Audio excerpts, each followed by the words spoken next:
Hello, race fans, and welcome to H1 Unlimited live streaming on the YouTube network. This is Brad Luce along with Jeff Ayler on the banks of the Ohio River as it flows past Madison, Indiana. It is the Bob Hughes Memorial 73rd Madison Regatta presented by U.S. Premier Tube Mills. Jeff Ayler, we're literally moments away from a countdown for our pro lights, but we wanted to welcome our fans all across the country. Brad, good afternoon. We'll have Grand Prix America up first in their heat number A, brought to you by Rivertown Bar and Grill, 5-boat field here this weekend. We'll put all 5 out in the water. We got a tight, compacted schedule we hope to get in on this Saturday afternoon at the Bob Hughes Memorial 73rd Madison Regatta, presented by U.S. Premier Tube Mills. The water conditions are perfect. Our course markers are being set in stone. We're getting close to rock and roll the Ohio River Valley here in Madison, Indiana. And you said what I was just about to say as well, Jeff Ayler. Our fans have been following online. They know we've been on a hold for a long time. We had some real fun, using that word tongue-in-cheek, weather here this morning. We had basically a complete power outage here on the start-finish line tower, but we are back up and running. Mother Nature has decided to cooperate. I just sent a note out to a friend, Jeff Ayler, out west, and I said, right now, water conditions and weather conditions are perfect to go racing. Brad, you're exactly right. Just waiting for the final word from our course personnel, race officials. We're about set to go for our online watchers. Grand Prix America, second largest class of hydroplane racing in the world. 24-foot length boats, 12-foot width, 468 cubic inches, the engine choice, 1,400 horsepower, 2,700 pounds of racing vessel. We'll see chute speeds here in Madison of up to 150. We're about close to clock countdown. Stand by. Jordan, you're up. Attention the pits. Attention the pits. Grand Prix America drivers, stand by for your clock countdown to 1 to the 5. Coming up in 5, 4, 3, 2, 1, mark. That is 1 to the 5 for Grand Prix Heat A.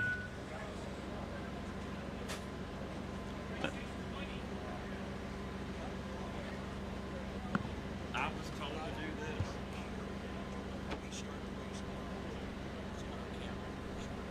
Well, okay, I was told there was something to fix it. Do you want that? Do you want that? Do you want to stop it? Do you want this? But he's doing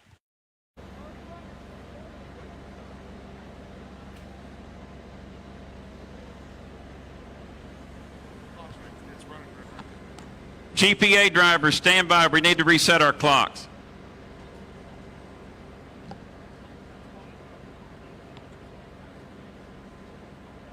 For our fans online and here on the shoreline, we apologize. We'll come back and restart the clock countdown for GPA Heat A.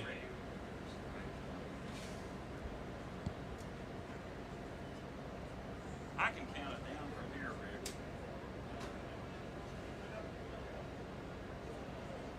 I can count it down from here. Just let me know.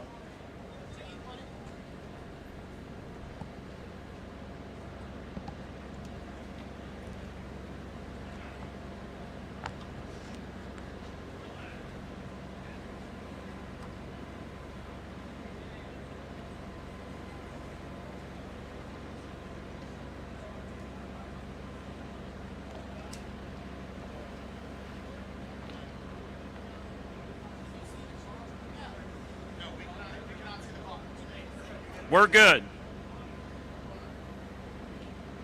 All right, GPA drivers, we are inside 30 seconds until 1 to the 5 for Grand Prix America Heat A. Stand by.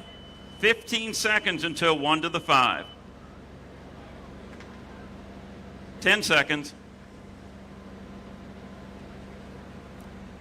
5, 4, 3, 2, 1. Mark. That is 1 to the 5 for Grand Prix America Heat A.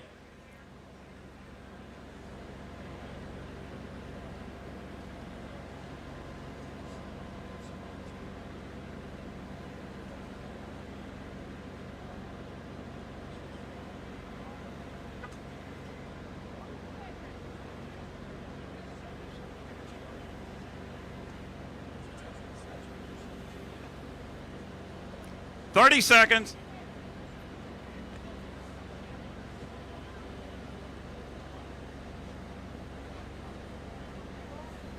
$20,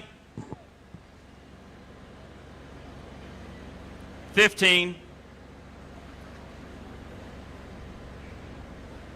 10, 9, 8, 7, 6, 5, 4, 3, 2, 1. Mark. That is the 5-minute period for Grand Prix Heat A. Drivers, crank them up.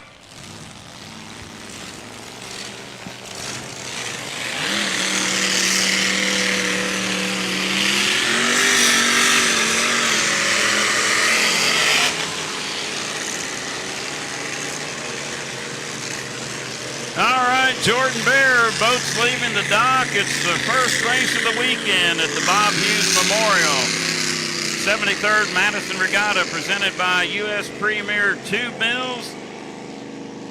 Identify our boats. Yes, sir, as we see right there, one of the boats trying to get going there. But right now, lane 1, again, these lanes are assigned. Lane 1, the GP79 Reliable Diamond Tools cranks up that damn bad influence. Lane number 2, the GP88 Chuck's Beard Butts and Racks Barbecue presents Be Right Auto Glass Piper's Wing Hydrofish, driven by Andrew Tate. Lane number 3, GP35, the River City Printing, driven by Bobby Kennedy. Lane 4, the GP15 Super Shine, driven by Greg Hop. And lane number 5, the GP17, the Tress Company, Miss Renee, driven by Mr. Dustin Eccles. And it looks like, Jeff, that one of our boats here starting to struggle a little bit there off to our right, but all the other boats out on the water, ready to go. Dustin Eccles trying to get a light to the GP17, the Tress Company, Miss Renee. Dustin gave it one crack right to our right, trying to get the Richards Racing up in a planing attitude to get into racing activity from lane number 5 here in Rivertown Bar and Grill Grand Prix America, heat number A. 4-lap heat, assigned lanes, clock start. If you jump the gun in Grand Prix America, that is a 1-minute penalty on elapsed time. Boats lining up on the back straightaway. We're approaching the 2-minute and 45-second mark. So lane 1 will be Jeff Bernard. Lane 2, Andrew Tate. Lane 3, Bobby Kennedy. Lane 4, Greg Hop. And Dustin Eccles on the outside. And Dustin still trying hard to get GP17, the Trust Company, presents Miss Renee. Boy, he's giving it a try. He's approaching the south end of Broadway Street, which is turn number 1 here in Madison. But Jordan right now on the inside, the advantage goes to Reliable Diamond Tool, cranks up that damn bad influence. Jeff Bernard, your 2-time defending champion in Grand Prix America. Yeah, absolutely. And, you know, to me, it looks awfully fast out there. You saw some really good speed out of the GP79 there. And, of course, now we see the GP35, that is River City Printing. Bobby Kennedy was driving a little slower here. But looks like he's picking it up a little bit again. He'll be running out of lane 3, Jeff, as we get closer to the start-finish line. Coming up on 135 for the start, 135. Andrew Tate for the start-finish line buoy, and Chuck Spear. Butts and Racks Barbecue presents Be Right Auto Glass, Piper's Wing Hydrofish. Jeff Bernard by the start-finish line buoy. In Reliable Diamond Tool, cranks up that damn bad influence. Greg Hop in the dominant yellow Super Shine. Dustin Eccles is to start. The Trust Company presents Miss Renee. We're at the 1-minute period, and you cannot fire your boat up after 1 minute to be a legal starter. Red, white, and blue boat, that is Bobby Kennedy in the GP35 River City Printing out of Fenton, Michigan. So, Jordan, we're coming up on 40 seconds. Bring the field up the back chute. We're about to rock and roll the Ohio River Valley. Exactly. I know these race fans are ready for some action. We see them all down on the shorelines, and we are ready to go. Greg Hopp first up. Again, probably a little early, though, and you see a lot of speed, especially coming from Bernard and Tate there on the inside, but don't count out Mr. Kennedy there in lane 3, Jeff, as they come around turn 2.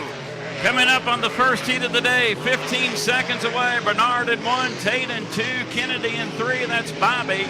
Hopp in 4, Eccles that did not start. We are 5, 4, 3, 2, 1. Mark, it appears to be a clean start. We're racing. Rivertown Bar and Grill, Grand Prix America, Heat A. Bobby Kennedy late to the start.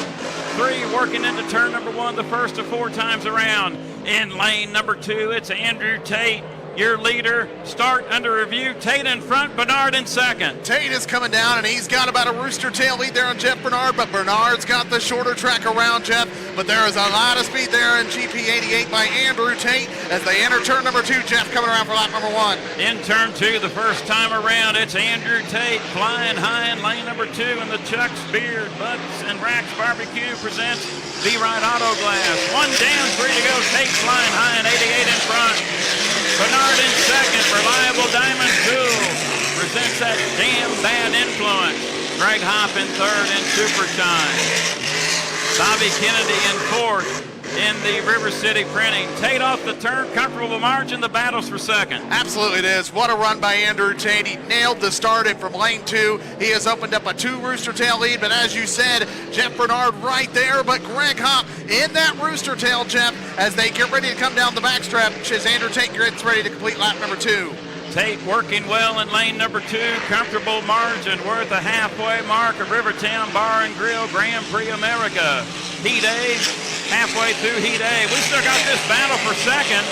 Bernard and Reliable Diamond Tool presents that damn bad influence. Holding on to second to Greg Hopp, a charge on the outside in third in Super Shine. Bobby Kennedy crosses in fourth in River City Printing. Tate, your leader, trying to hang on. Andrew Tate coming around. He has really widened that lead. What a run by Andrew Tate. That boat looks awfully good coming down the backstretch, but Greg Hopp has overtaken second place. But my goodness gracious, Jeff Bernard now pulling back even, Jeff, as they look for the white flag. And the race is for second. Tate, your leader. Hopp has moved into second on the outside in Super Shine. Bernard looking to counter back in Reliable Diamond Tool. White flag displayed, 3 complete, 1 to go. Tate looking for those 100 points, and Hopp is caught on the outside to move into second in Super Shine, but Bernard in third has the advantage on the inside in Reliable Diamond Tool. And Bobby Kennedy developing a problem, slowing in turn 2 in River City Printing. Jordan, it's Tate in front, but watch this battle for second between Hopp and Bernard. Tate is getting really light. He was rocking that boat back and forth. He just needs to get that boat across the finish line. But look at Jeff Bernard. He is coming in trying to catch Greg Hopp, Jeff, as they look for the checkered flag. Final turn, final lap. It's Andrew Tate. Chuck's Beard, Butts, and Racks Barbecue presents V-Ride Auto Glass. Andrew Tate, your winner of Rivertown Bar and Grill. Heat A, a battle for second. Greg Hopp will get it by 3 boat lengths over Jeff Bernard in third. So Tate, your winner. Hopp second in Super Shine, and Bernard will get the third place finish. And Reliable Diamond Tool cranks up that damn bad influence. Unfortunately, Bobby Kennedy will get a did not finish in River City Printing, and Dustin Eccles will get a did not start in the Trust Company. Miss Renee, Madison, we're racing. Let the teams hear you. Now, Jeff, that was fun. Boy, Andrew Tate driving for Huey Newport and Mike Pavinsky, and done a wonderful job. And he brings the Hydrofish Piper's Wings in that first place finish. And this boat is flat out flawless. It's one of the best, if not the best, always in Grand Prix America, and showed here. Great shot by Tate Meyer, our cameraman, as Andrew Tate returns to the pit dock in the Chuck's Beard Butts and Racks Barbecue presents Be Right Auto Glass, and 3 local sponsors. We've only got 1 trophy for heat wins.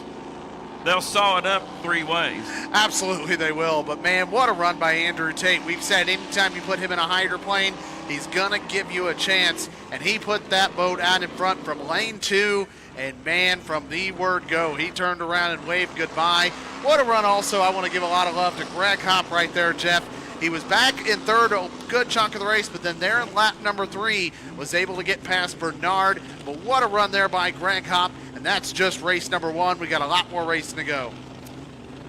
Thank you, Jordan. The noise subsides momentarily. Pro lights are in the water, so hopefully here in a matter of moments we'll get the GP35 into a safe position, and also too Dustin Eccles and the Trust Company presents Miss Renee. With that, Jordan, I'm going to take my headset off for a moment. We'll take a slight breather, but Andrew Tate wins Grand Prix America Heat A in GP 88. Up next, Pro Light Heat A.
About set to go back into activity here, so Pro Light drivers, be prepared for your clock countdown. Stand by.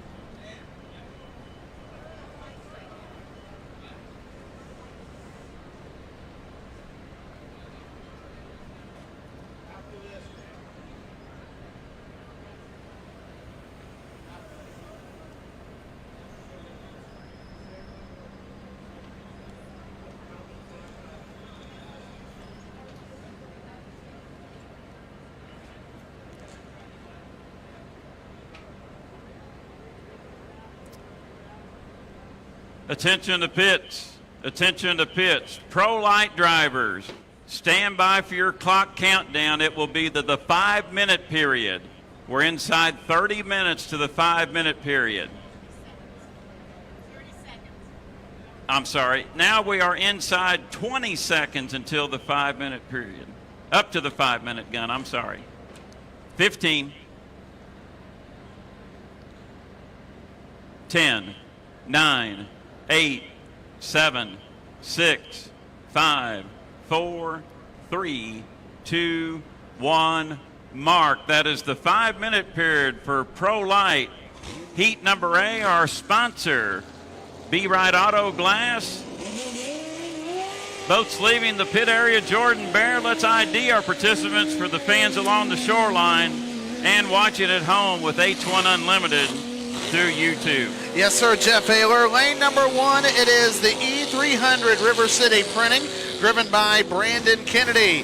Lane number 2, it is the E2 Pleasure Seekers, driven by John Lordarski in lane number 2. Lane number 3, the E5 The Flyboy, driven by Gary Shelfant. Lane number 4, the E55 Jack Mano Family's Northside Liquors, driven by Rob Betke. Then on the outside, lane number 5, Diego's Mexican Grill, the E242, driven by Bobby King. 5 boats on the water, 4 laps to a winner. Jeff Ayler. Thank you, Jordan Bear. The Pro Light class is presented by Go Lithium. Hull length 20 feet, 10-foot width.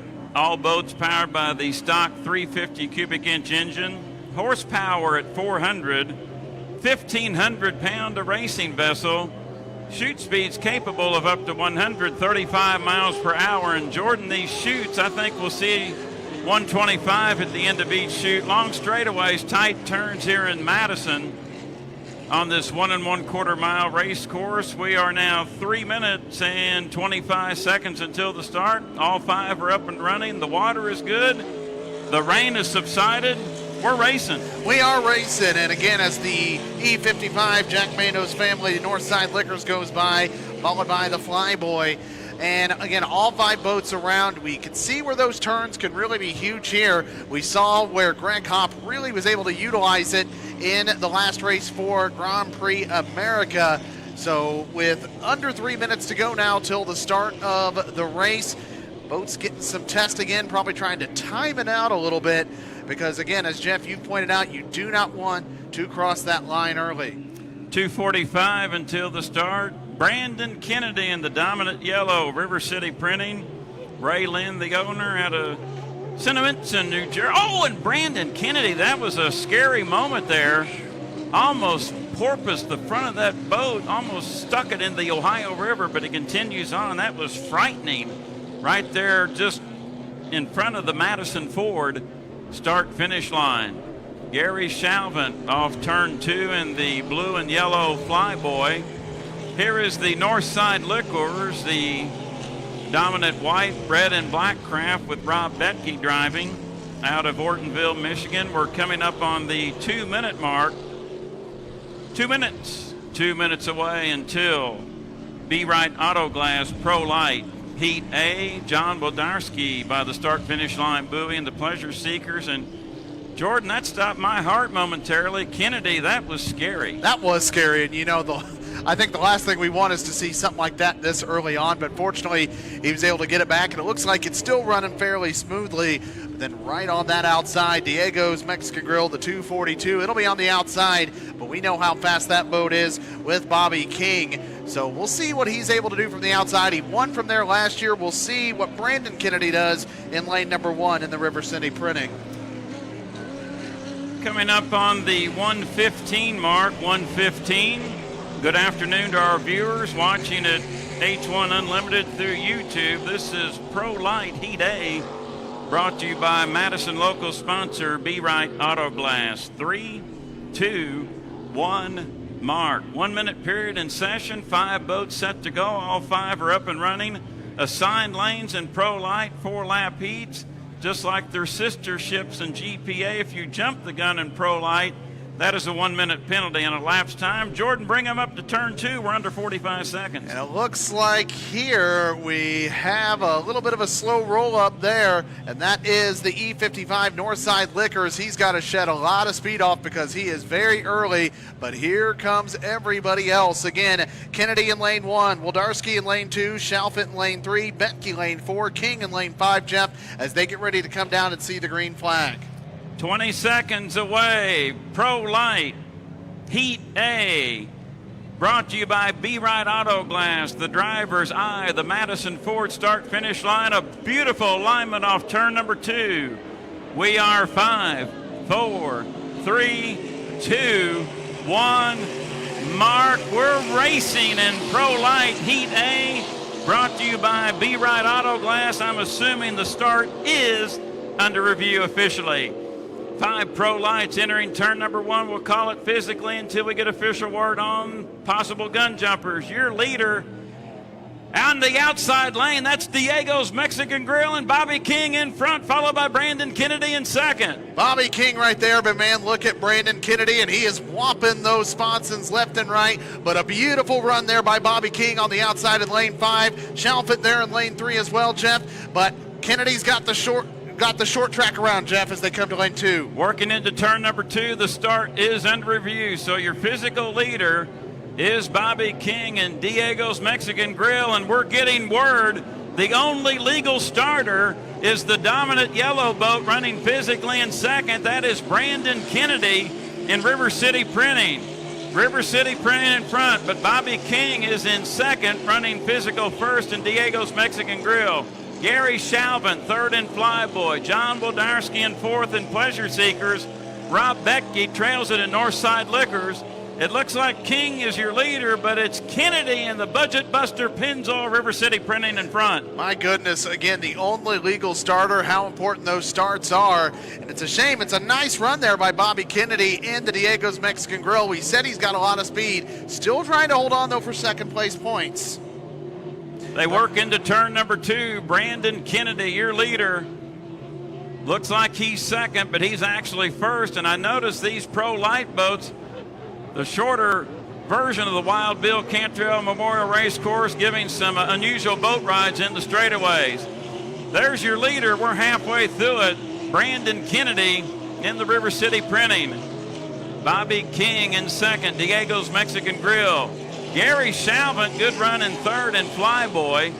John Wildarski fourth in the Pleasure Seekers, and trailing it is Rob Becky in Northside Liquors. Jordan off turn number 2. Brandon Kennedy driving for Ray Lynn. I told you they were a player. They're in front. They're in front, and barring obviously something bad happening, they will get those first place points, which is huge. Diego's Mexican Grill will likely be second, but again, you see the spots it's whopping there. Let me tell you what, the boats are going for a little bit of a ride here on the Ohio River, Jeff, as they look down and await the white flag. Kennedy, your leader.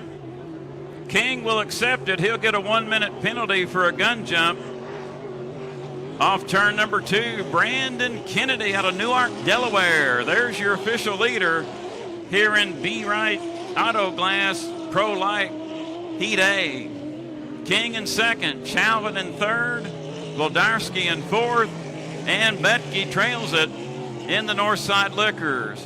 Much separation here in B. Wright Auto Glass Pro Light Heat A, but Brandon Kennedy has taken advantage of the mistake by his 4 competitors. Final time around in front. And sometimes that's just how hydroplane racing works. And again, just trying to keep that boat smooth. He doesn't obviously need to push super hard here, as again, you see some rough water there down the stretch in lane 2 for Brandon Kennedy. But they look around, Jeff, and he's looking for the checker flag in that first place finish. Brandon Kennedy, final turn, final lap in the dominant yellow. Budget Buster Racing. Pennzoil running here is River City Printing. He sees the Madison Ford start-finish line. Your winner, a Pro Light Heat A, Brandon Kennedy in River City Printing. Nice run there by Brandon Kennedy. And again, second place will go to Diego's Mexican Grill, Bobby King. Looks like third place, that'll be Gary Chalvin in the Flyboy. John Wildarski will get fourth in E2 Pleasure Seekers. And fifth will go to Rob Betke in the E55 Jack Mano Families Northside Liquors. And Becky was early at the start. They all come up there. I thought it was going to be ideal, but when we started getting closer to 0, you could tell we were going to have some culprits. And I looked up, and Kennedy was behind the spray.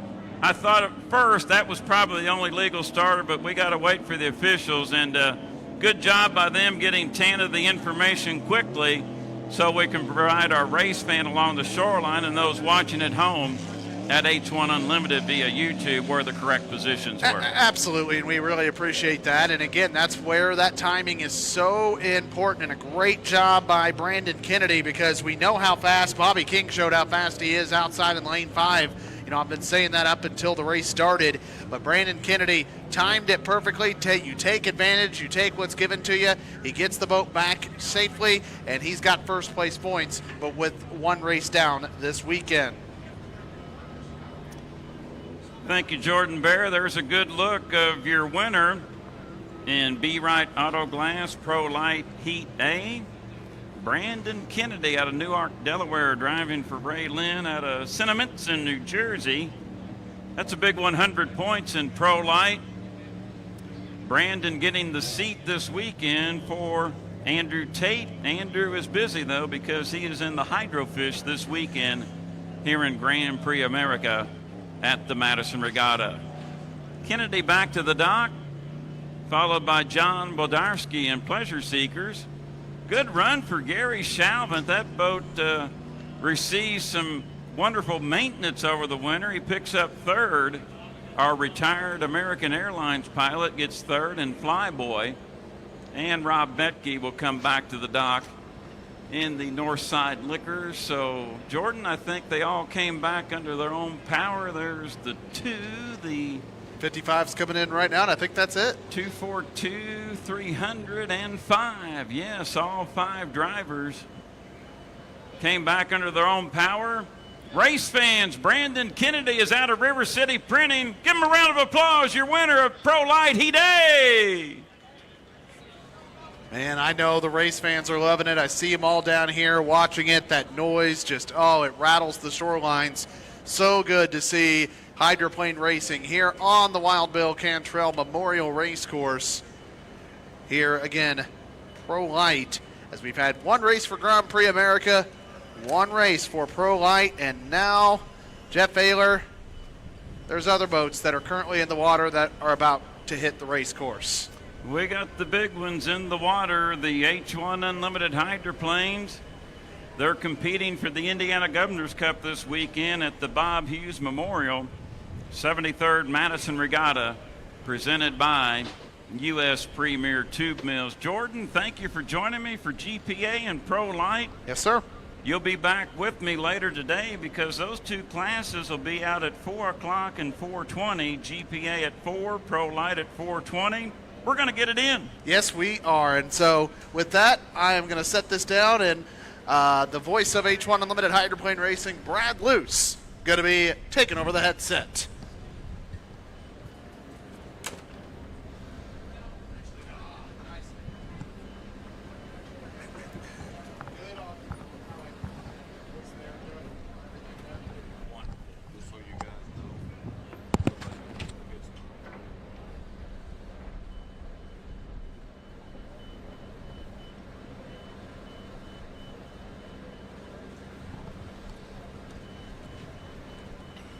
For our live coverage online, H1 Unlimited through YouTube, I'm Jeff Ayler. We see a wonderful shot of the Miss Home Street, Dylan Runney, being strapped into that unlimited hydroplane. That is a campaign by Miss Madison Racing. Brad Luce, good afternoon to you. So glad you're back in Madison. We're about to get the big pups out here. Yeah, we certainly are, and we've waited a long time for this. We had a great qualifying session yesterday afternoon, but now it's time to go racing. And we had a rough morning, but as Chip Hanauer once said, sometimes when everything goes wrong right off the box and right off the top, by the end of the day, it turns out really, really good. I am expecting some outstanding boat racing here from our H1 Unlimiteds. We've already seen good racing on the water from our Pro Lights and our Grand Prix. I expect nothing different right now. Brad, you got a little bit more insight on what our formula is this weekend for H1 Unlimited. We have a fantastic 5-boat field, 4 boats separated by 2 miles per hour in qualifying. Run down how the sequences will fare out with our heats this weekend in Madison. Absolutely, and I think our fans, Jeff, are really going to enjoy this. As you just said, we've got 5 boats that have qualified and are in the pit area on our H1 side of the ledger.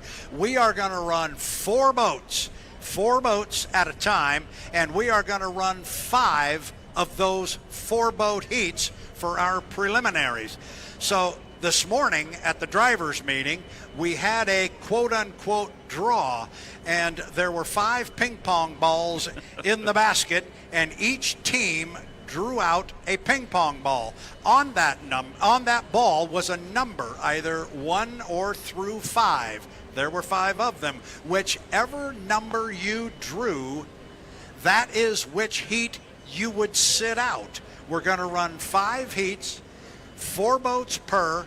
Everybody is going to sit out 1 of those 5 heats. So everybody will run 4 times. After that, we will calculate the numbers, get our front row for the final heat, and run for the Bob Hughes Memorial 73rd Madison Regatta, presented by U.S. Premier Tube Mills. I think it's a great format. We're going to have 5 heats with 4 boats on the front row. Going to be fun here in Madison. Brad, we just saw 2 heats with the Pro Light and Grand Prix America. They use assigned lanes and a clock start. A little bit different twist, a little bit different formula. prior to we get to zero with H1 Unlimited.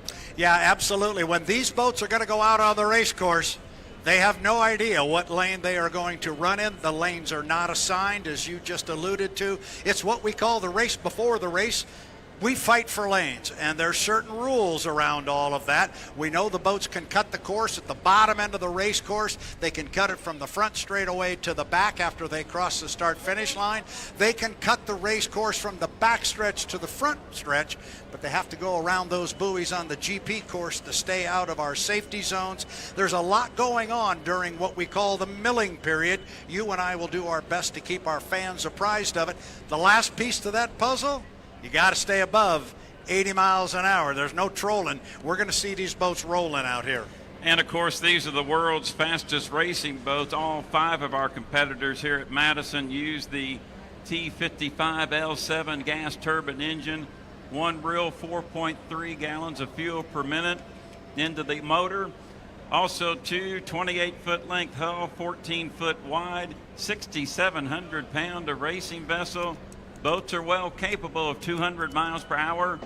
Brad, these are the longest straightaways in H1 Unlimited hydroplane racing. End of each chute here in Madison, 185, 190 can be attained. Yeah, it can definitely be attained in these long straightaways. And our fans who are watching on the H1 Unlimited YouTube channel right now, you're seeing our 4 boats in the water for our Heat 1. Remember, that is Heat 1 of 5 preliminary heats. And if you're wondering where the U9 was, they drew ping pong ball number 1. So they are sitting out this first heat. They will run in Heat 2, 3, 4, and 5. They get to pass on the first one. So our 4 boats are in the water. We're pretty much ready to roll here. I'm told by H1 Unlimited what we are doing right now, Jeff, is making sure that the race course is set while you were running those Pro Lights and Grand Prix heats. I was looking up to my left. I did not see an exit pin up there on the Unlimited course. However, it is sitting up there now. So I think it's a matter of just checking, verifying, make sure our course is in order, in play. Our safety and rescue personnel are in place. And then we're going to go running here and racing in our Heat 1 H1 Unlimited hydroplanes. Heat races, 3 laps. The Indiana Governor's Cup final tomorrow afternoon will be a 5-lap heat. So, Brad, right now we've had qualifying yesterday. Top qualifier Corey Peabody in the Miss Beacon Plumbing at over 156 miles per hour. They scored 100 points for being the top qualifier, but the point structure is different when we go heat racing in the final heat. A little bit more points at stake total-wise. Yeah, there's the qualifying points are out there, and they are available. In Corey Peabody in the U9, the Beacon Plumbing, he garnered 100 points yesterday for a top qualifying speed of 156.006 miles an hour. And just to add to the drama of it, Jeff, he did that on the last lap of the second run. He still wasn't over the speed that had been posted by the U40 and Dustin Eccles, but he got over it by about 0.4 of a mile per hour. So our top qualifier, the U9, Corey Peabody, Beacon Plumbing, 156.006. But you're right, now we go racing. There's not 100 points on the table. There are 400 points on the table, 300 for second, 225 for third, and on down from there. So a lot more points to be garnered. And as we talked yesterday during qualifying, we've got a bit of an abbreviated season this year. We also didn't get to run a final heat in Guntersville, so we're running out of time to get points here real quick. We're already a quarter of the way through the season. These teams want to score, and they want to score well every time they get on the water. Exactly right, Brad. And a beautiful look at the Miss Home Street, the hometown favorite here this weekend, watching our monitor with H1 Unlimited through YouTube. And Dylan Runney, the rookie pilot out of Rumson, New Jersey, gets his first crack here in Unlimited Heat number 1 at the Madison Regatta, driving in front of the hometown faithful. You won Miss Home Street, your defending national high point champion here at the Madison Regatta, and also 2 defending champion here at this event, Indiana Governor's Cup. Yeah, and certainly the sentimental favorite here, as the boat is owned by Miss Madison Incorporated and the citizens of Madison, Indiana. Jeff Ayler, we talked about who is not in this first heat, that being our top qualifier, the Beacon Plumbing, U9, Corey Peabody. Let's talk about who's is in our Heat 1.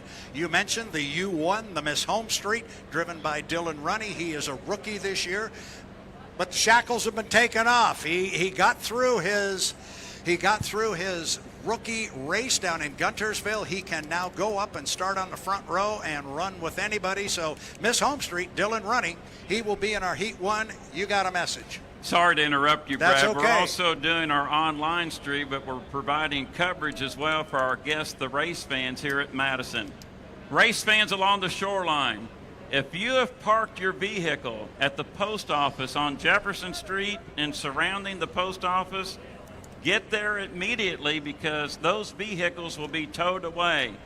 If you are parked around the post office, please go there immediately.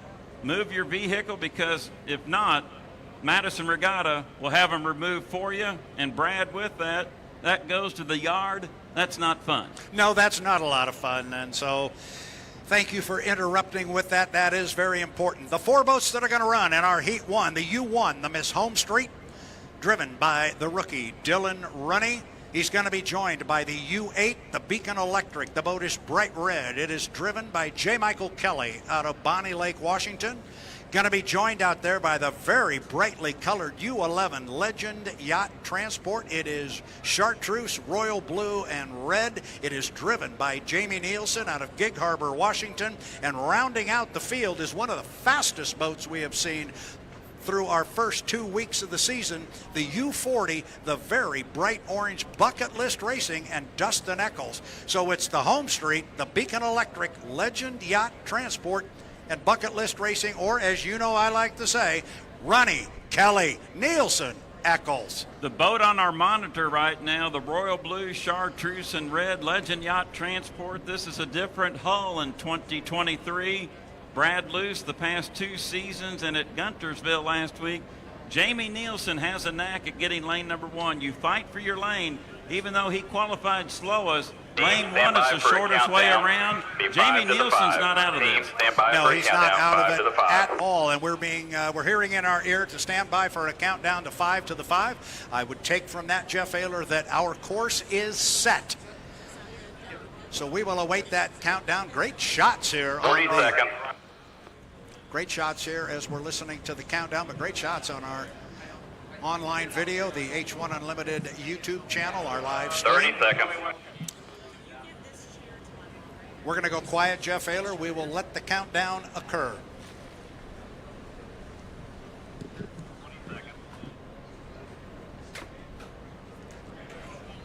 15.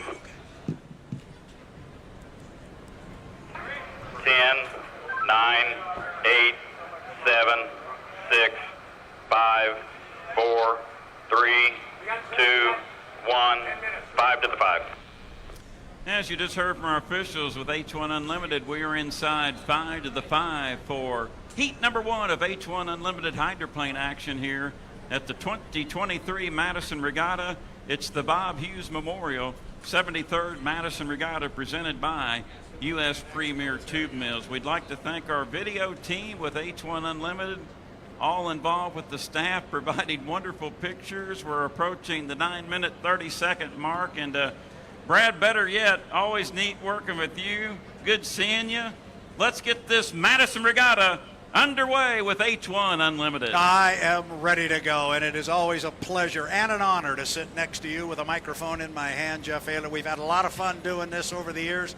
I hope this can go on for a while. The fans may not, but I hope we can do it for a while, because this is an awful lot of fun. Sure, and we went through a long, long morning here with the wind and the rain and the lightning, but looking out now, there's a lot of blue sky out in front of us. Our fans who are on the shoreline here can look down, see the pit area. The boats are in the bright sunlight. There's shade around, and the fans are ready. There was nobody here this morning, but I just walked up the beach a little bit. There's a lot of folks here, and Madison knows how to come out and watch a boat race. They sure do. I was tongue-tied the first 2 heats, Pro Light, GPA, Jordan Baird bailed me out. I'm still twisted, but we're 8:30 until the start. Beautiful shot of the Miss Home Street. And Brad, we've done these for decades. This is my 30th year, and I think you're at year 25. And every time we do one of these, even you and I, we've seen H1 Unlimited Hydroplane racing for decades. There's those butterflies. We want to get this thing going.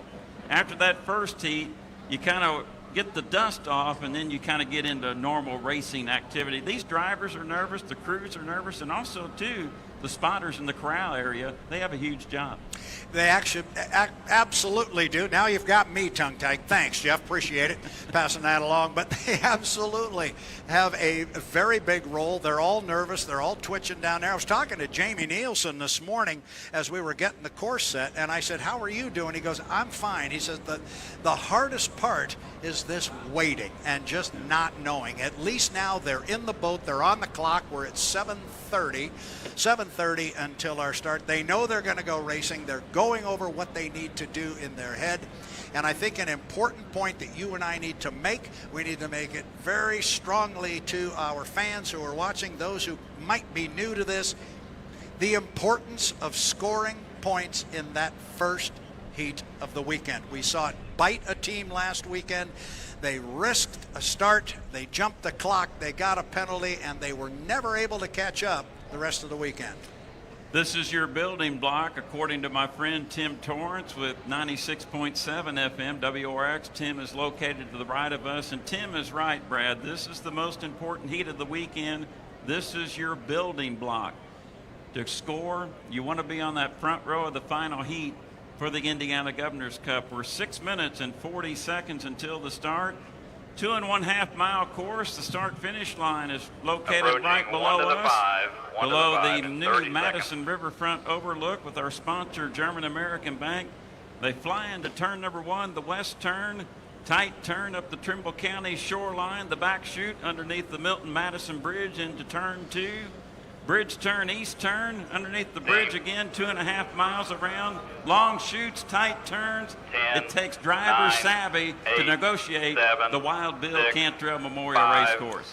This is a 4, very challenging 3, course. They all 2, are, although it was 1, brought up at the 1 to the drivers' 5. meeting, not necessarily a challenging course. It was asked to be referred to as a technical race course, and it is every bit of both of those words, as our drone coverage on the H1 Unlimited YouTube channel has been showing you won the Miss Home Street, and those watching online and who can see here from the shoreline just saw the lid go down on their favorite unlimited hydroplane. It is the Miss Home Street with Dylan Runny, the Beacon Electric, J. Michael Kelly, Legend Yacht Transport, Jamie Nielsen, and Dustin Eccles in the bucket list racing. That's our field of 4. We go 3 laps. We're fighting for lanes.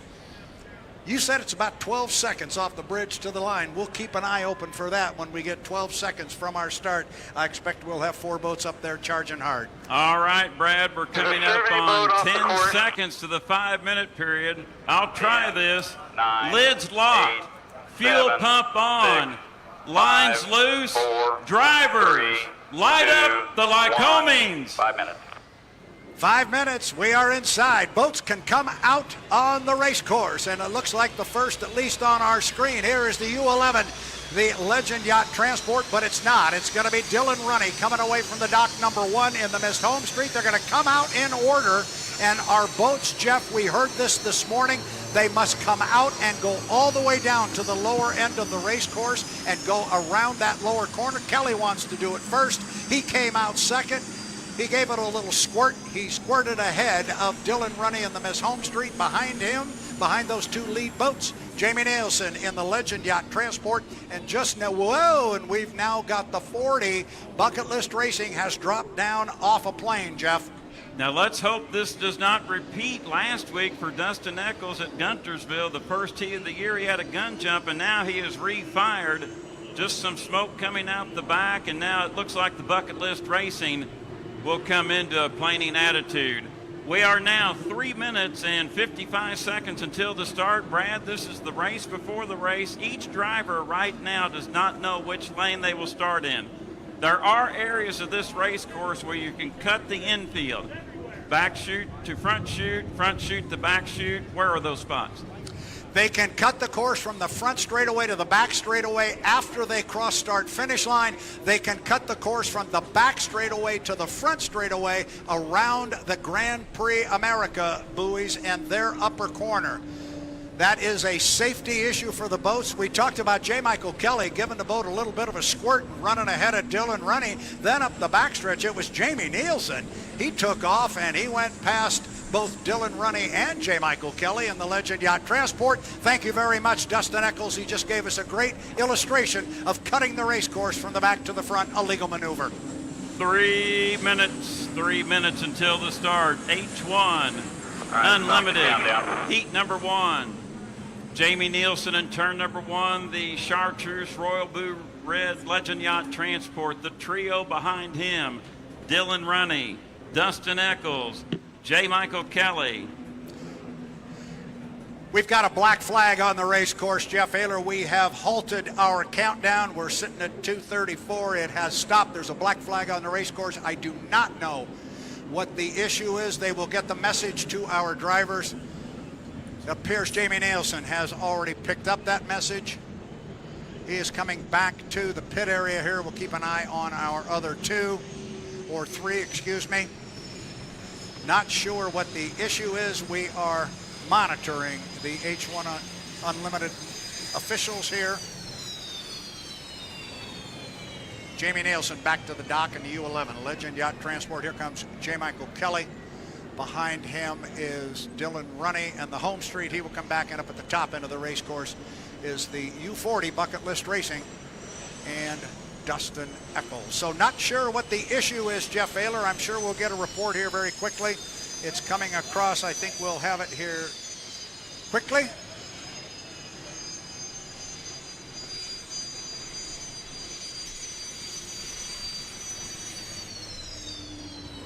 We've got 3 of our boats back to the dock. Dustin Eccles has now, I thought he picked up the flag that he is going to go by the pit area here. Now he's got the message. He's got it shut down. He's going to be past his pit area, but he will be able to get back to the dock. Now I'm not sure with where he is. He's probably going to drift past the dock, which is going to require that we get a towboat to him at some point, and hopefully that happens quickly and gets him back to the dock. So a stoppage in our Heat 1 for our H1 Unlimited Racing. Still not yet. We have a buoy, apparently. We are being told we have a buoy, Jeff, on the race course that is not properly set. So fans along the shoreline and those watching with H1 Unlimited via YouTube, Unlimited heat number 1 stopped in the warm-up period due to a course marker not being set properly or went out of position during that running of the 5-minute period. We was out there very shortly. So Brad, with that, each boat has to come out of the water. Teams will refuel these boats, and then we'll get the restart time for H1 Unlimited heat number 1. Well, that's a shame. We were inside 3 minutes. Things were starting to develop out on the race course from the standpoint of lanes. And I know you were ready. I was ready. All of the fans here along the shoreline, and our crowd is really growing.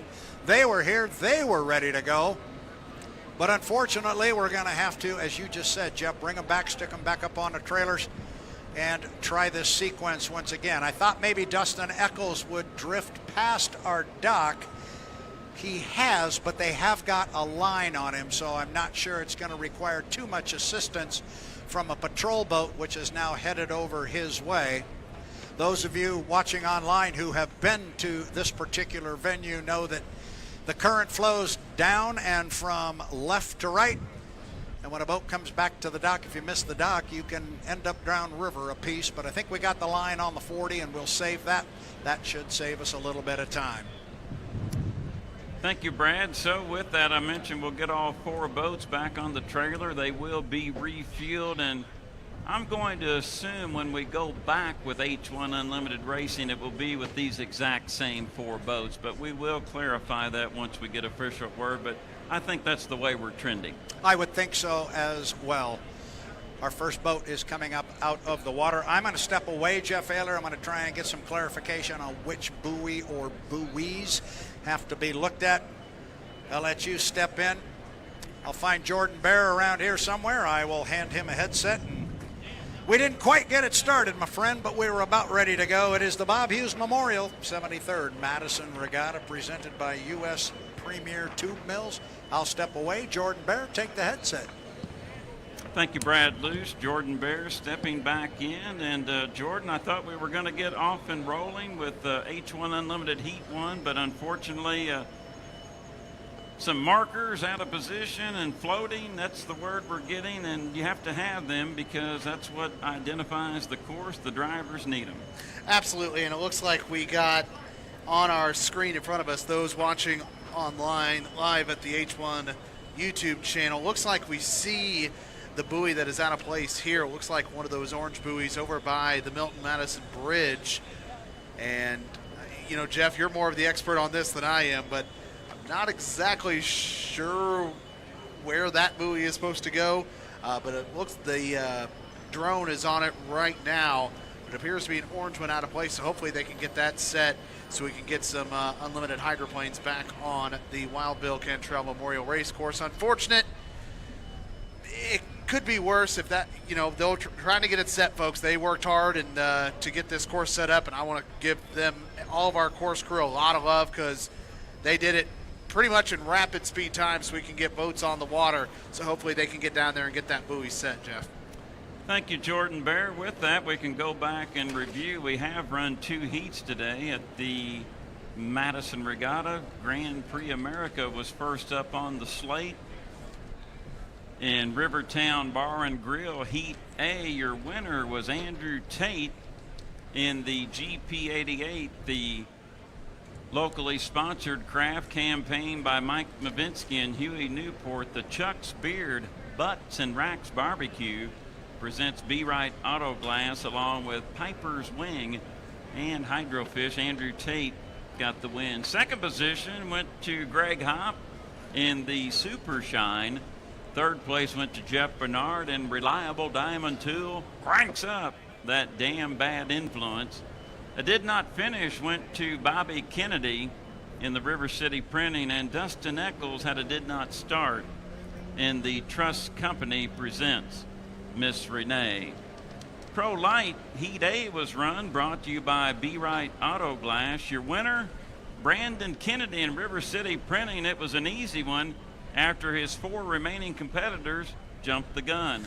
Bobby King was second in Diego's Mexican Grill, third to Gary Shalvant in Flyboy, fourth to John Wodarski in Pleasure Seekers, and fifth to Rob Betke and Jack Mano Families Northside Liquors. And Kennedy had a moment prior to the start at about the 2-minute mark.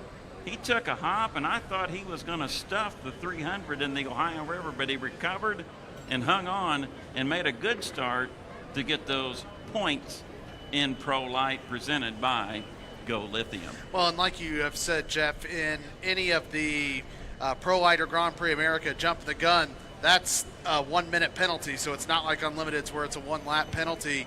You know, that start is so important in hydroplane racing, and Brandon Kennedy, kudos to him and probably his radio guys who were probably communicating with him where his position was, what the clock was, and he nailed it perfectly, and you get those 100 points to start off the day.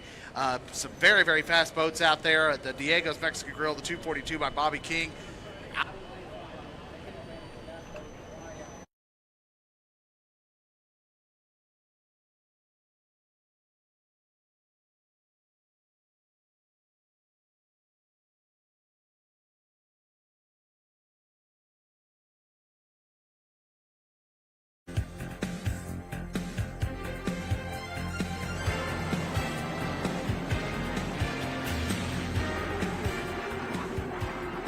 The 1988 Unlimited Hydroplane Racing season began in Miami on June 5th, and by its conclusion in Las Vegas on September 25th, 15 of the 18 teams making appearances had scored points, with the World High Point Championship decided on the last day of the season for the 3rd straight year.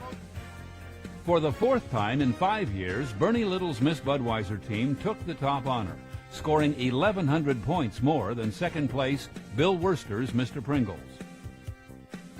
1988 saw 5 different winners in the first 5 races. Oberto at Miami, Miller at Detroit, Miss Circus Circus at Evansville, Indiana, Mr. Pringles at Madison, and Budweiser in Syracuse, New York.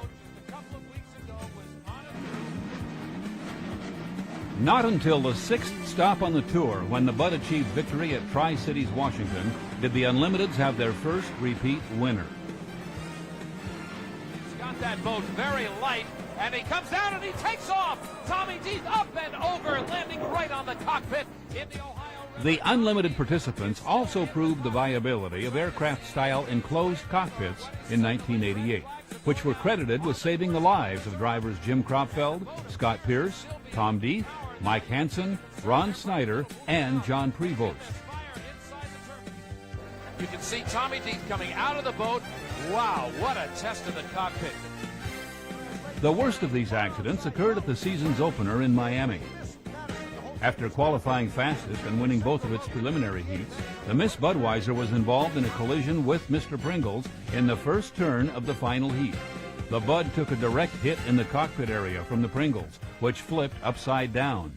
We've got a problem back in corner number 1. I believe it involves the Miss. It is the Miss Budweiser. Look at that, Dick.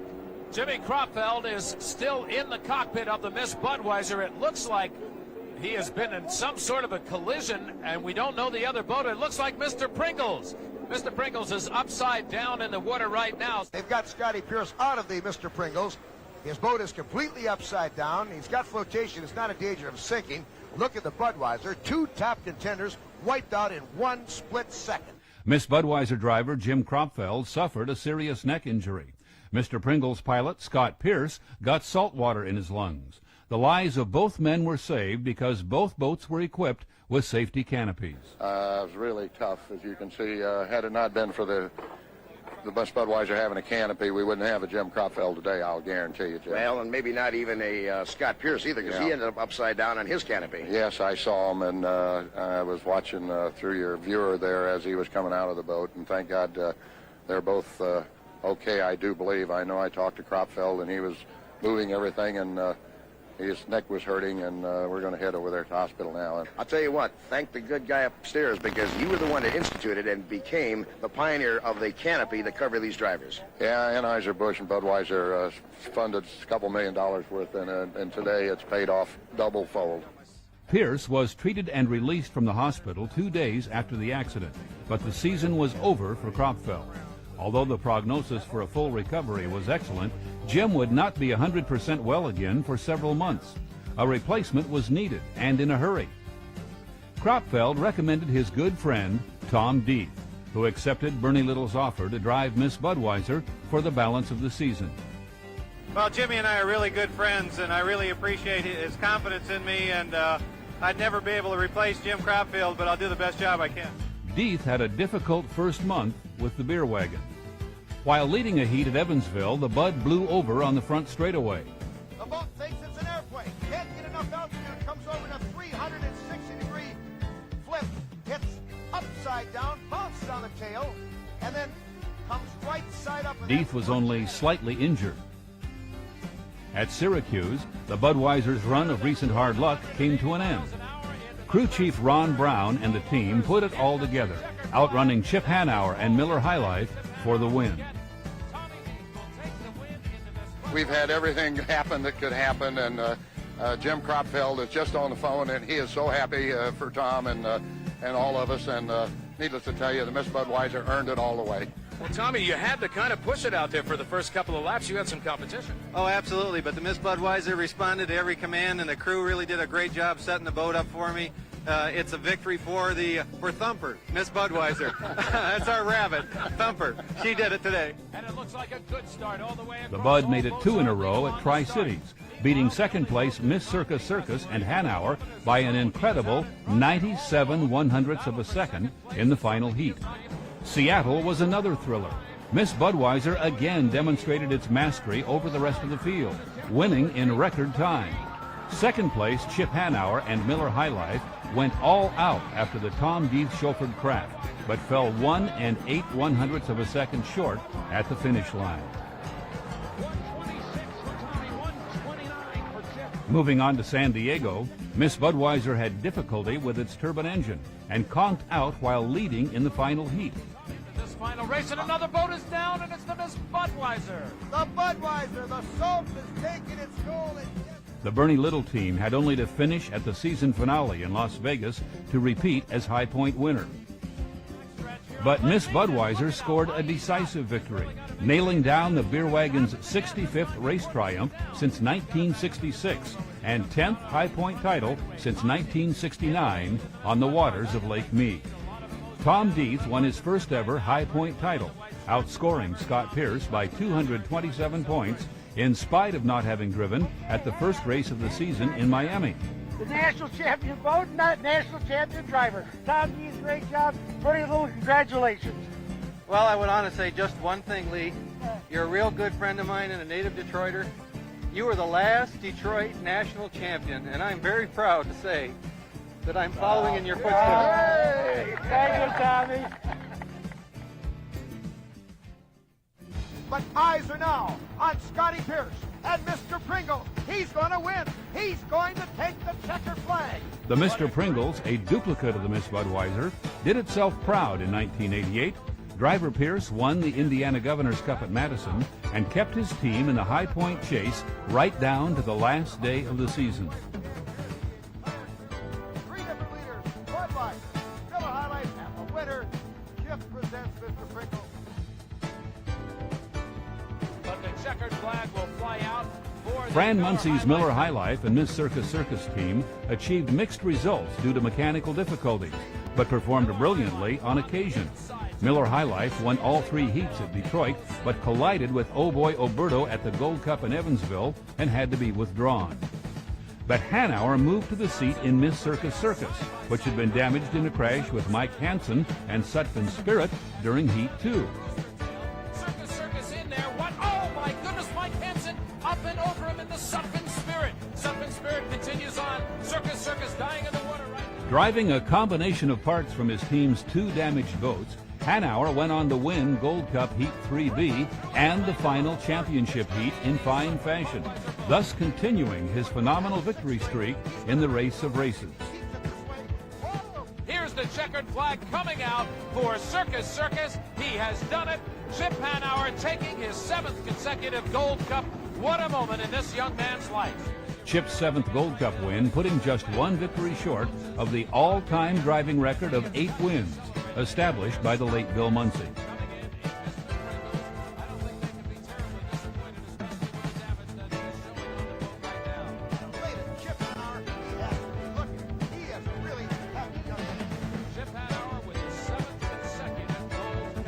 I wonder what goes through the thoughts of a man who has just won his 7th consecutive Gold Cup. All I can say is thank you. I mean, it's just, you can see how many people it took. It took, you know, a cast of hundreds and a fleet of boats, but we got it done. Chip, I think the word is never say die at Evansville for you.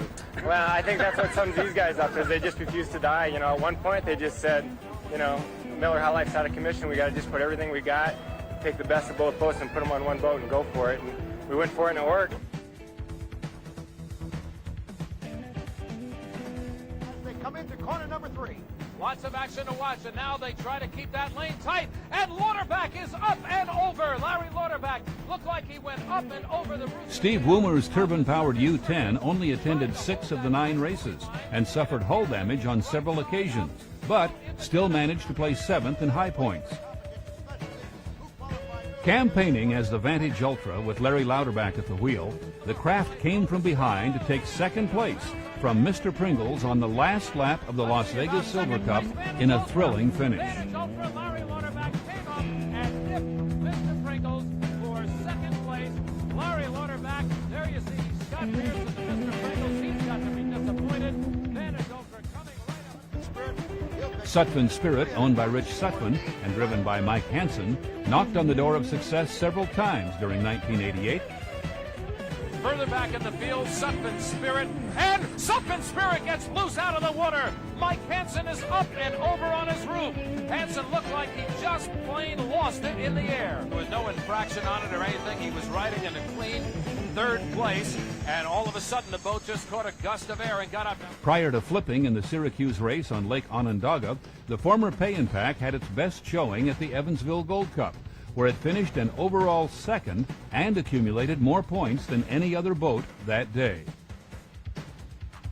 The Rolls-Royce Merlin-powered Oh Boy Oberto served notice in 1988 that the piston engine in unlimited racing was still alive and well. Owner Jim Harvey and driver George Woods won both of the saltwater races, where turbines traditionally have difficulty, Miami and San Diego.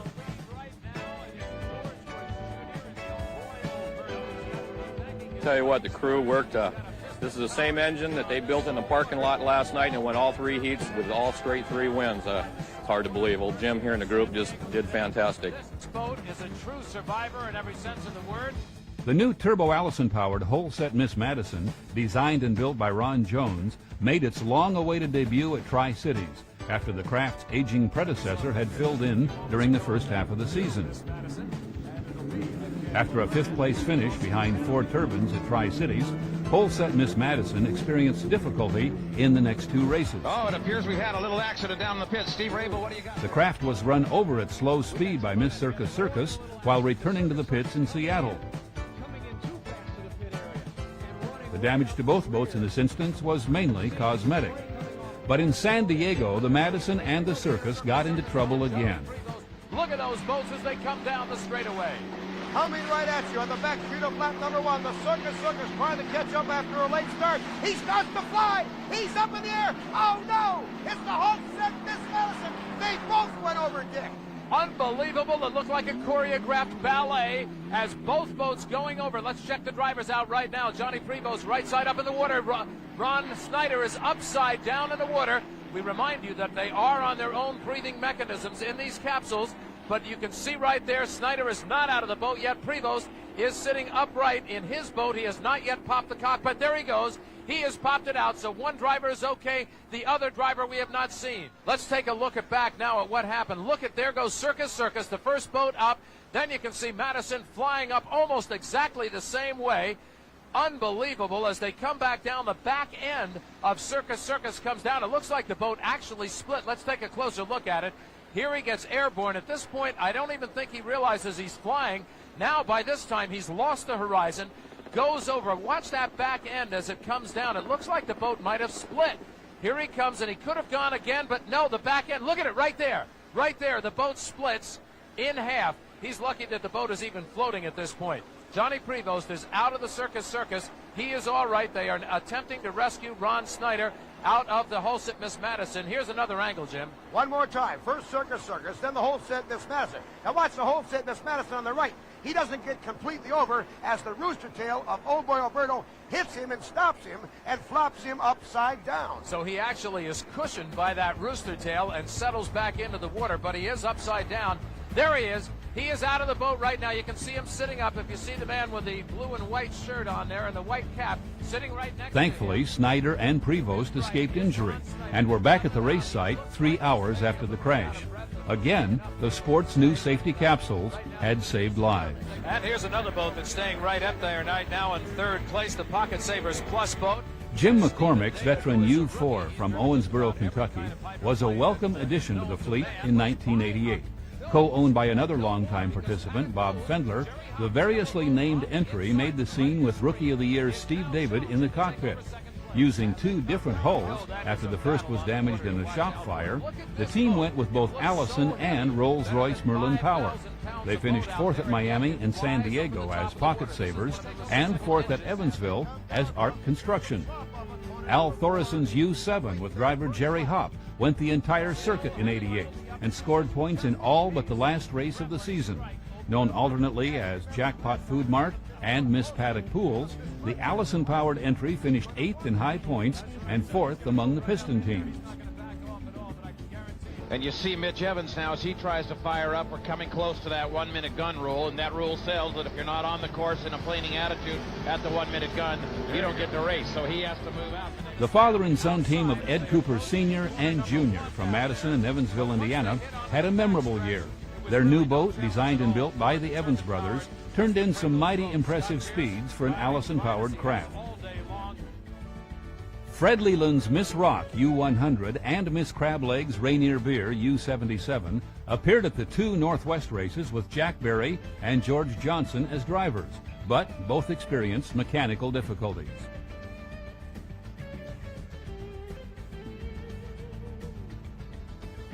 Owner Alan Vordermeyer had a frustrating year with his twin Ford-powered Miss Stroh Light, which defied the efforts of drivers Wheeler Baker and Todd Yarling. The team happily achieved a moral victory at Las Vegas, scoring points for the first time, finishing all 4 heats and placing 6th overall.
5 minutes, we can leave the dock. So here we go. This is what we've waited for all weekend long, and that's that important final heat. What lane will the drivers choose? What cat and mouse game will go on before the start of the heat during this 5-minute warm-up period? And as somebody posted online earlier today, for Heat 2A, two of the best drivers made two of the worst starts back in 2A. Oh, my. Dana and I were talking about that going over there. And again, you guys have seen a lot more starts than I have. It was just... things could be messed up. They sure were. Oh, my. Discombobulated, if you will. He's not listening. Discombobulated. Jimmy Shane in and out of the pit area. He goes through around the Grand Prix course, and now he'll come and cut the infield again and go down the front straightaway. All four boats out. I think he's done that every time today. Yep. Tom Thompson comes in through and out of turn 1. Andrew Tate just now getting halfway through turn 1. Dustin Eccles and now Jimmy Shane. So everybody on the lower end of the course. Tom Thompson halfway up the back straightaway. Excuse me, Andrew Tate comes out of turn 1. And Eccles and Shane are doing so now with 3:35 before the start.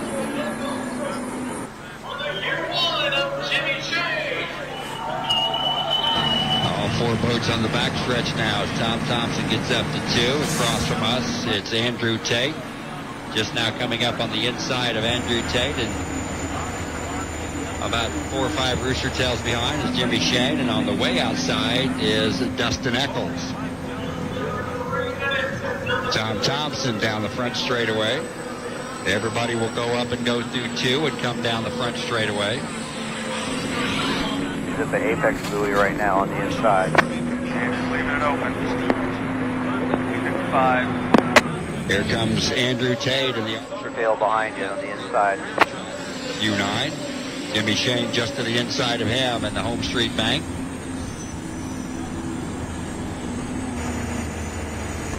And here comes Dustin Eccles in the 440. Those guys got to be extremely happy with being in a final heat. Absolutely. Thompson through and out of turn 1 up the backstretch. Shane and Tate just now getting to the entrance pit of turn 1. Shane on the inside, Tate on the outside, and Dustin Eccles now going through turn 1 as well. 2 minutes and 13 seconds before our unlimited final begins.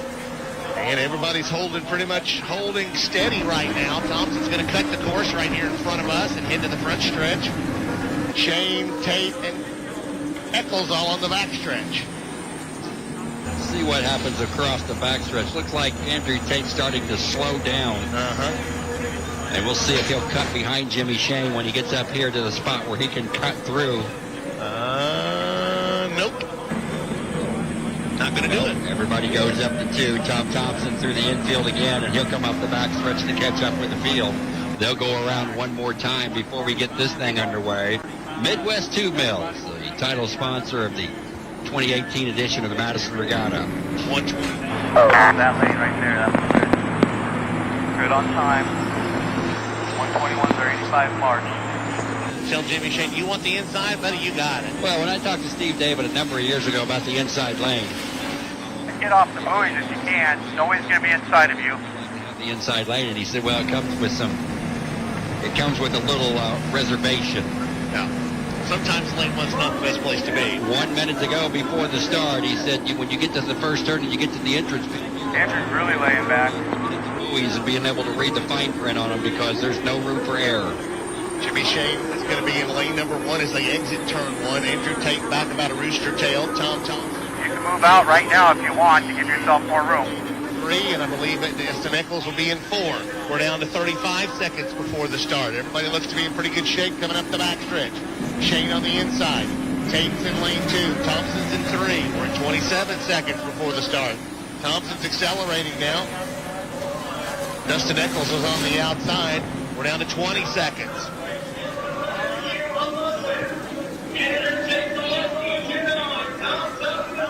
And they fan out as they get up to 2. They fan out nicely. The 1, the 9, the 11 as they come off the exit pin of 2.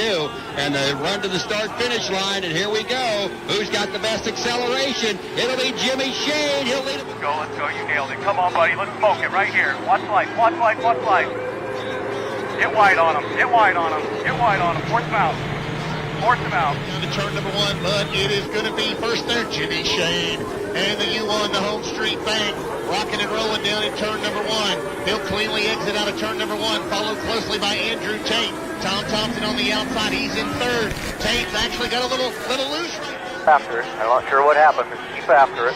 With the lead halfway up the backstretch. Shane halfway up the backstretch. Tate now a rooster tail behind, and he got caught up in some rough water. It'll be Jimmy Shane to the entrance pin of turn 2. Now Andrew Tate going to start to put the pedal down to the floor. Shane will come out a little bit wider out of 2, come down towards the start-finish line. Tom Thompson about 3/4 of a rooster tail behind. 1 down, 4 to go. Jimmy Shane leads this final heat. It is Jimmy Shane by a little over a rooster tail lead over Andrew Tate. Is the first of 5 times around. Second time into turn number 1. It is still Jimmy Shane as he'll tiptoe his way through the lower corner. Comes out pretty cleanly and no issues there. Andrew Tate the same thing. Swings out a little wide. Tom Thompson just now going through turn 1, but again, the front of the field, Jimmy Shane's extended his lead now to 2 rooster tails, Tim. 2 rooster tails up the backstretch. Andrew Tate flying the 9, trying to catch up to Jimmy Shane, but Shane into the turn number 2 quickly. He'll lead the pack into turn 2. Andrew Tate now comes up to within a rooster tail as Shane comes off the exit. Great corner. Stay out here. Stay out here. Lap number 2, 2 down, 3 to go for Jimmy Shane. He's by. Now Andrew Tate right now is by the start-finish line.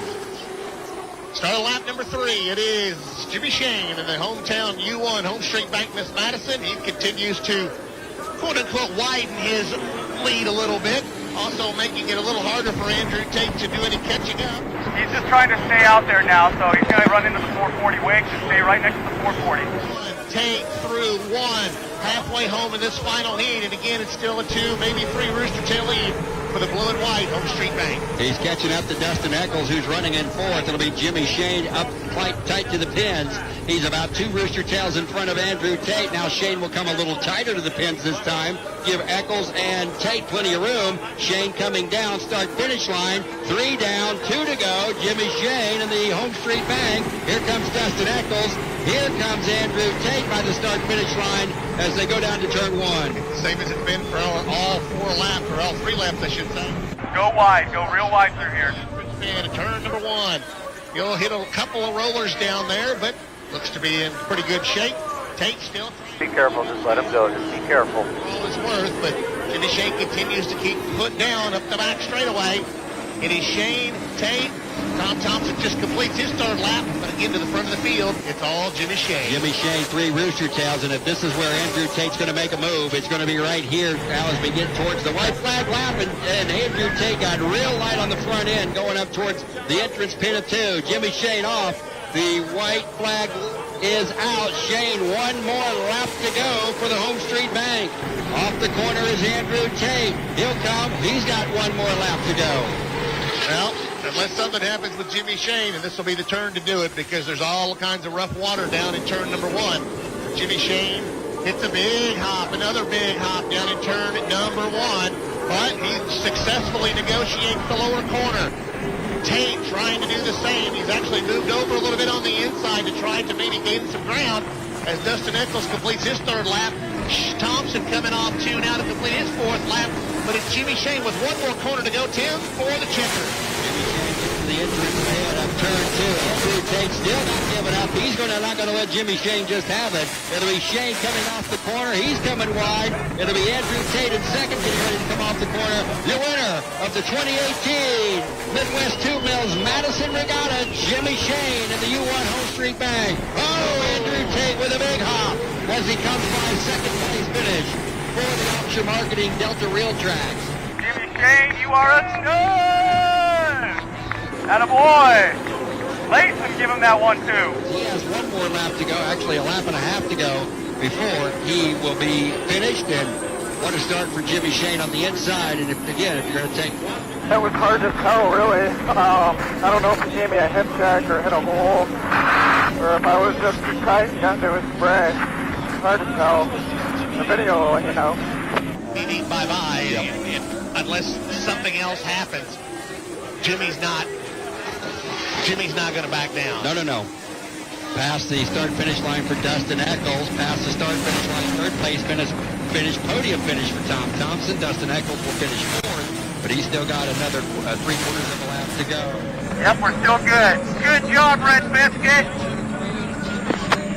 Biscuits and Gravy came out to play. Down. It is Jimmy Shane. Actually even popped the canopy. Yes, he did.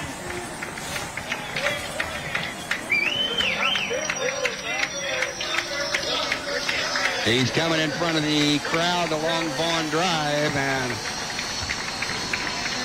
a lot of fist waves for Jimmy Shane, and he got off to a good start in this final heat and ends up with the 2018 Midwest Tube Mills Indiana Governor's Cup Championship Trophy.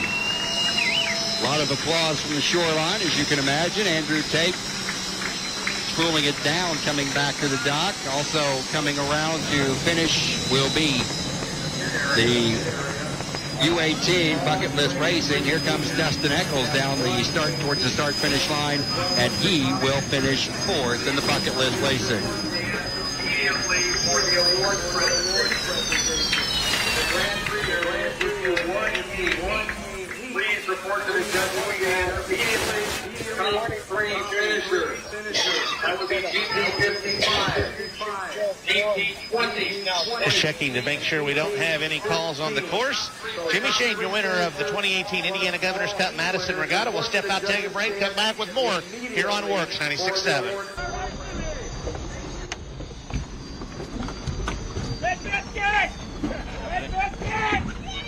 Good job. Thank you. Nice start.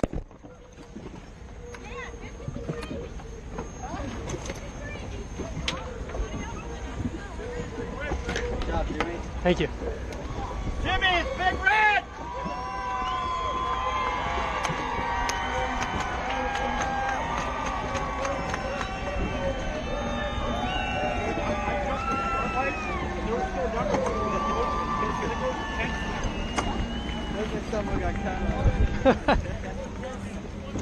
Let him off. Hey, John. Hey, good job, buddy. Good job, Jimmy. Okay, John. Beautiful, Jimmy. Winner of the final heat for Midwest Tube Mills. Sponsoring this year, our title sponsor, thanks to Rick Russell and family, Jimmy Shane and the whole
This is quite an honor to be here in Madison, Indiana. This is one of the best teams in all of motorsports, any motorsport. There's not much of an opportunity for many drivers to get to race for a racing that's backed by an entire town and an entire community. And I just have to thank each and every one of you guys from Madison, Indiana for all the years of support right here in this little town. We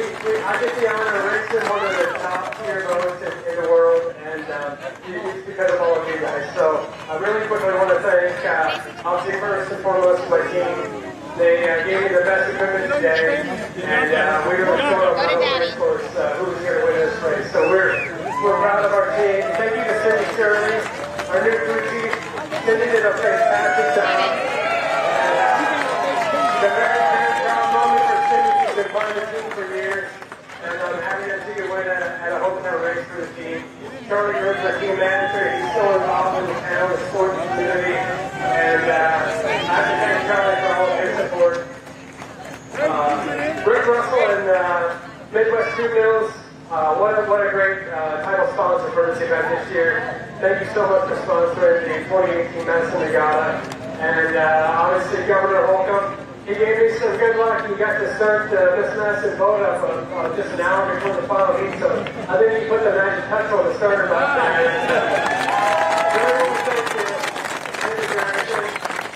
My wife, Bianca, she supports me in and out every day, and I love her so much. Thank you for all your support. My dad's here. I love you, Dad. Thank you for all your support. And each and every one of you, I'd be remiss if I said that that one was for Dan Hoover. And,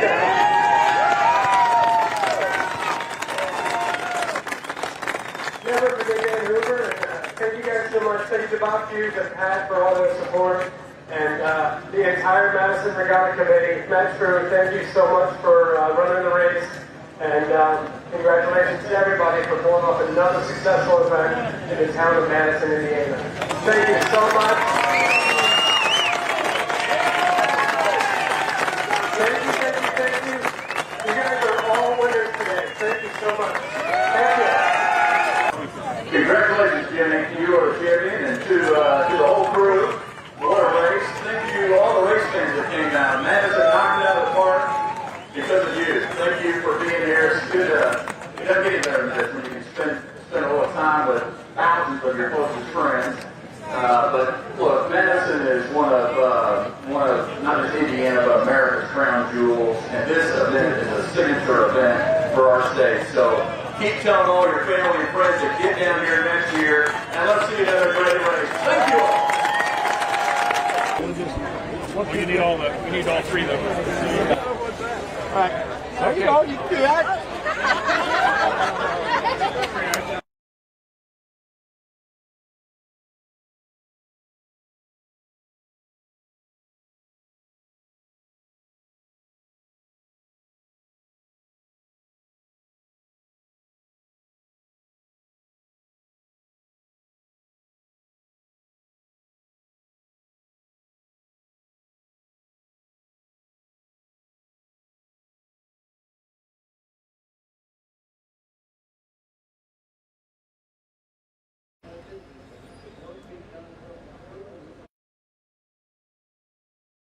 And hopefully we can get that soon.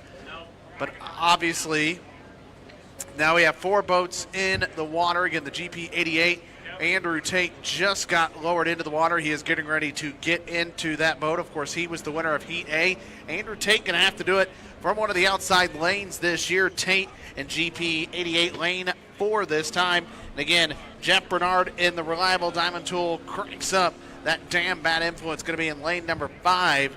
So 2 of the faster boats going to be in lane 5, but Greg Hopp, who looked really, really good in that last race, will be in heat number 2. So be curious to see what he's able to do from one of the inside lanes, especially if the GP17 is unable to go.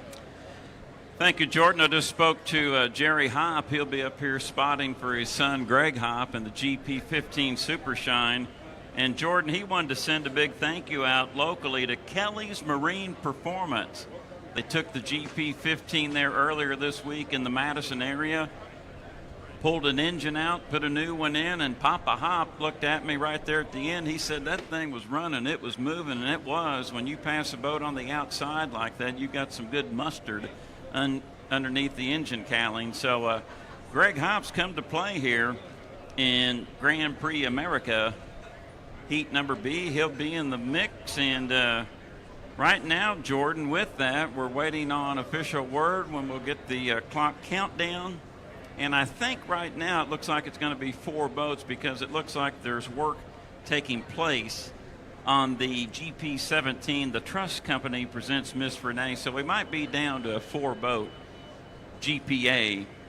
Heat B brought to you by Rivertown Bar and Grill. And, of course, their final heat tomorrow, they will run for the Hoosier Nationals here at the Madison Regatta in Grand Prix America. Absolutely, and what a race it should be. I mean, I think we saw in that very first heat the speed that all these boats have. Again, Andrew Tate out in front, but Grant Kopp doing a great job there. Of course, you can't count out the Reliable Diamond Tool cranks up that damn bad influence. Got to make sure I get that right, Jeff, in your honor. Of course, the defending national champion there. And as we see the H1 boat and Chief Referee Rick Sandstrom coming back on. Hopefully he brings us good news here. But we are ready to go GP racing. Again, all 4 boats in the dock. Again, the GP17, as Jeff said, the Trust Company presents Miss Renee. Dustin Eccles, I saw him walking in the pits earlier, just kind of up here, and doesn't look like, unless something changes very quickly, they're going to be out in this race. But still should be one whale of a race with these 4 boats. I see the driver suits on all 4 other drivers. And I assume once we get that countdown clock, obviously the rescue boat's got to get back out in the middle, obviously for safety purposes. Hopefully everything is good to go and we can get some more action on the water. I know everyone was looking forward to the H1 Unlimited race a little bit ago, but unfortunately, again, you got to get those buoys set if you want to run the races. So again, hopefully Rick will bring us some good news there. But we are ready as the GP course looks great. The rescue boats are going out there, and we're not far away from more action here on the Wild Bill Cantrell Memorial Racecourse, Jeff. Thank you, Jordan Bear.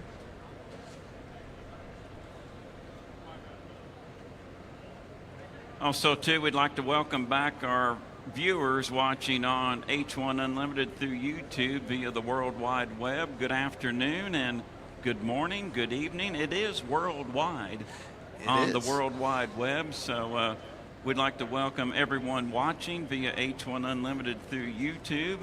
2 heats are in the books. We had Pro Light Heat A and Pro Light and Grand Prix America Heat A completed. Then Heat 1 of H1 Unlimited was stopped due to course problems up near turn number 2.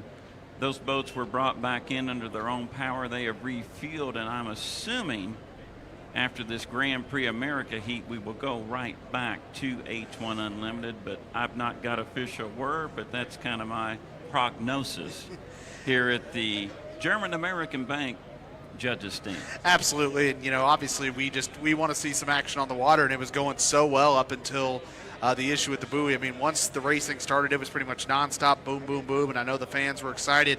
When I was up walking on Vaughn Drive just a little bit ago, I had some people stop me and saying, "What's going on? What's wrong with the buoy?" And obviously me here at the judges stand, not exactly sure if I'm qualified to answer that, but hopefully everything's back in place. The rescue boat back in the middle of the race course there, and again, still waiting on a clock start, as Jeff said, because everything is a clock start with Grand Prix America, and as we've said multiple times, you do not want to jump that gun, Jeff. Lanes assigned in Grand Prix America. Heat B coming up. Lane 1 will be Dustin Eccles, but right now they're still working on that craft. I don't believe the Trust Company presents Miss Renee will answer the call for Heat B in Grand Prix America, Heat B. Lane number 2 will be Greg Hopp in the Super Shine. Bobby Kennedy, lane number 3 in River City Printing. Andrew Tate, lane number 4 in the Chuck's Beard Butts and Racks Barbecue presents Be Right Auto Glass. Piper Wing Hydrofish. Lane number 5 will be Jeff Bernard in the Reliable Diamond Tool. Cranks up that damn bad influence. So right now we're looking at 4 boats here in Grand Prix America. Heat B. Jordan, our spotters have arrived in the corral area to our left. We're just waiting for the final instructions from race officials to begin this clock countdown for Grand Prix America. Heat B brought to you by Rivertown Bar and Grill. I spoke to my friend John Tomey earlier from Cambridge, Maryland. John was scheduled to be in Brockville, Ontario, Canada this weekend on the public address system.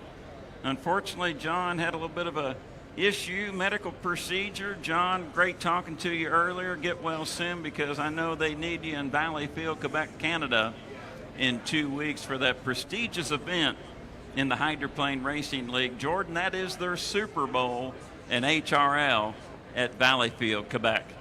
Awesome to hear. And, I know there are HRL races as well, but looks like we got something, Jeff. Getting close for our clock countdown for Grand Prix America. Heat B, we are 45 seconds until the 6-minute period.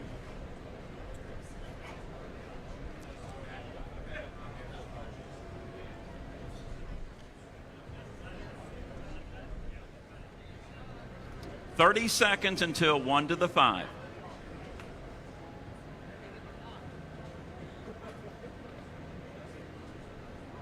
$20. 15. 10, 9, 8, 7, 6, 5, 4, 3, 2, 1. Mark. That is 1 to the 5 for Grand Prix America, Heat B.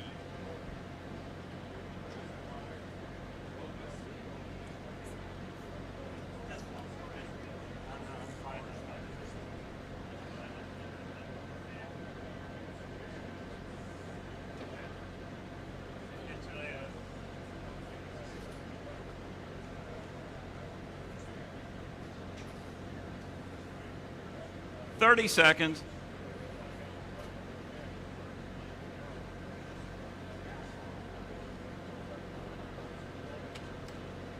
$20. 15. 10, 9, 8, 7, 6, 5, 4, 3, 2, 1. Mark. That is the 5-minute period for Grand Prix America Heat B, brought to you by Rivertown Bar and Grill. Drivers, crank them up. First to get a light to the 468 was Jordan Bear. It was Jeff Bernard, and the reliable Diamond Tool cranks up that damn bad influence. Next out, Bobby Kennedy, followed by Andrew Tate momentarily, still waiting for the lid to be locked on Greg Hopp in Super Shine.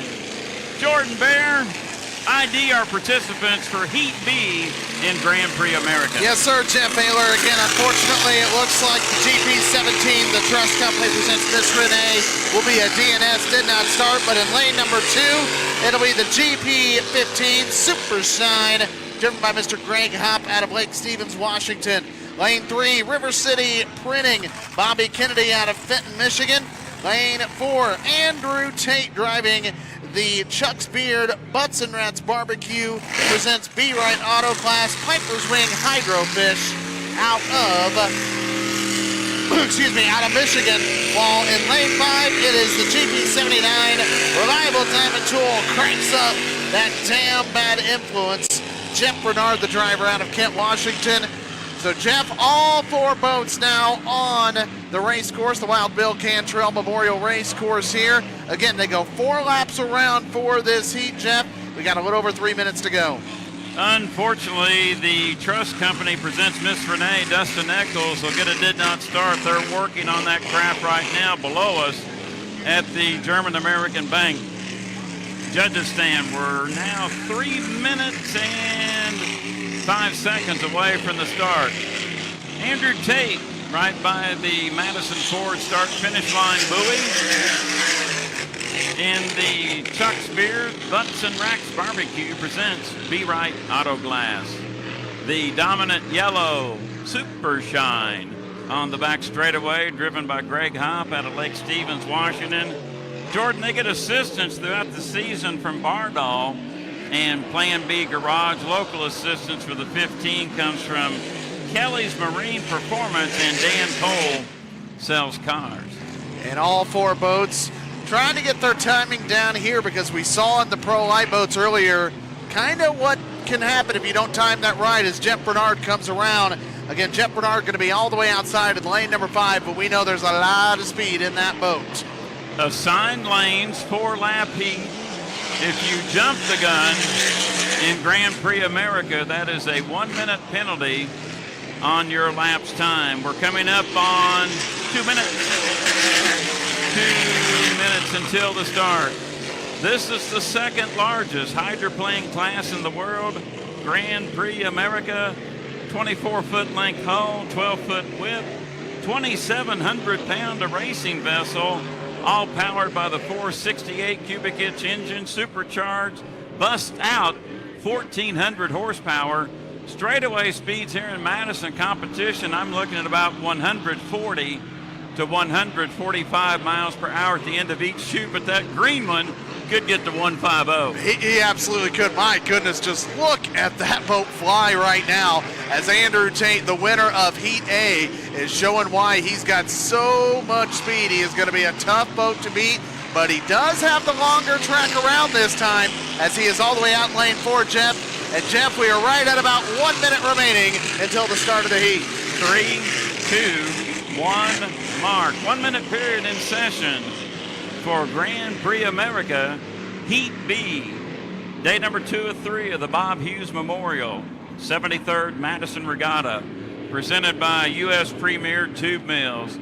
Field assembling in turn number 1. We are now coming up on the 40-second mark. Jordan, they look well behaved. Bring them to the turn, hand them back. Yes, sir, as all 4 of them look at that beautiful sight. There is not much more beautiful sight than that in hydroplane racing. Greg Hopp in at lane 1. River City Printing, Bobby Kennedy lane 2, Andrew Tate lane 3, Jeff Bernard lane 4. Jeff Baylor, they are getting ready to get to the entrance pin of turn number 2. Bring them to the start, my friends. Madison, Indiana, the Thunder returns. Rivertown Bar and Grill, Heat B, Grand Prix America. Kennedy back at the start. 5, 4, 3, 2, 1. Mark, and we'll call it physically. Look like 2 were over. Ken and Morissette will monitor the radios. Start is under review. We'll call it physically in turn number 1. Jeff Bernard there first in reliable diamond tool. Cracks up that damn bad influence. Hits a hole. Greg Hopp in second and Super Shine, but those could be the 2 culprits on the gun jump. They absolutely could, and there we go again as we see a beautiful run by Jeff Bernard. Andrew Tate about a rooster tail behind, and Greg Hopp trying to catch him as well. Greg Hopp got a little light there, Jeff, as they enter turn number 2. That gun jump might not matter. Bernard was over first. We'll see how it pans out, but Andrew Tate, Hydrofish, is gobbling up the Ohio River. We'll come down to complete lap number 1. Bernard, your physical leader, but here comes Tate in the Chuck Spear Butts and Racks Barbecue presents B-Ride Auto Glass. And we've got the official ruling. Jeff Bernard, Greg Hopp have jumped the gun. Your official leader, Andrew Tate in the dominant green Hydrofish. Your second place boat is Bobby Kennedy in the red, white, and blue River City Printing. Bernard third, Hopp fourth. Absolutely, and Andrew Tate, that boat looks awfully smooth coming down the backstretch as he not only is in first place because of the penalties, but physically in first as well. And of course, Bobby Kennedy in River City Printing in second. Andrew Tate comes down. His boat looks good, Jeff, as he looks to complete lap number 2. Tate working in turn number 2. Running clean off the buoy row. Andrew sees the Madison Ford start-finish line. We're halfway through Grand Prix America Heat B, and it's all Andrew Tate in front. Chuck's Beard, Butts and Racks Barbecue presents B-Ride Auto Glass. The red, white, and blue boat is in second place. That is Bobby Kennedy out of Fenton, Michigan in the River City Printing. But Jordan, we're going to have a battle for third. Jeff Bernard has been running the outside wake of Tate, and now Hopp has moved into third. He has a 1-minute penalty. Bernard has dropped back to fourth. Tate, Kennedy, Hopp, Bernard, 1, 2, 3, 4. And there we go. Andrew Tate is completely dominating this race so far, but a nice run. And now Kennedy again passing Bernard as they look for the white flag, Jeff, coming around the turn. Bernard slowing, working up the back straightaway. White flag is displayed. Andrew Tate accepts it at the Madison Ford start-finish line buoy. 1 1/4 miles to victory for Andrew Tate. Greg Hopp appears to be second, but running third. Here's your second place boat, Bobby Kennedy out of Fenton, Michigan, driving the River City Printing. Greg Hopp in third in the dominant yellow Super Shine, and Jeff Bernard has fell back to fourth in the dominant orange. Reliable Diamond Tool presents That Damn Bad Influence. Tate in front comfortably, wants those 100 points. Absolutely does. And again, he is not, obviously you can tell the speed's not as there because he knows how comfortable his lead is. Greg Hopp physically behind him, but he's in third. And of course, Bobby Kennedy in third as Andrew Tate comes around the entrance pin. And Jeff Ayler, he looks for the checkered flag. Final turn, final lap. He's bringing it close to shore. He'll see the Madison Ford start-finish line buoy. Rivertown Bar and Grill was the sponsor. Your winner in Heat B of Grand Prix America, Andrew Tate and Chuck's Beard. Lutz and Rax Barbecue presents Be Right Auto Glass. Second place will go to the red, white, and blue craft. That is Bobby Kennedy out of the state of Michigan in River City Printing. So Greg Hopp will get the third place position with a 1-minute penalty in the Super Shine. And boy, Jeff Bernard, tough break, had that gun jump. He had it wound up on the outside. Maybe it was strategy trying to draw the others over with him. If that was the case, it did not work, but the Reliable Diamond Tool cranks up that damn bad influence, will get fourth. Absolutely. And man, let me tell you what, Andrew Tate, that boat looks awfully impressive out there. My goodness, he started on the outside, but man, when he took the lead, he never looked back. And also kudos to Bobby Kennedy, who of course had a did not finish earlier in Heat A, able to get a second place finish. Greg Hopp, again, a third place finish, adding up those points, which can all go to the final tomorrow. But Andrew Tate, what a run by the Michigan native in this boat. Of course, he was hoping to be driving the U91 Goodman Real Estate, but you know, things happen. Let me tell you what, in this GP88, that is an awfully fine looking craft, Jeff, as they all get ready to pull back into the pits. Thank you, Jordan Bear. First place, Andrew Tate. Second place, Bobby Kennedy. Third place, Greg Hopp. Fourth place, Jeff Bernard, did not start, to Dustin Eccles. And we're getting word H1 Unlimited will go back to the water. They will rerun Heat number 1 of H1 Unlimited here at the Bob Hughes Memorial 73rd Madison Regatta, presented by U.S. Premier Tube Mills. And all the boats that started coming back under their own power. Andrew Tate already back. Bobby Kennedy back. I know he'll be happy with that second place finish. That was a big run for them after that DNF in Heat A. So they get second place points here in Heat B of GPA. Greg Hopp back. Jeff Bernard about to turn off the Reliable Diamond Tool presents, or cranks up, that damn bad influence. We got too much cranks, too much presents, too many sponsors, but we love them all. We do, and man, we're so grateful for all of our local sponsors that have made this possible and putting their names on these boats. I love seeing it. It's what makes this sport so great. And let me tell you what, I know the fans are loving it because you see them all still down on the shorelines here. They love that noise, the loud noise there. In fact, one of the queens I was talking to earlier, she said that was her favorite part, was how loud the boats are. It kind of brings back that old vintage feeling from back in the old Piston Packer days. And as Tana just pointed out to us, H1 Unlimited next. We see the boat, it looks like the U40 Bucket List Racing. The crane is about ready to lift it up. The Beacon Electric J. Michael Kelly, the U8, it is currently on its way to the water right now. So it looks like they have at least gotten fixed what the issue was. So looks like we will hopefully have some H1 Unlimited hydroplane racing here very, very soon. Obviously, you got to get the Grand Prix out of the water. Looks like they're going to be moving it back because where the 40 goes here, GP79's there. Race fans, Andrew Tate is out of the cockpit. Your winner of Rivertown Bar and Grill Grand Prix America Heat B. Let Andrew Tate hear your applause.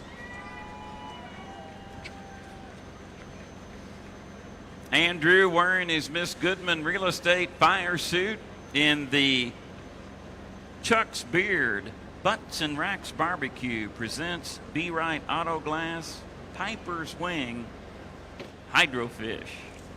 What a run by Andrew Tate. I said yesterday, any boat that Andrew Tate is in, he will give them a chance to win. Speaking of barbecue, this gentleman has been with us in security for numbers of years at the Madison Regatta just outside the judges' stand. He treated us to a wonderful lunch here this afternoon. A big thank you goes out to Butch Perry. Butch's Barbecue at the First Street Saloon, located at 313 First Street in Madison. Colina, I saw you give the delivery because, Butch, I didn't want a penalty because Colina would come down and whoop me. Good barbecue. Thank you. That was absolutely excellent. We appreciate Butch and everyone for bringing that to us. That was absolutely excellent earlier. In fact, he was talking to my parents earlier at the top of the hill there and was telling them about it, and I think it's something my parents at one point will want as well. And now we see it, both the U40 Bucket List Racing and the U8 Beacon Electric currently being lowered into the Ohio River onto the Wild Bill Cantrell Memorial Racecourse. So we are about ready to go H1 Unlimited hydroplane racing here on the Ohio River. So Jeff Ayler, my friend, with that, I am going to hand the headset to the voice of H1 Unlimited hydroplane racing, the living legend, Brad Luce. Thank you, Jordan Bear. Jordan will come back with me. We got a pro light heat scheduled coming up, and I'm Jeff Ayler. Brad Luce rejoins me, and Brad up next. The big pups are going back into the water. Let's get this one in. Let's get it in this time. We got two of those big pups, as you call them, being dipped into the Ohio River right now. To our left, we see the U40, the Bucket List Racing. That will be Dustin Eccles' ride. They were our second fastest qualifier yesterday, almost the first fastest. They held on to that title till the last lap of qualification by Corey Peabody and the U9, the Beacon Plumbing. And also in the water is Corey's teammate. That would be J. Michael Kelly, U8, Beacon Electric. You know, big pups, Brad. You know I love the four-leggeds, and these H1 Unlimited hydroplanes are magnificent. They're feisty. They kind of remind me of a schnauzer in the local area named Elsa. There you go. So to recap a little bit what happened, we put these boats in the water once. We almost got the heat in, but then we had a buoy or two that was misaligned, and when we were inside 3 minutes until the start, we had to bring the big boats back in, stick them up on the trailer, get them refueled. They are back now in the river, or at least two of the four are. But I want to recap for our fans this format, which is a little bit different than perhaps what we've seen in the past. We've got 5 boats, Jeff Ayler, and we are going to run 5 heats of preliminaries before the winner-take-all final. Each of those preliminaries is going to have 4 boats. So each one of our 5 boats is going to sit out one of those 5 preliminaries. Now, to determine which boat is going to sit out and not run in which heat, we had a draw this morning, and each team drew a ping pong ball out of the basket, and there was a number on that ball, 1 through 5. If you drew number 1, which the U9 Beacon Plumbing did, you sit out of the first heat. If you drew number 2, you sit out of the second heat, and so on. So our 4 boats that are going to run in our first heat here are the Miss Home Street, the Beacon Electric, Legend Yacht Transport, and Bucket List Racing. Corey Peabody, our top qualifier, he's going to sit this first one out, but then he'll run the next 4. Brad, I like the format drawn up with H1 Unlimited, and of course officials here at the Madison Regatta. We got a 5-boat field, but this gives an opportunity for our fan here on the shoreline, our guest, to give a shot at seeing the world's fastest racing boats, H1 Unlimited. Each heat, 4 boat, of course the 5-boat final. We'll see how things play out, but I like this format. Gives a chance for each Unlimited to run 4 heats and then a final. I like it. I'm ready to go. Let's hope the course is with us in this one. Keep those buoys locked down. Let's keep the buoys locked down. I think we've got a little bit more breeze blowing now than we had when we tried to run it the first time. I know we saw a couple of those GP boats getting a little bit loose on the front straightaway. I also am aware that our H1 drivers saw that. They are aware of that, and of course they're going to go all the way up to the top end of the race course up here underneath the Madison Bridge before they come down. So a much bigger race course, but these are the best drivers in the world. You talked about the format. I like it. I think it's about as fair as you can get with the 5 boats. Everybody's going to run against everybody, and everybody's going to sit one out, so everybody has the same opportunity to get points and to get on the front row of the final. Makes for a better show. We did not want to go 3-2, 3-2, 3-2. This is a better opportunity for you, the race fan, our guest, here at the Bob Hughes Memorial 73rd Madison Regatta, presented by U.S. Premier Tube Mills. And Brad, not only kudos to H1 Unlimited, but Madison Regatta, but better yet, these teams elect to run that, and that's hard work this weekend. 4 heats, each boat, and then a final. Expect all 5 out there in the final, 4 in the front row in the trailer, as long as there's no problems. Absolutely. And basically what it is, Jeff, it's basically a Gold Cup format. Everybody's going to run 4 times before the final. The other thing I like about it from a season perspective is the boats did not get an opportunity to run the final heat in Guntersville, so they kind of got cheated out of an opportunity for 400 potential points by winning that final heat. The extra preliminary here will give them that opportunity back. So it'll help our point system a little bit. We have 3 of our 4 H1 Unlimiteds into the water. The U11 Legend Yacht Transport is being set in the water as I say that. That is a beautiful boat this year. It really Beautiful. is. And Jeff, if you sit here, and those of you who are here on the shoreline, if you're anywhere near the pit area, if you can look at the Legend Yacht Transport as it's just now being set in the water, look just behind it and above it a little bit on the left. You'll see the drone hanging right there. And Jeff Ayler, there is the shot from the drone. Why do you read my mind all the time? Earlier I saw that and I thought, I hope that's not what I think it is. And then I saw the little propeller action on that and drone, I know and exactly. that made my heart beat a little bit easier. I know exactly what you thought it was. You thought we had some debris in the river. I saw it earlier, had the same. Yeah, boy, this is a little scary. And remote control racers will just love building that Legend Yacht Transport.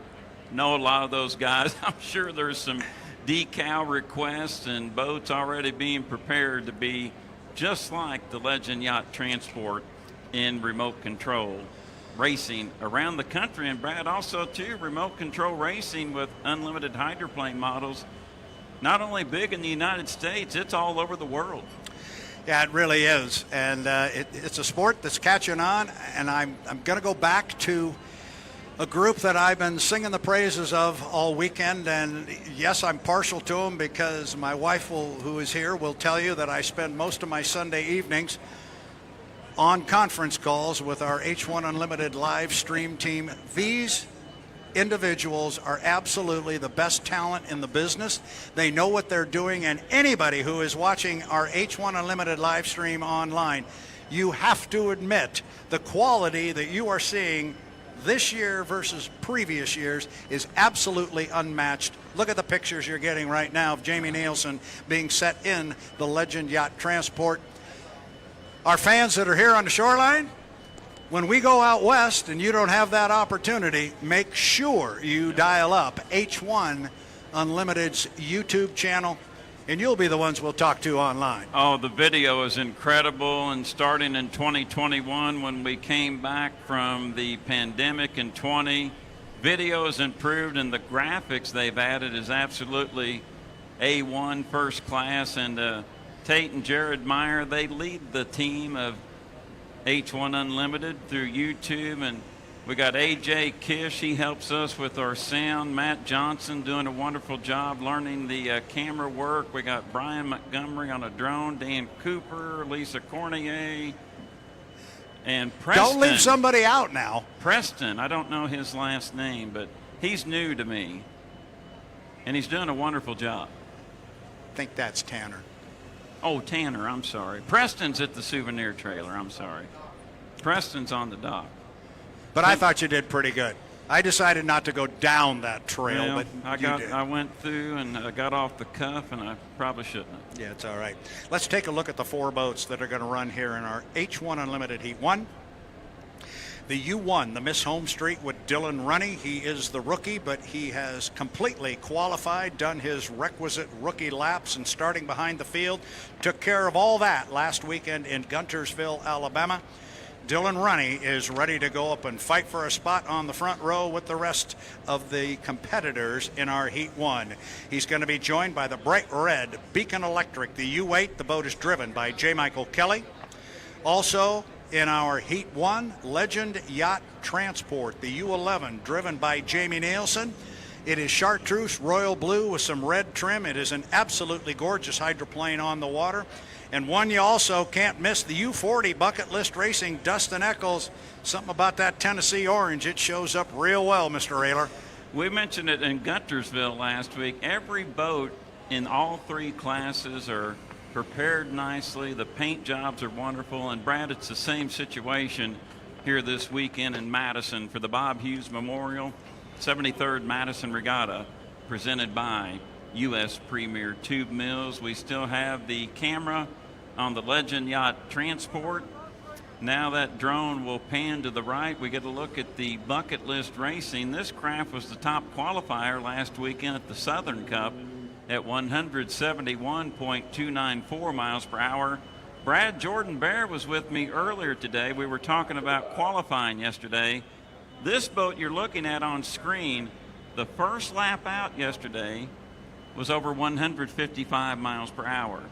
That boat was the top qualifier all the way up until the end when Corey Peabody made that last lap in qualifying at over 156. 30 seconds. To grab away the Bob Hughes Memorial Fast Qualifying Award presented by Clifty Engineering. Done a great job. Did a terrific job, and I love the award for the top qualifier. Let's go silent. We'll listen to the countdown, Jeff Ayler. 15 seconds. 10, 9, 8, 7, 6, 5, 4, 3, 2, 1, mark. 5 to the 5. As you, Brad, as you just heard from H1 Unlimited's Mike Morissette, we're inside 5 to the 5 for heat number 1 of H1 Unlimited here at the 2023 Madison Regatta. Good afternoon, good evening, good morning, wherever you're at around the world watching us on H1 Unlimited via YouTube, and also to our guests, the race fans here along the shoreline at the Madison Regatta. I'm Jeff Ayler, joined with my friend Brad Luce. Brad is the voice of H1 Unlimited, and so glad to be teamed up here with you this weekend. I'm just 4 miles from the creek, and you're a little bit longer way away in Kennewick, Washington, where it's a PDT out there. It's only a little bit after 2 bells. Yeah, and it's awfully hot out there, too. So on some level, I think I'm really happy to be here. But absolutely, we're happy to be here. The wife and I took off almost a month ago, and we've been on the road and retired folks, so we've been running around the country seeing some of the most beautiful places this country has to offer. But then it ends and all builds to the pinnacle, and that's the final heat of the Madison Regatta. So we've got some work to do to get there. Heat 1 is on deck. It's Dylan Runny, J. Michael Kelly, Jamie Nielsen, and Dustin Eccles. What do you look for, Mr. Ayler? Well, we're coming up on the 8-minute, 35-second mark. Lane is not assigned to you when you leave the pit area. You'll hear the boat start to fire up at the 5-minute mark. That's when they can take to the Wild Bill Cantrell Memorial Racecourse. Early on, you don't want to make a mistake. This is your building block for points. You want to score well. You want to keep your boat intact. You don't want to get in trouble. Our 5th qualifier, Jamie Nielsen, always has a knack of getting lane number 1, but I think the boat to watch here, they want to start their building block better than they did last week at Guntersville, is Dustin Eccles in Bucket List Racing. 2nd fastest qualifier here. The bucket list has come to play in 2023. Dustin Eccles has his game face on. I spoke to him earlier, and Kelly Stockland, too. I spoke to Kelly, and he's tickled. He is tickled, and of course we've had this conversation many times. Kelly and Sharon Stockland, the owner of Bucket List Racing, the two of them from the Pacific Northwest. Kelly's been involved with racing since the late 60s, early 70s. He's owned his own Unlimited for a number of years, but still that first H1 Unlimited win has eluded those two. And someday it's going to happen. And when it does, Jeff, I'm told they may just shut down the pit area. I hope I'm inside when it happens, because there's going to be a party, and it's going to have a lot of orange. Well, it could happen here, right here, tomorrow afternoon for the Indiana Governor's Cup Championship. Also, too, we have J. Michael Kelly in here in the dominant red Beacon Electric, 7 minutes until the start. J. Michael Kelly has won in Madison before, and I think right now on paper, Brad, I would have the bucket list right there at about 2-1, and Kelly's right behind him at 5-2. So we'll see how it plays out here. But anytime J. Michael Kelly's in a boat, outboard, inboard, unlimited, look out. Yeah, J. Michael Kelly is just flat out a boat racer. And no matter what it is, in fact, he's just a racer. And we've made the comment, we've chuckled about it. If you run into him at the grocery store, you're probably going to have a kart race on your hands with that young man. He just likes to race. He's very, very good at it. And we are coming up on 6:15 to the start of Heat 1. The boats cannot leave the dock until the 5-minute mark. We're about a minute, 10 seconds out, 10, Jeff. 9, 8, 7, 6, 5, 4, 3, 2, 1. 1 to the 5. Big moment for Dylan Runney, racing for the first time in front of the hometown faithful in the U1 Miss Home Street, the powder blue and white, the Home Street blue actually. Dylan Runney in the mix. He's qualified as an H1 unlimited hydroplane pilot. Did that last weekend at Gunnersville. The reins are turned loose, and Brad, the Legend Yacht Transport with Jamie Nielsen is in the mix as well. We are 5 minutes and 30 seconds until the start for H1 Unlimited Heat number 1 here at the 73rd Madison Regatta. It's the Bob Hughes Memorial presented by U.S. Premier Tube Mills. Brad Luce will try it again. The lids are locked. The fuel pump is on. The lines are loose. Drivers, light up the Lycomings. 2, 1.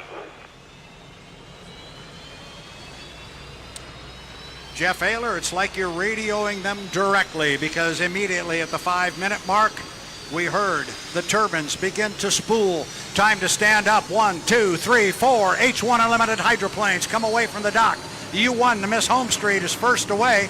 Jamie Nielsen this time is going to jump out. He was the third boat up the dock, but he's going to jump to an inside lane. Remember last time Nielsen took off away from the field up the backstretch. He's already got the jump on the field going down to turn 1 here at the start procedure. And Dustin Eccles this time comes up quickly onto a plane. 4:20 until the start, Brad. That's important for the drivers in the cockpit. That's part of their strategy in this race before the race. Right now, each driver does not know what lane they're starting in. This is the sequence. This is the race before the race. Usually the first one out is generally right on their timing marks. We'll see how it pans out. Yeah, we're also going to see if anybody wants to cut the race course right now. They can cut the course from back to front on the top end of the GP race course. Our first 3 boats, which are Jamie Nielsen and the Legend Yacht Transport, the Beacon Electric, and the Miss Home Street, have all decided not to do that. We'll see if maybe Dustin Eccles might want to cut the course. He could do so now, but it looks as though he too will go up underneath the Milton Madison Bridge. Everybody going up to the top end. I suspect part of that is go up and see what the water looks like up there. 3:30 until the start. Jamie Nielsen approaching the Madison Ford start-finish line buoy in the Chartreuse Royal Blue and Red Legend Yacht Transport. Following Jamie about 1,500 feet back is J. Michael Kelly in the dominant red U8 Beacon Electric. Just underneath the Milton Madison Bridge on the Indiana shoreline, the Home Street blue and white, Miss Home Street. Dylan Runney in the cockpit, and behind Dylan in the Tennessee orange. 3 minutes until the start. Dustin Eccles drives the bucket list racing. Brad, we're 2:55 away. Right now, still lots to decide. Which driver right now in that enclosed capsule feels Are they on their timing marks? Are they not on their timing marks? Do they need to go to plan B or C? And are they in the lane they want to be? An interesting line for Dylan Runny down the front straightaway. He came down the front straightaway on the far outside. Behind him was Dustin Eccles, and now Dustin Eccles has moved to the inside of him. Runny left the door open for him, so he stepped inside of him. But still, to your point, a lot to decide as we come up on 2 minutes and 20 seconds. 2:20, Jeff. Timing marks. When we get to 24 seconds, that's where the field would like to be at the entrance pin at turn number 2 to our left. Exit pin at turn number 2, 17 seconds. If you're at the Milton Madison Bridge on the front chute at 12 seconds, put the hammer to it. That's a good timing run. 2 minutes until heat 1, H1 Unlimited. So far, nobody has decided to cut across the race course, and now it looks like Jamie Nielsen with 150 is going to come down the front straightaway slowly. The other piece to the puzzle here, Jeff, and we've talked about it, you've got to maintain at least 80 miles per hour during this entire 5-minute period. That will be determined by the officials whether you did or did not when we go through tech inspection. But Jamie Nielsen at 1:30 is already across start finish line. Kelly comes by. He is in lane 2. Nielsen sitting at 1. Right now, it is Dustin Eccles in 3, and on the outside, it looks like Dylan Runny. 1:15, Jeff, until our start. By the positioning of the boats, no one elected to cut through the infield just past the start-finish line buoy to the back chute. They all go in turn number 1. We are 5, 4, 3, 2, 1. Mark. 1 minute period has begun for heat number 1 of H1 Unlimited at the Bob Hughes Memorial 73rd Madison Regatta, presented by U.S. Premier Tube Mills. Brad Luce set these lanes for heat 1. Legend Yacht Transport, Jamie Nielsen. That is the Chartreuse and Royal Blue boat. He is sitting in lane number 1. He's the leader up the backstretch. Lane number 2, the bright red boat. That is the Beacon Electric. That is J. Michael Kelly in the U8. Lane number 3 is going to go to the bright orange U40. That is going to be Dustin Eccles in Bucket List Racing. It's going to be the hometown Miss Madison, Miss Home Street on the far outside. Jeff Ayler inside, 23 seconds to the start. Let's start our 73rd Madison Regatta. By my timing marks, everyone looks well behaved. Nielsen in 1, Kelly in 2, Eccles in 3, Runny in 4. 11, There's 12 seconds. They're 9, past the bridge. 8, they see the 7, Madison Ford start 6, finish line. 5, we are now 4, 3, 2, 1. Mark. We're racing in H1 Unlimited heat number 1 here on the Ohio River in Madison, Indiana. Start looked good by my eye, and that was a legal start. Legal start. Heat number 1, H1 Unlimited. Your leader in lane number 1, Jamie Nielsen, Legend Yacht Transport. Jamie Nielsen had the best start. He led him across start finish line, and right now he's got a full rooster tail. Jamie Nielsen, Legend Yacht Transport. What a surprise up the backstretch. He's being chased by Dustin Eccles in the U40. Bucket List Racing. Then third place on the outside, Dylan Runny in the home street. J. Michael Kelly on an inside lane pulls up the rear. He is in 4th, but still a very tight field at the top end of the race course. Jeff Ayler, remember, we go 3 times around. This will be the completion of lap number 1. Nielsen in front. If he wins this one, it will be at the start. He was there first when the clock struck 0. He's got a comfortable margin. Jamie Nielsen, your leader. Legend Yacht Transport, Dustin Eccles in 2nd. Now J. Michael Kelly and Dylan Runny side by side for 3rd. Nielsen 1 complete, 2 to go in the Legend Yacht Transport. Dustin Eccles in 2nd, Bucket List Racing. J. Michael Kelly has moved to 3rd in the Beacon Electric. Dylan Runny in 4th in Miss Home Street. And Brad Luce, could this be the first upset of the weekend? Nielsen in front, and it's comfortable. Yeah, it is a comfortable lead. He's actually opened up water. Keep an eye on J. Michael Kelly. He has closed a little bit of ground on Dustin Eccles in the Bucket List. There's a good race back there for 2nd. But Jamie Nielsen rocking and rolling up the backstretch. He's halfway up there in the U11 Legend Yacht Transport. Got a comfortable rooster tail and a half on Dustin Eccles that he can keep on his right side hip. We are just over halfway through this heat 1 for H1 Unlimited. There is a good race developing for 2nd place. Keep an eye on J. Michael Kelly in 3rd, but off the top end, still Nielsen, Jeff. Nielsen in front, the one-time Major League Baseball draftee by the Kansas City Royals. He loved boat racing. He's showing superior driving skill in H1 Unlimited heat number 1. White flag display, 2 complete and 1 to go, and Jamie Nielsen leads it, and it's comfortable. Second place to Dustin Eccles in the Bucket List Racing. Now Dustin going to the inside wake of your leader, and Kelly is behind him. That battle for second is not over.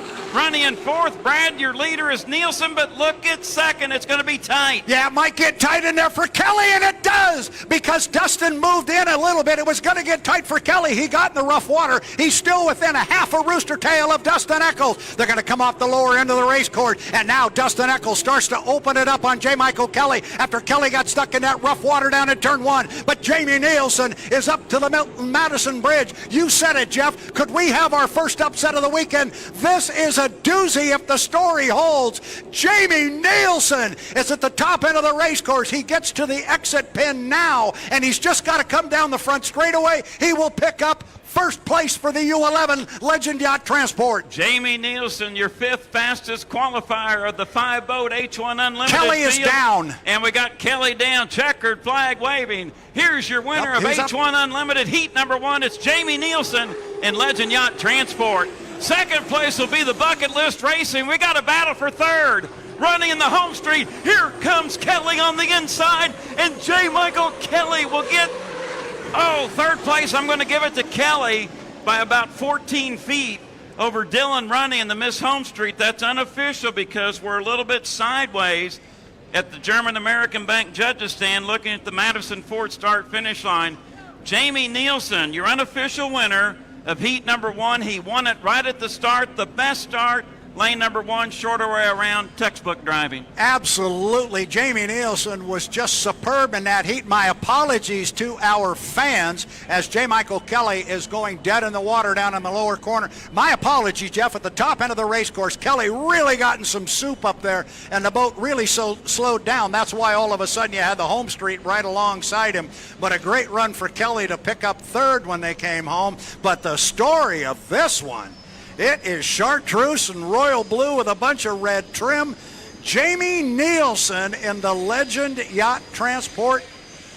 They are going to be extremely happy. I'm looking to our left. Scott Rainey is to our left. He's standing there with Jean Thioret, and they are both. Jean Thioret is here as a guest of the U11 Legend Yacht Transport. They've got to be very, very happy. I can guarantee you that Scott Rainey will take this in stride, just another step in the right direction. Brad, we had two veterans in the heat. Nielsen and Kelly were the veterans. They were in lanes 1 and 2. The two other drivers, Dustin Eccles, he's still relatively new to the Unlimited class, and of course Dylan Running, his second race. But Jamie Nielsen, that veteran savviness, he was right there at 0 at the start. That one H1 Unlimited Heat 1 unofficial. Beautiful start, beautiful driving. That goes to show how tight this field is here in Madison for the Madison Regatta. Good stuff. It's very good stuff, and we've been saying it since Guntersville. This field is so competitive.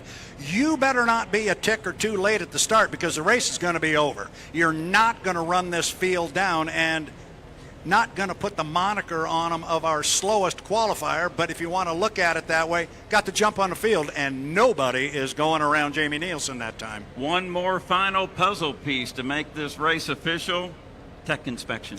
Yep, that's an unofficial finish order. The boats have to go through tech. We will get that as soon as we can.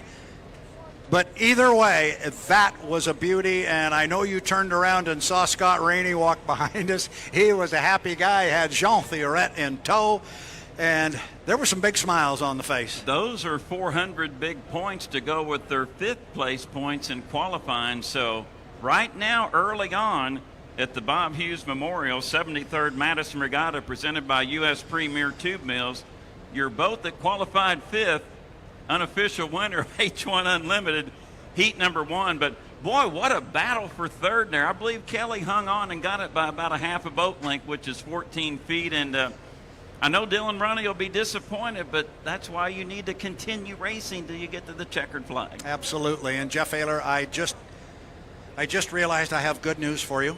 Very good news. We get to do that 5 more times. Oh, that's going to be fun. How about that? We're going to put 4 boats out there 5 more times. That was something special. And that's a happy group down there as the Legend Yacht Transport gets lifted out of the water and makes its way toward the trailer. Brad, the timing marks we mentioned, they were right there at the entrance pin at turn number 2. I looked down at the monitor. They were there around that 25-second mark, and I knew when the field got off the exit pin at turn number 2, it was just mash the gas and let it rip, and we're getting some preliminary reports on some possible damage to one of our racing crafts. Well, an eagle eye up here on the tower is thinking there may be some structural damage to the horizontal stabilizer, the wing on the U8, and quite candidly, that would not surprise me. He really got in the soup. You called it when they went down to the bottom end of the race course to start lap number 3. It appeared as though Dustin Eccles made a move to the inside. He was not going to be able to run Jamie down on the outside. He made a move to the inside. You knew that was going to tighten it up in there for Kelly, and he really got in the soup. Smart driving. Eccles was trying to protect that second place finish in 300 points, and Brad, by my eye, visually live, it was a legal maneuver, plenty of boat links there, but that's part of the strategy in unlimited hydroplane racing. You can take that boat if you got the necessary boat links. You can come in, you can come out, make that wake, make that rooster tail a little bit of a hindrance. And we've got something special for the fans here, because coming up the stairs beside us on our left is your winner, your apparent winner of our Heat 1. Jamie Nielsen is coming up with our Jordan Bear. When they get up here, I'm going to take the headset off. We're going to give it to Jordan Bear, and we're going to put a headset on Jamie Nielsen. You guys are going to have a discussion with him. But I got a hunch if those of you here at Start Finish look over and see Jordan come, got pretty happy, good-looking Jamie Nielsen back there. We'll get him up here and have the conversation. Jordan, great job. I'm going to step away. Jeff, you've got it. Thank you, Brad Luce. Jordan Bear coming over, and Jamie Nielsen with Legend Yacht Transport. All right, young man. I'll ask the first question, then Jordan will take it from there. Doing a microphone switch here. We'll get with Jamie momentarily. Jamie, congratulations. Textbook driving, won right at the start, lane 1. You were there at 0, key to victory. Yeah, for sure. I mean, this race course is as difficult as they come on the circuit. These rough, tight corners put an emphasis on being inside lane, and it's not always the fastest boat that wins on this river. And you know, that heat, the U11 Legend Yacht Transport was just good enough. We got the inside lane. Those guys were a bit late, and I gave her everything she had, and we were able to hold them off. You know, you saw yesterday, you slowly but surely in all your runs, you were able to slowly increase your speed. You knew you had the boat speed. You told me yesterday it's going to come down to the turns, the lane choice. Did you always want lane 1 when you went out there?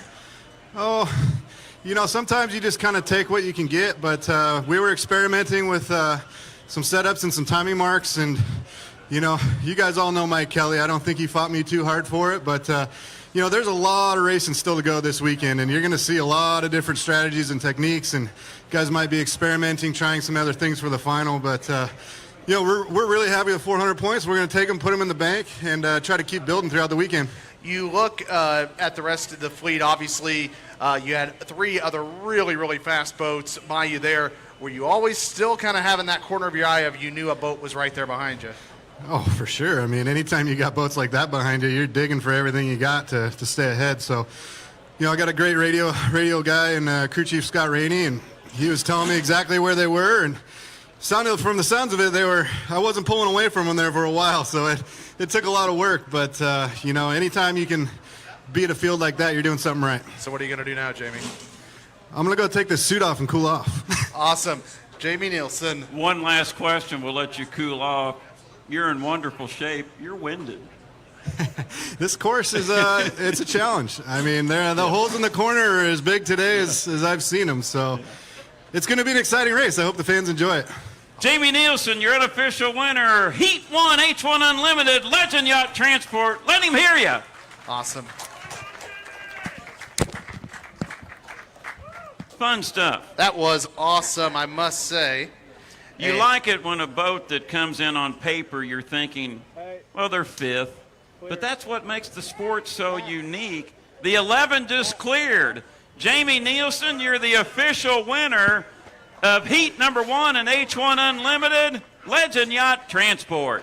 Well, that did not take long at all. So Jamie Nielsen, the official winner of H1 Unlimited Heat 1. And man, oh man, Jeff, what a start there by Jamie Nielsen. And man, he ran that boat about as good as you can run it. So that is a boat he has put the rest of the fleet on notice for the rest of the weekend.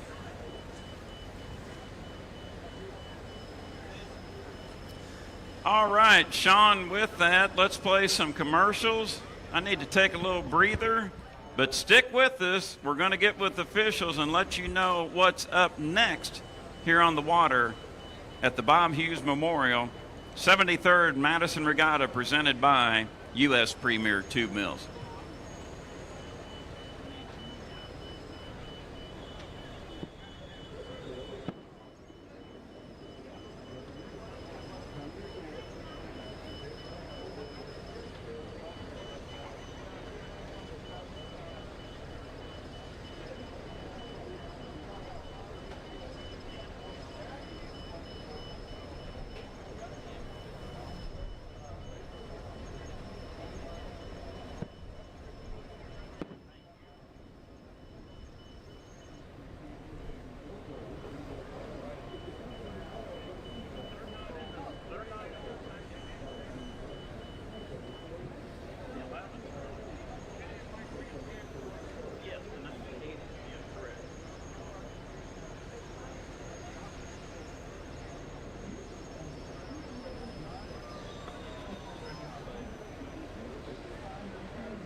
From Louisville Sound Company, I stepped away for a moment, and Mark and Linda Cheatham here in Madison, they're big unlimited hydroplane fans along with inboard. Jeff, who was third? Just spoke with the officials, with the video team, and Jamie Nielsen is your winner at Cleared Tech. Second place, Dustin Eccles. J. Michael Kelly was third when they crossed the start-finish line buoy, sponsored by Madison Ford. Dylan Runney in fourth, and you won Miss Home Street. We talked about that building block with points. 169 is not what you want. Brad, let's put that in the memory bank. Kelly gets 225, Ronnie 169. Could be a difference there in a possible trailer position in the final. That is if all 4 boats or all 5 boats transfer to the final. We still got a long way to go.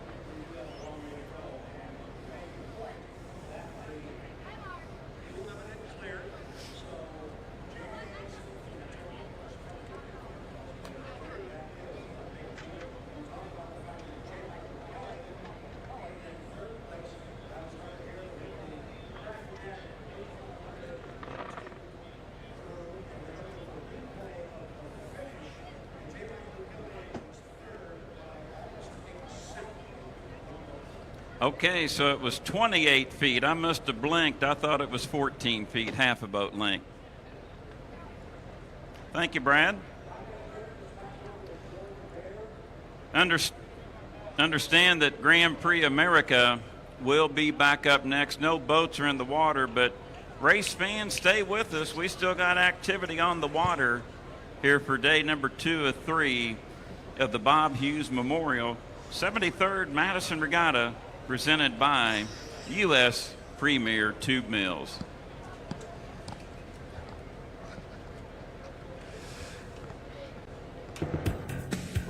Go ahead, Jeff. (1983) will long be remembered as a year when the mighty unlimited hydroplanes lived up to their reputation as the world's most spectacular racing boats.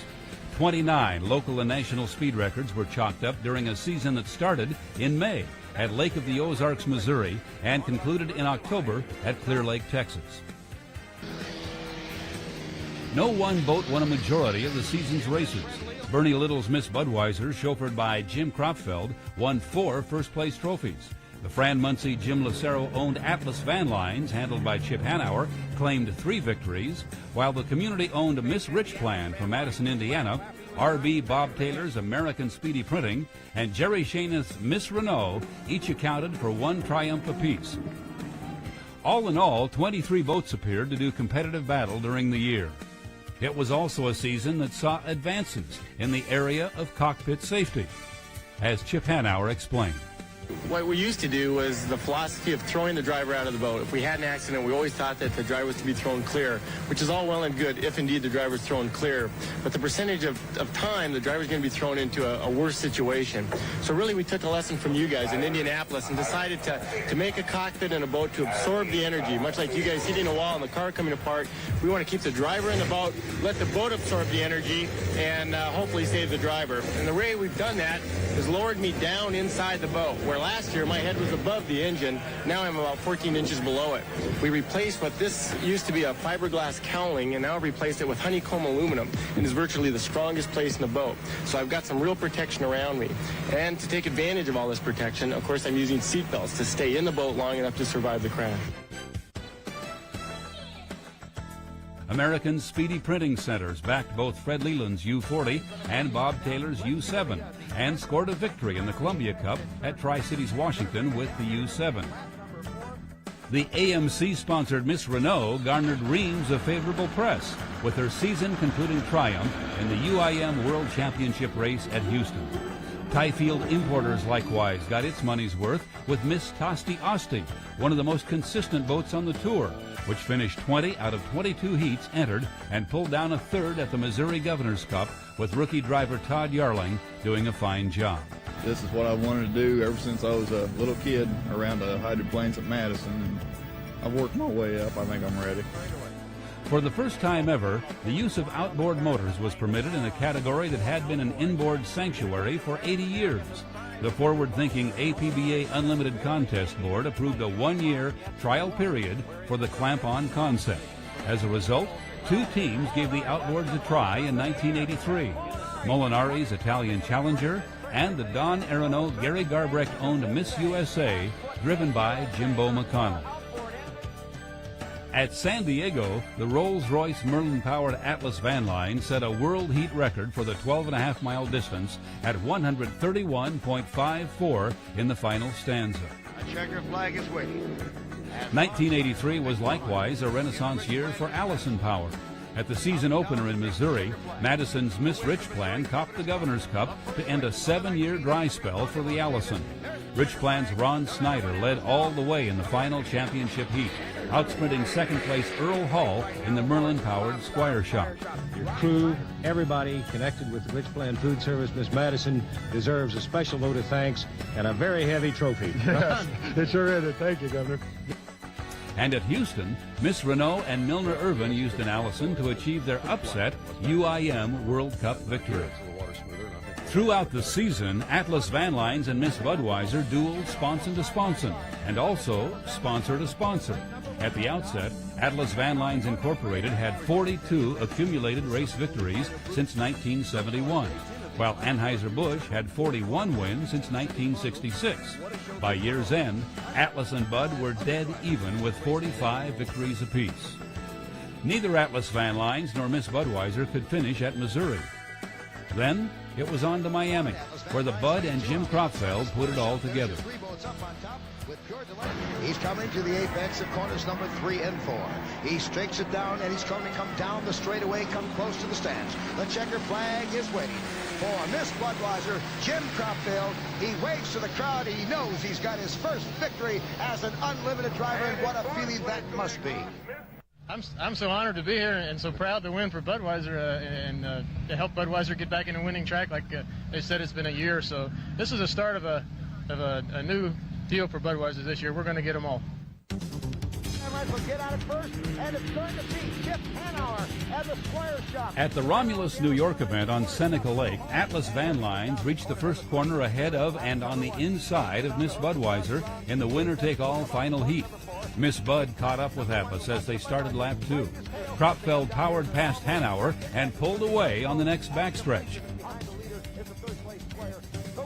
At the checkered flag, it was Kropfeld the winner for the second race in a row by 14 seconds over Hanauer, followed by the Squire Shop and Miss Tosti Yosti. Then it was Chip Hanauer's turn at Detroit. Before 750,000 fans, a world record for attendance, the Atlas scored a wire-to-wire win in the championship heat. Hanauer easily outdistanced second-place Miss Rich Plan and third-place Executone with George Johnson after Miss Budweiser jumped the starting gun and failed to finish. Last year, winning the Gold Cup here was the best day I ever had in my life, and today to turn our year around and win against, in front of the best fans in the world and the best racing city in the world, it's great. With the scene shifting to Madison, Indiana, Jim Kropfeld sped to his third win in 4 races with the beer wagon. Kropfeld took an early lead over Hanauer, and that's how they finished.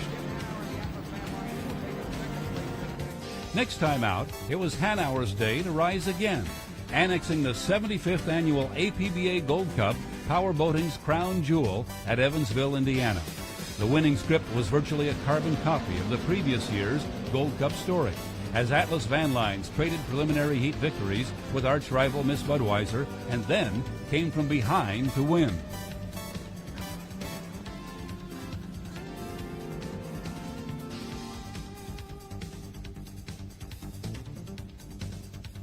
At Tri-Cities on the Columbia River, both Atlas and Budweiser surprisingly found themselves crowded out of the winner's circle by American Speedy Printing and Jack Schaefer. The American Speedy craft, representing a team that was only a few weeks old at the time, moved into the lead on lap 2 of the final heat after Atlas Van Lines slowed to a crawl. Schaefer went on to win by a wide margin, with a fast-closing Miss Budweiser taking second. It is a big thrill, Jim. The team's 49 days old. Bob Taylor says they do it big in Texas, but they also do it better. I'm just real happy for the whole team, for Bob, myself. I don't know what to say. At Seattle, Jim Kropfeld rebounded with a vengeance to win the last 2 heats and the overall victory after breaking a throttle linkage in the initial skirmish. Kropfeld had to hold off a persistent American Speedy Printing, which pulled even with the Budweiser on lap 3. The Seattle race cost the Atlas team, which didn't finish, dearly in the national points chase. The Bill Muncie Industries boat trailed the Miss Budweiser 6,400 points to 71.69. With only 2 races remaining, Hanauer and company had their work cut out for them. And work they did at San Diego, where Atlas Van Lines was the class of the field on Mission Bay, winning all 3 heats and scoring 1,200 perfect points. The Budweiser team took a pair of seconds and a DNF in the middle stanza. This whittled 600 points off the Kropfeld Budweiser lead. At the World Cup on Clear Lake, both Hanauer and Kropfeld lost the battle to Miss Renault, but Atlas Van Lines won the war. Atlas concluded the season at the end of a tow rope, as did Budweiser, but accumulated enough points during the preliminaries to tie down a 2nd straight national crown.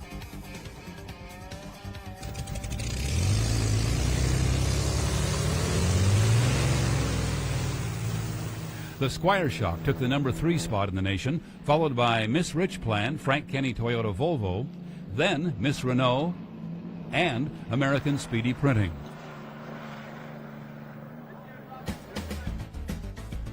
(1983's personalities included Will Muncie, son of a legend who got some seat time in the Kawaguchi travel service. It was also the beginning of Fred Leland's relationship with Seattle rock station KISW. This rock there currently 3rd place. That's Fred Leland in his. Outboard champion Bob Wardinger, who tried the sport in Tim Donnery's Swannies. Brenda Jones shared driving duties with Bobby Howard in the U-10, which ran as the Pure Delight and Princess Yachts. Terry Turner's U-5 ran as the Mr. Auto, Ms. Radio 1. Chuck Ickling's Tempest was driven by Scott Pierce. Jerry Hopp got his first unlimited ride in the Machine. Bob Patterson's U-80 was driven by Ron Armstrong. And Mitch Evans drove the Island Security Systems.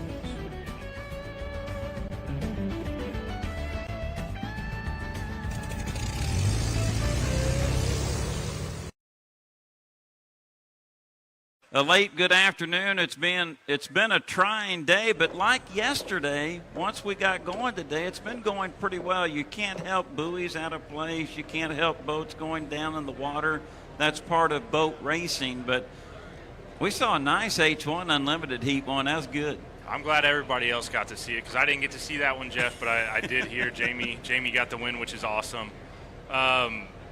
At about 11:30, I look to the west at the power plants and I see some sun, and I'm immediately on the microphone, the radio saying, hey guys, let's go. And I can't thank our team enough. I think they set the course in record time. I'm yelling at Mark Hamilton, Roger Snell, hey, let's get boats on the water. Let's set this course. And they're probably thinking this guy's a nut job, but I can't thank them enough. They did a fantastic job today, this afternoon, and it's been fun. Kyle, they did a wonderful job, but you and I both know the reason we're here is for this person on the shoreline, the guest, the race fan. Madison Regatta worked hard, H1 Unlimited worked hard, Grand Prix America worked hard, Pro Light worked hard, Safety and Rescue, Cranes, Fire. It was a complete team effort from letter A to Z. Absolutely, and for these fans, we posted on Facebook this morning once we delayed. We opened up the gates for free to let everybody in.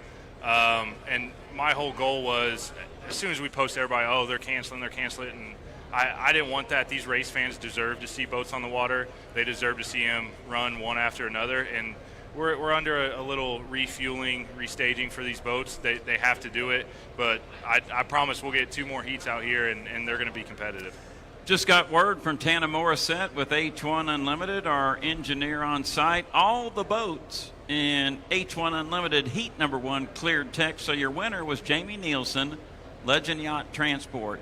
2nd place, Dustin Eccles, Bucket List Racing. 3rd place to J. Michael Kelly in the Beacon Electric. 4th place to Dylan Runney in the Miss Home Street. Kyle, we've mentioned it several times throughout the day. We're going to end boat racing and go right into the music, or the Rooster Tail Music Festival. Using a TV term, it might be already in progress. Yeah, Christina Murray was just playing over there. Stopped in, listened to her. She was fantastic. I believe Ward Davis is on the stage right now, or getting ready to go on the stage. And I'm super excited for Blackberry Smoke. I'm not a, Blackberry Smoke, Whiskey Myers, Turnpike Troubadours fan, but Brent sent me the Spotify playlist. I started listening, and I was immediately hooked to it. They have a following. Yes. You can come to the regatta, you can watch boats, or you could watch music, or you could do both. Now someone's going to have to make a decision, because I know they've got that green wristband that's good for boats and music. Yes, sir. People's got some decisions to make here right at the end of the late afternoon hours. Absolutely. And I like people having to make a tough decision, because these heat races have been fantastic to start the day. The music is fantastic. I mean, we've had people from all over the country come to see Blackberry Smoke. I'll run into them, and they're like, oh, seeing these boats on the water is the coolest thing I've ever seen. So it's having this music festival along with the boat race has been fantastic to bring new eyes on it, on both, because people find out they like Blackberry Smoke, and Blackberry Smoke fans are figuring out real quick that, hey, we like boat racing too. Pro Light, we've had one heat, their class presented by Go Lithium, and local business in town named River City Printing was on that dominant yellow Ray Lynn craft driven by Brandon Kennedy, picked up the win. I know you're happy. You're River City Printing. Yeah, it's about time. I was telling Brandon and Bobby down there that I'm going to have to get George Jr. in the cockpit if I want to win, and they started laughing, and they said, we've never had a sponsor give us crap like that, but we like it. No, it was good. Brandon, it was good to see Brandon get a win. It's been a little bit for him, but watching that boat go down, and it looked like he was about to sink it there for a second. A little nosedive into the water, and that was scary. Yeah, so I was actually texting with Brandon and Bobby.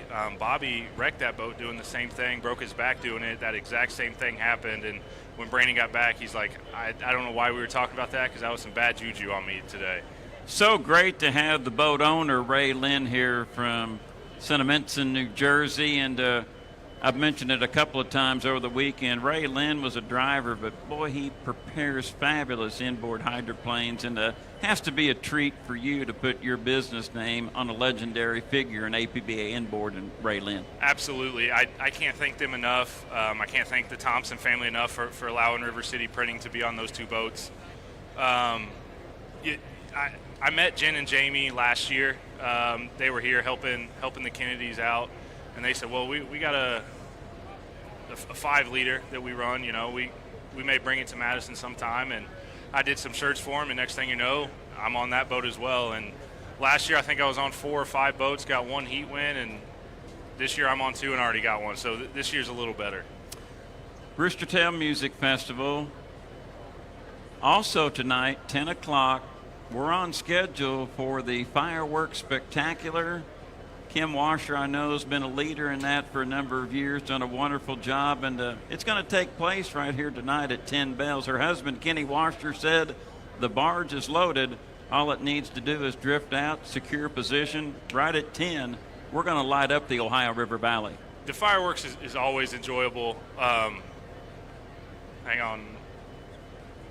Brad's yelling for somebody. The fireworks is always a good time. I got 2 little girls now, Emerson and Blakely. They love fireworks. They love all that stuff.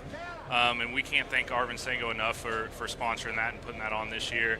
Regatta has a ton of sponsors, U.S. Premier Tube Mills, Nucor, Super ATV, Morgan Foods. I know I'm missing some. German American Bank. They have been fantastic partners. I've reached out to a lot of them, have really gained some what I don't know what I'm trying to say, some reputation with them, and they're having a good time. We got Super ATV side-by-sides at the gates. Everybody's looking at them.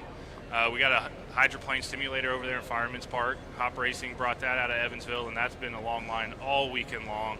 But it's been great. The shoreline's full. Hoping tomorrow it's even a little more packed, and Rooster Tail's going to be packed tonight. I do know that. I think what you're looking at, the Regatta, Madison Regatta Incorporated, it's all volunteer, nonprofit, but you're part of the team, and you're trying to build up great business relationships because you want those sponsors back here in 24 because we're already preparing for next year, but we still got a lot to do this year to get this in. We still have a whole nother day, Jeff. We're not done, and it looks like we just got word that boats are about to be put in 5 minutes.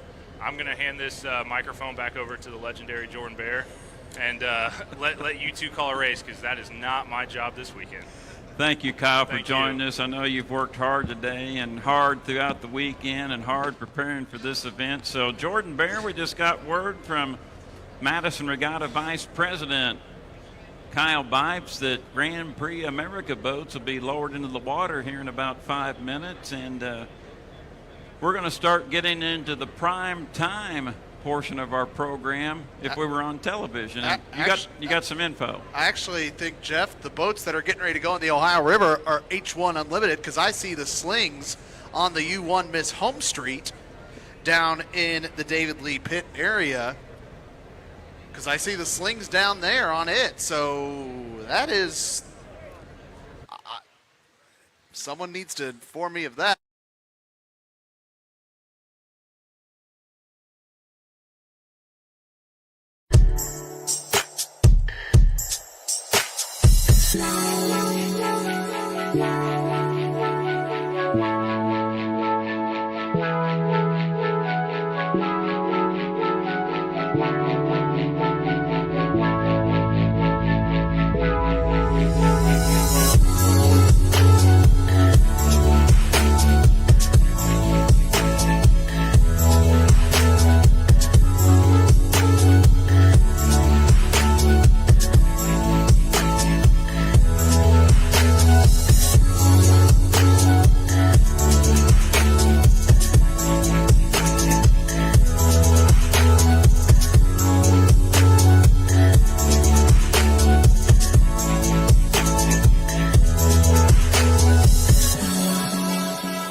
racing, and then we'll go to one final Grand Prix race, Brad.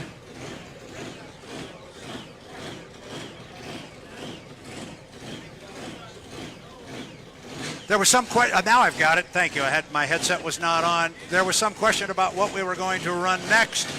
There was some question about it as a GP had been lifted off of its trailer, as had the U1, the Miss Home Street. And apparently the Home Street won the draw on that one. We're going to go with H1 up next. Now, in our format that we've been talking about, again, we're running 4 boats at a time. And we have 5 boats. In each heat, a different boat will sit the heat out. Right. The last heat, the U9, the Beacon Plumbing, Corey Peabody, our top qualifier, he did not run in Heat 1. He will definitely run in Heat 2. And for Heat 2, our winner, Legend Yacht Transport, the U11 and Jamie Nielsen, gets the bye. So they get to work on the boat while the others go out and go racing, and right on cue. As I say that, off of the trailer comes the U9 to Beacon Plumbing, our top qualifier, Corey Peabody, and his ride, top qualifying speed, 156.006.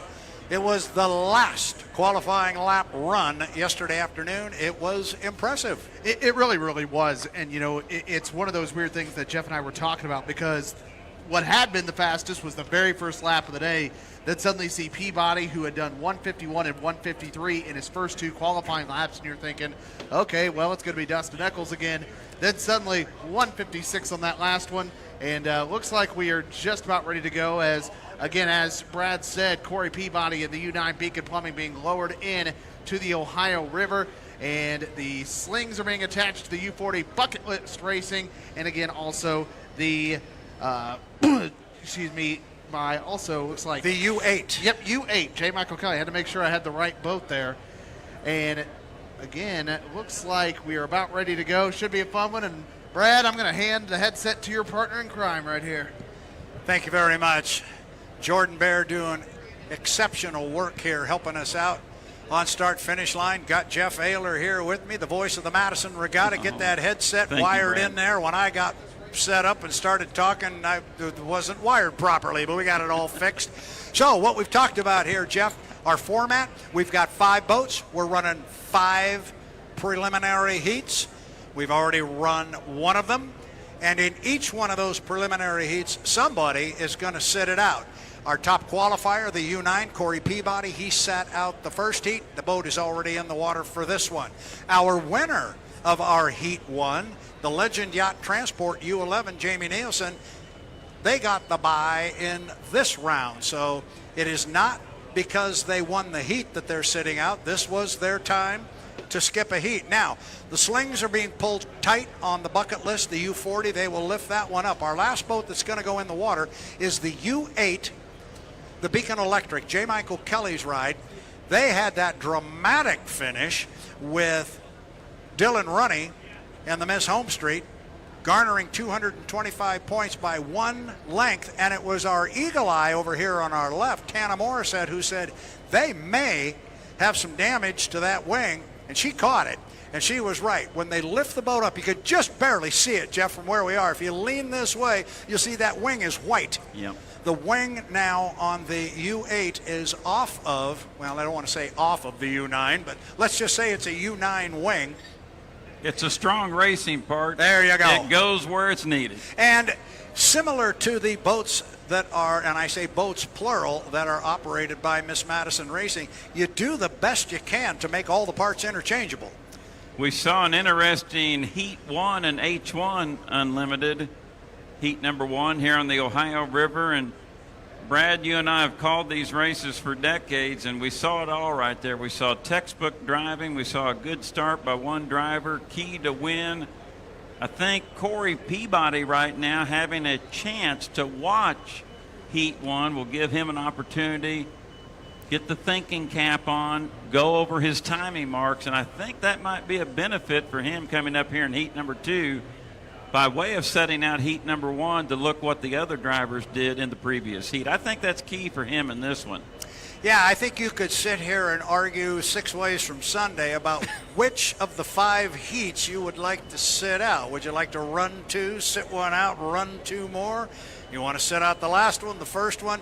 But I think there are arguments to be made pretty much for any heat that you'll sit out, and I think Corey Peabody probably did exactly what you're talking about. I know he was right there watching very closely what everybody was doing. He also, I'm sure, was talking to his good friend and teammate J. Michael Kelly about what the water conditions looked like. This one could be interesting, Jeff, from a lot of different standpoints, but I am interested to see what Dylan Runney and the Home Street team dial up for this one. Dylan seemed at about 3 minutes that he had said, I'm going to put this thing on the outside and see what flies. That's a tough road to hoe. The sentimental favorite, the hometown favorite, U1 Miss Home Street, 169 points in heat number 1. The building block starts out toward the tail end. Very important heat for Dylan Runney and Miss Home Street. Think you would like a second. You would love a first, third, or fourth. That's going to be bad news for the fans here along the shoreline because their hometown boat would put themselves right behind the 8 ball to begin H1 Unlimited racing here at the Madison Regatta after 2 sets of heats. Yeah, I think they would. I agree with you totally. I think they would definitely like to have at least a second place finish here. And if they could win it, obviously that would be outstanding. Looking at the white horizontal stabilizer on the back of the U8. As it goes into the water, that boat entirely red, and that is Budweiser red. It is the same tint pigment numbers from the old Budweiser red. They got them, they copied them, and I like it. I think it's good. I think it's bright. I think it's fast. I like the bright red. I like it too. I thought it looked good when they debuted it in testing at Tri-Cities, and I like the 9 too.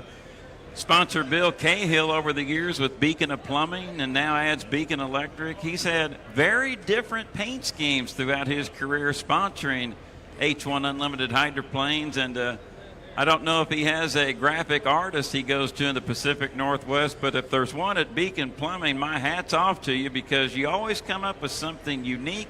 It's something different when he switches sponsorships to different teams in the sport. Absolutely. He's come up with some pretty dynamic stuff from what we saw on the boats that were campaigned by the Schumachers with the black checkerboard effect on the yellow decking. And, yeah, we've seen a lot from this. Oh, what do you got? You know that dominant white one that would start out as Degree Men? It was dominant white, but I kind of like the bubble effect on the deck and on the verticals, I believe. That was painted by, I want to say, South Seattle Community College students. There was something about that. I may have the wrong school in there, but it was painted by some students. Anyway, our 4 boats are in the water. And Jeff Ayler, let's talk about not the boats that aren't going to run, as we did before. Let's talk about the 4 that are going to run. Dylan Runney, we kicked him around a bit. The powder blue and white Miss Home Street, it's boat number 1. They are the defending national high points champion. Boat number 8, the Beacon Electric. We just got done talking about J. Michael Kelly's ride. It is bright red with Beacon Electric on the side in bright white. You can't miss that one. Going to be joined by teammate Corey Peabody in the predominantly white, and then it's kind of a metallic blue effect on the Beacon Plumbing, the U9 of Corey Peabody. I'm the colorblind guy. Tell me what that color is, Jeff. When they were at Clifty Engineering earlier this week, I stopped by to visit to say hi. Got a wash brush, by the way, and kind of give 13 scrubs back and forth on the truck. But that blue, if you're up close to it, get some sunglasses. It's bright. It is bright. It looks good. Rounding out our 4-boat fields. Another one you might need sunglasses for, though, but only because it is so bright. Predominantly orange.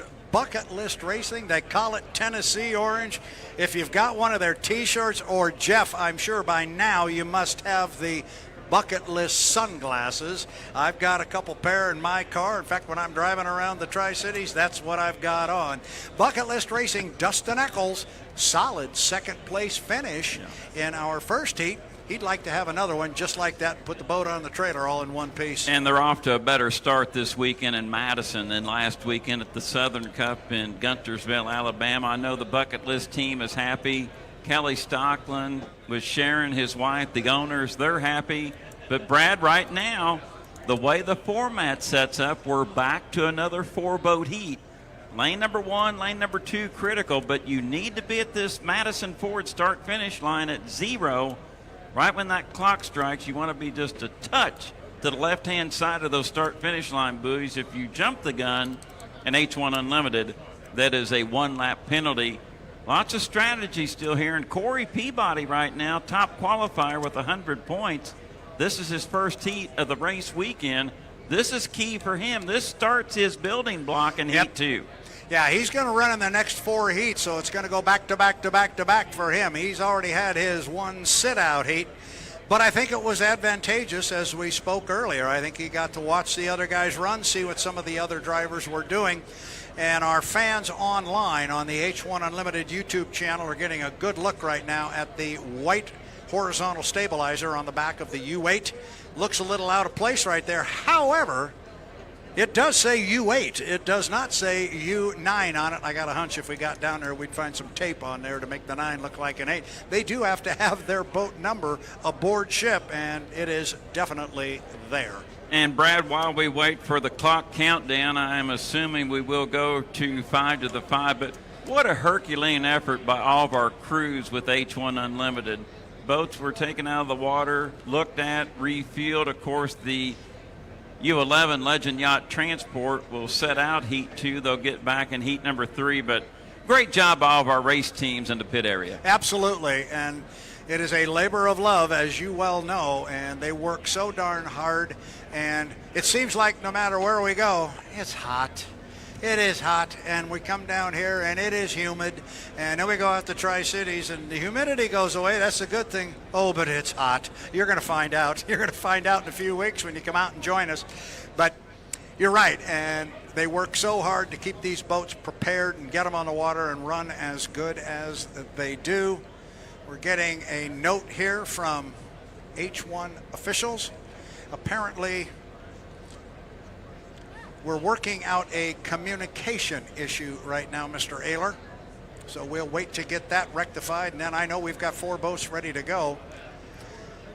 Beautiful shot of the Beacon Electric. If you're watching us online at H1 Unlimited through YouTube, J. Michael Kelly nestled in the cockpit. You see the umbrella at a little bit different angle at this time of the day in Madison, Indiana, as we now are at 6:35 Eastern Daylight Time. That umbrella, of course, is to keep as much sun off that pilot and that enclosed capsule here in Madison. So we're just waiting for H1 to give us a green light and start the countdown. And we will go racing with Heat 2 for our H1 Unlimiteds. As far as water conditions, Jeff Ayler, and air conditions right now, wind, water conditions, I would only say are just darn near perfect. I think you like to call that September water. Is that still September water there, sir? Oh, no doubt. It's September water. Beautiful shot of the Bucket List Racing, the Tennessee Orange. Brad, I just got word from Ethan Connor's mom. He's here at Madison. This is his hometown racing. He said, Jeff, I'm itching to get some boats in the water. Well, Ethan, don't go away. We will continue racing on this Saturday at the Madison Regatta. And also, too, my neighbor, Ryan Copeland. Brad, he's all boy. And he wanted to put a big one in the water earlier, and he saw 4 big ones in Heat 1. Saw a good heat. He did see a good heat, and I see no reason to think you're not going to see another good one right now. So we are all set. I know the fans are all set. People watching online are all ready to go. It's H1 Unlimited Hydroplane Racing.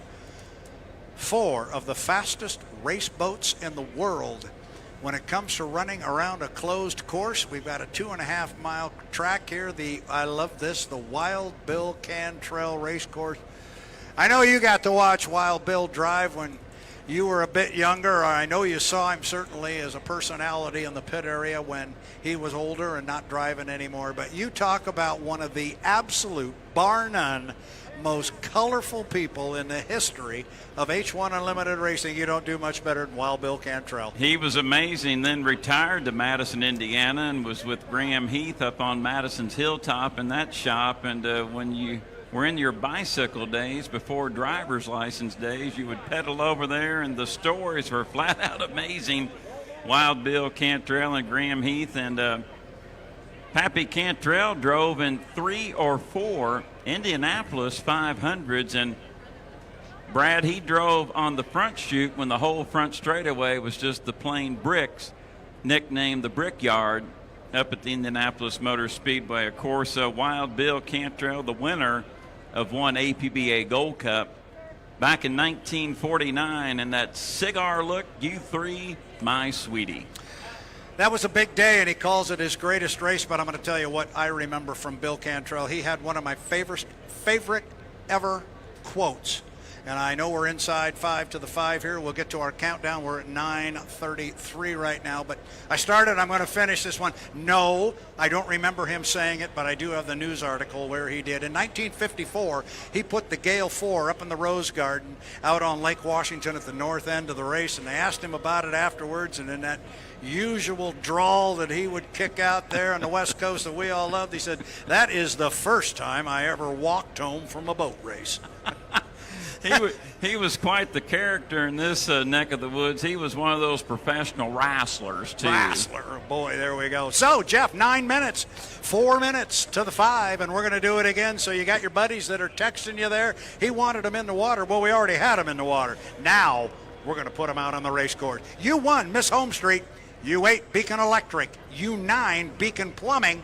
And U40, Bucket List Racing. Runny, Kelly, Peabody, Eccles.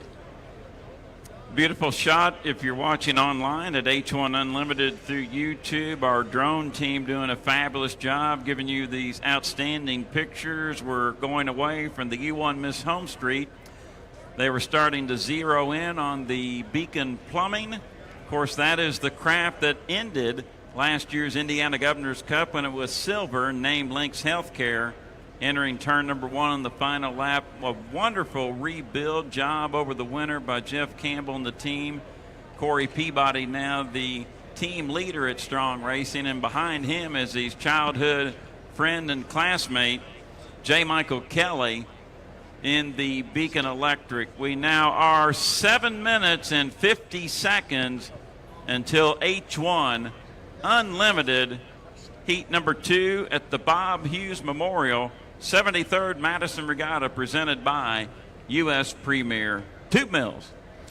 Watching the live stream here, and I think our fans got a good look at a young man walking on the dock there with a handheld camera. That is a young man that's new to our team on the live stream team. That is Preston Reitz, and getting some of those great shots. That was him you saw walking in the background. He, if you're looking at the screen, he has walked to the right. Maybe we'll catch him again. He's an outboarder from Region 10. He's also a really nice kid. There he is on the right side of the screen there. You see him walking along. Getting some great shots and stuff we've never had before, and I know we're pretty excited about it, and I think we should be. H1 can be proud of this, and it's only going to get better, Jeff, inside 7 minutes. 7 minutes to the start of our Heat 2. Dustin Eccles getting final instructions from crew chief Taylor Evans with the U40 Bucket List Racing. Alex Bogart there from Detroit right behind Taylor. As Dustin getting nestled in, he's already strapped in. We're 6 minutes and 35 seconds away until H1 Unlimited Heat 2 at the 2023 Madison Regatta, the 73rd running of the Madison Regatta in the modern era. First boat race in Madison, Brad Luce, took place in 1911, coincidentally the same year as the first Indiana State boys basketball tournament. It was a field of 8, and a pretty important event took place in 1911 in Indianapolis, the Indy 500, won by Ray Haroon, who rode in his car by himself, come up with the object, the rear vision mirror. How about that? Saved on weight. Ray Haroon won the first Indy 500 with that object, the rear vision mirror. Rear vision mirror. I've got a couple of those in my car. All right, Jeff, we are inside 1 to the 5. Our fans here along the shoreline can look down along the dock. If you can see a boat and not blocked by a view there, you'll see that the lids are going down. I know for a fact it's down on the 40 because we're watching some of that up here. In fact, the lids are down on all of them. And now the noses are starting to stick out toward the center of the river, and we are going to have boats out on the water, Jeff Ayler, in about 15 seconds. Thank you, Brad Luce. The noses of the boats pointed away from the pit dock. 10 seconds until the 5-minute period. Race fans, we are now 5, 4, 3, 2, 1. Mark, 5-minute period is in session for H1 Unlimited Heat number 2. Drivers, hit the trigger finger, light up the Lycoming. And they're doing exactly that, Jeff Ayler. First away from the dock was J. Michael Kelly. He's the third boat from the right. He's headed out toward the center of the race course. He will turn to the right and head down to the lower corner. He's going to see off to his right that Dylan Runny is already up and gone, and he is on the outside going down the front straightaway between boats. It is our top qualifier, Corey Peabody. He will be the third boat to go down to the lower end. 1, 2, 3 down at the lower end and away from the dock, as he has been the last 2 times. And I say 2 times because they had the one heat that didn't start. Trailing the field away from the pit area, Dustin Eccles in that bright orange U40. For our guest race fans along the shoreline here in Madison, 2.5 mile course, it will be a 3-lap heat here in heat number 2 with H1 Unlimited. Right now, this is what we call the milling period. Each driver does not know which lane they will start at. This is that race before the race. This is where your timing marks come into importance in qualifying and in testing. Right now, who has the best strategy? Only one of those 4 drivers know. We don't know. They know.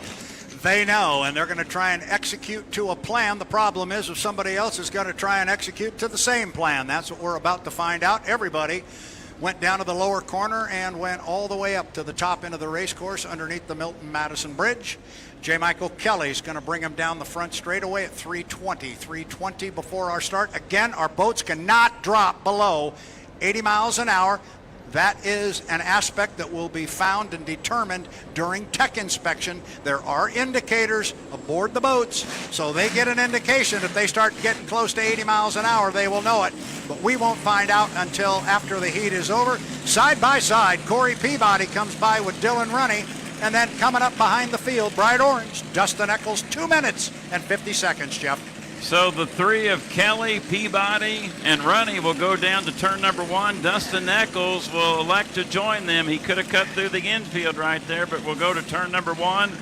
We're coming up on 2 minutes and 35 seconds until H1 Unlimited Heat number 2. The drone shot from H1 Unlimited. Now we go to the pan shot.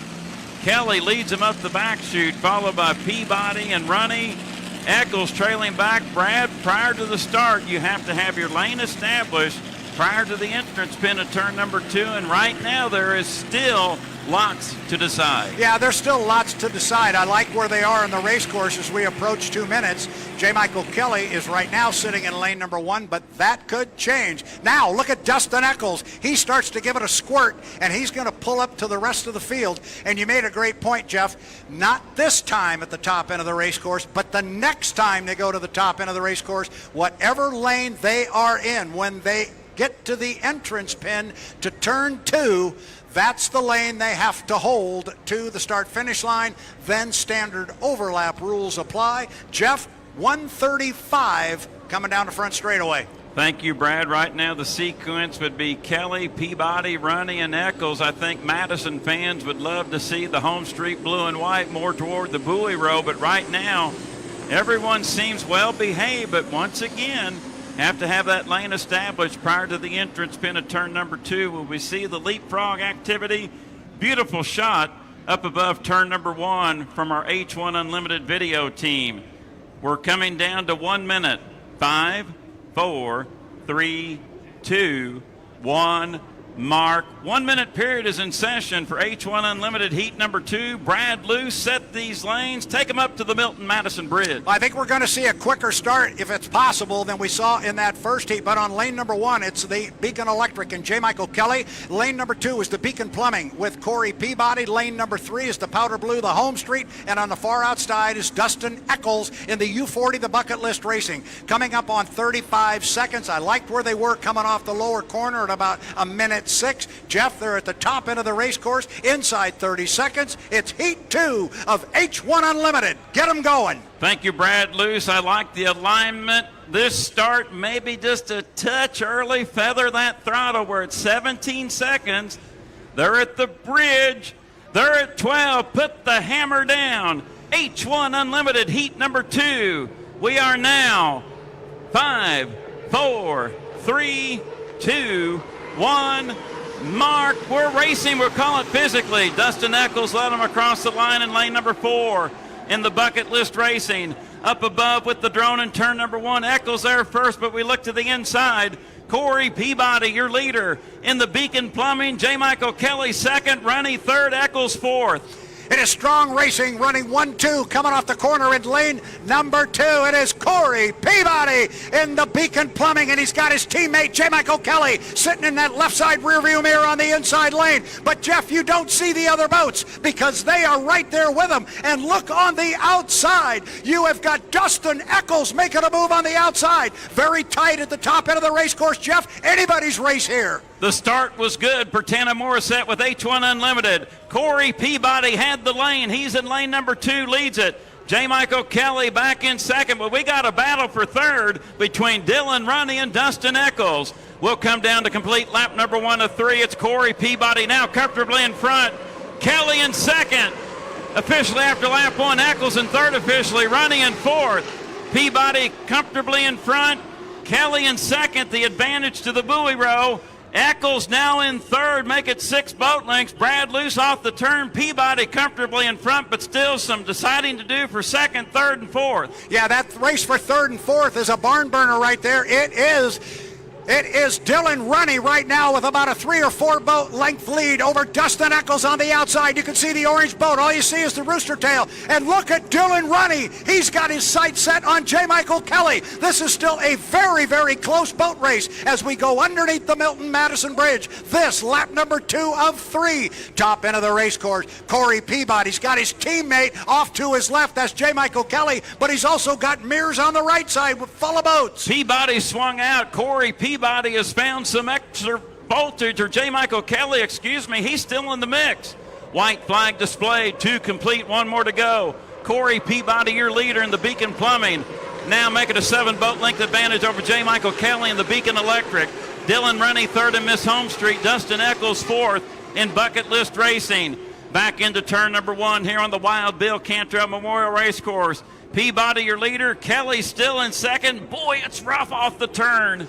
Yeah, it's real rough coming off that corner, but they all got through it clean, and now our boats are starting to spread out a little bit. It is Corey Peabody in the Beacon Plumbing. He's out by a full rooster tail over his teammate, J. Michael Kelly in the Beacon Electric. But in the right side rear view mirror, J. Michael Kelly's got a lot of Home Street Blue. He's going to have to drive a big race course because he's going to have to go wider than Corey Peabody is driving. That's going to be a real handicap. See how they come off the corner and how much room JMK has on the inside, and he's got a lot of it. Jeff, bring him down. The checkered flag flies. Your top qualifier, your leader underneath the Milton Madison Bridge, Corey Peabody eyeing the Madison Ford start-finish line buoy, checkered flag waving. Here's your winner of heat number 2 in H1 Unlimited, Corey Peabody in the Beacon Plumbing.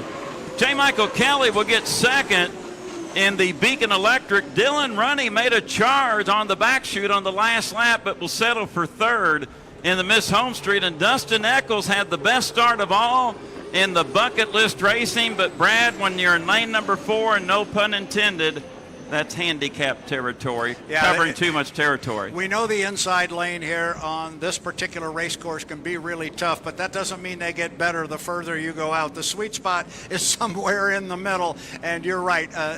Dustin Eccles had his hands full. He had a great start. He had a lot of boat speed. He was right in the mix for a bit.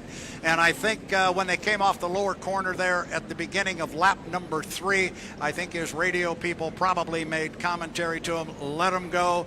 They're starting to move away. And the water was getting pretty soupy. But boy, strong racing. And you say no pun intended, they look pretty strong. Corey looked really strong. Corey Peabody coming back to the pit dock. Tate Meyer with H1 Unlimited with the camera on the Beacon Plumbing. So your top qualifier here at Madison picked up the victory at last weekend's Southern Cup in Guntersville, Alabama. And Brad, this team is still undefeated in 23. Yeah, I made the comment in Guntersville last weekend. You know, Jeff, when we left, nobody had solved the Corey Peabody puzzle. They still haven't. That boat is really something special, or so it is proving to be in the early part of our 2023 season. All our boats are coming back to the dock. Want to remind our fans again, the results on the water are what they are, but they are not official until such time as our boats go through tech inspection. And that will happen as quickly as possible. Both strong boats are back to the dock.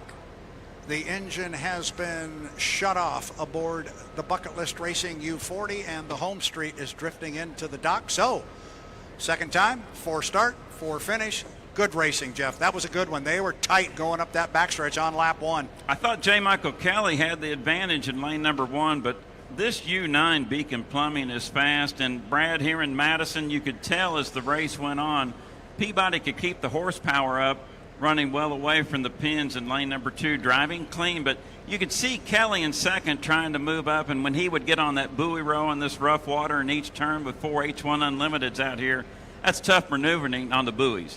Yeah, it really is, and he's a courageous young man. Of course, they all are, but, you know, it was just 2 years ago down there where that inside lane coming off that lower corner bit him, and it bit him pretty hard.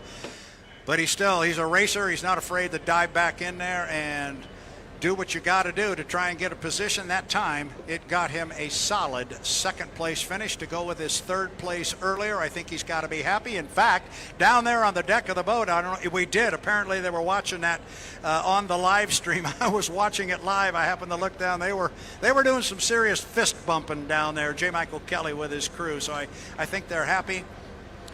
Now we're back with Preston getting some good shots down there on the dock, but good racing. That was a big second for Kelly. So right now in racing activity points, that would give him 525. Beacon Plumbing with 400 racing points. And right now the Bucket List Racing, a second and a fourth. That's 469 points. The boat that needed points, they got 225 with 169. The local favorite, only 394 racing points. They got their work cut out for them. They're not in heat 3. They will be in heat number 4, which more likely will go tomorrow.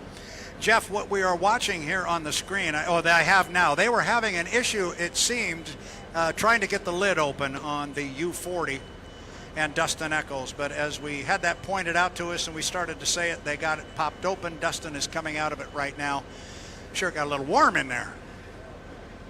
And Dustin climbing out. The crew was there quickly, and the lid is open. Gets a pat on the back from crew chief Taylor Evans. Nelson Holmberg is there. Alex and Rachel, and give him a pat on the back. And unfortunate fourth for the 40, but they're still in the mix to hit the front row of the final heat. Brad Luce, I see slings. We got more boats going into the water.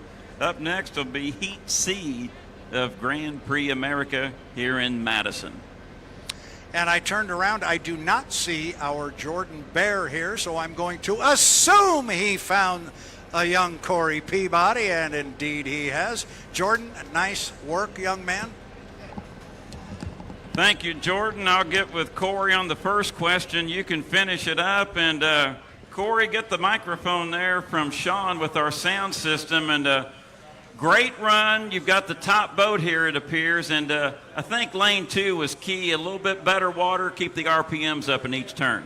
Lane 2 or lane 3, both are good. Lane 2 is Lane two's a good one. It works out good for Mike. I like lane 3, but happy to get the win for the Beacon Plumbing boat and keep going in this great event we're having. Every race you've been in this year, you've been able to grab the victory.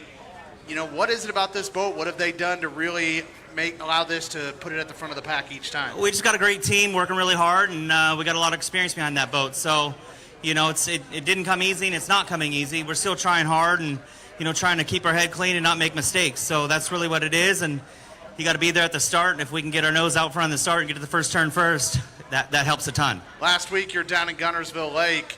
This week you're on the Ohio River, which can be very, very unforgiving. What's it like being out on this Ohio River? Very, very unforgiving. This river is violent. It beats the crap out of you, but I'm having a good time. It was a good heat. Happy to get the win and go Beacon Plumbing. You know, you looked in Heat 1. You saw Jamie Nielsen. Man, he timed that start perfectly, was able to grab the win. Man, this is anybody's race this weekend. It is. It's, you know, you got to be there on the start. I mean, this race, the key is get your nose to that first turn first so you can see through it. If you're late, you're not going to see anything. It's not big enough. It's not wide. It's an odd-shaped corner, and you have to be up there. So the key is not to be over the line, but to be there first and get down to that first turn first. And Jeff, go ahead. Corey, after our rain delay, you're not only the driver for Strong Racing and Beacon Plumbing. We've got a 5-boat field. We need to give a shout-out to every crew member on all 5 of these boats. It's been a tough day. You're a spokesman for this sport. You want to beat your competitors on the water. Everyone has worked hard. Oh, yeah. All the teams are working hard. You know, every team works hard. They work so hard that, you know, they're passing out early when they go back to their hotel. The heat and just working on these boats and just doing what they got to do to put their boat out front. So my hat's off to all the crew. You know, not just on the Unlimiteds, the GPs, the Pro Lights, everything, even the volunteers. I mean, it takes everyone to put this event on, and we're happy.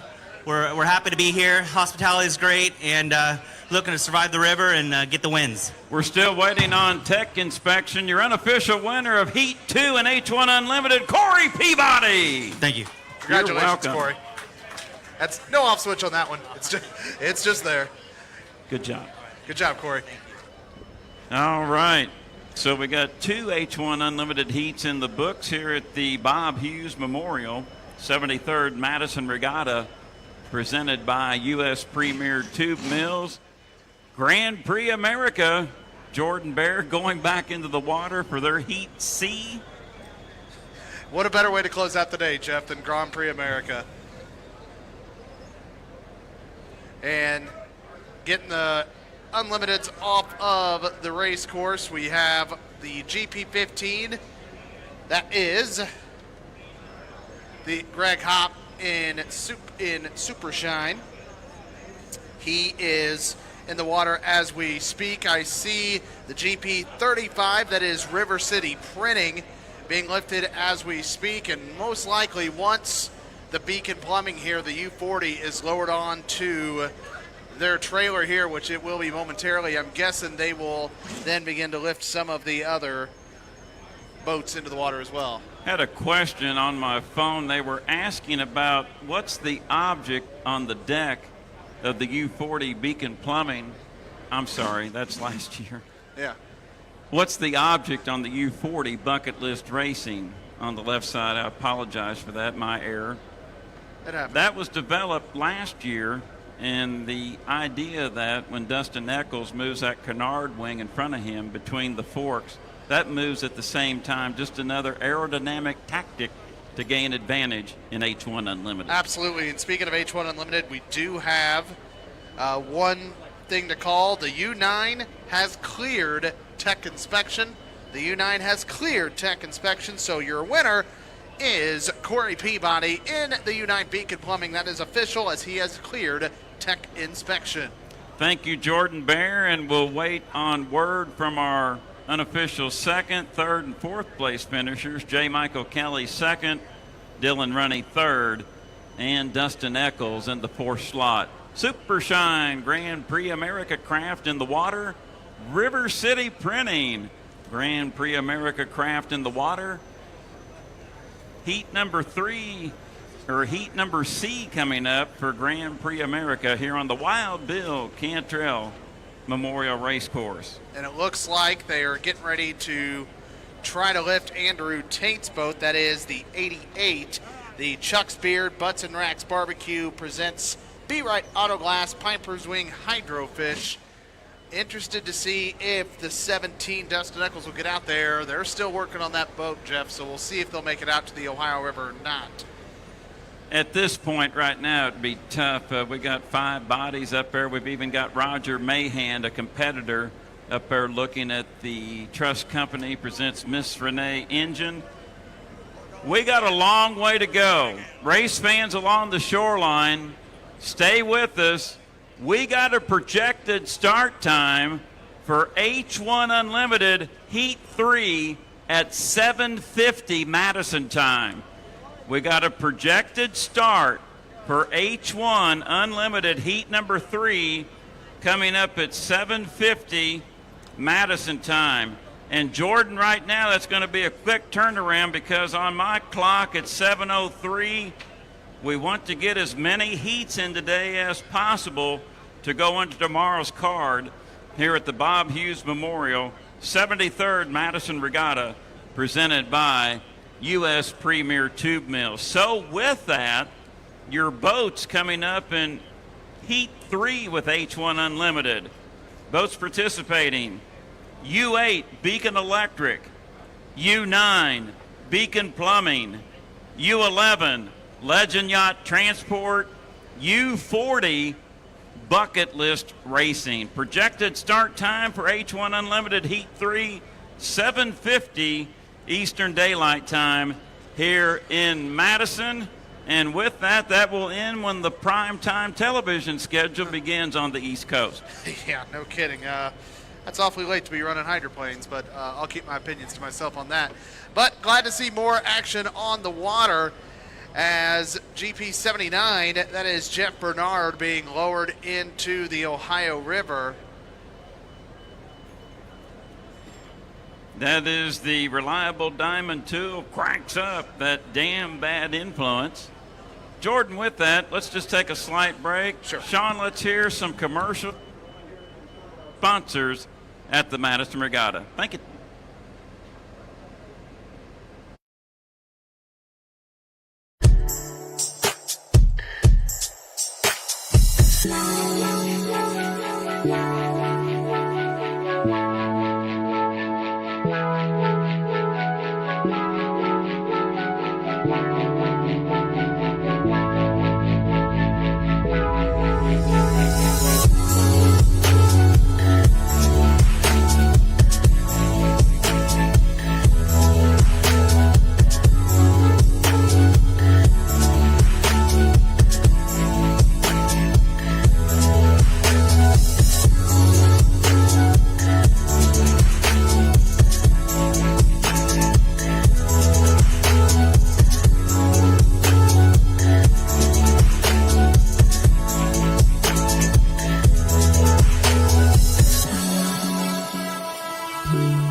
early evening here in Madison to get one more heat of Grand Prix America in. That will be their Heat C, and also, too, projected start time for Heat 3 of H1 Unlimited at 7:50 Madison time. Jordan, the latest heat I believe I ever saw started here in Madison, 1983. It was a windy afternoon.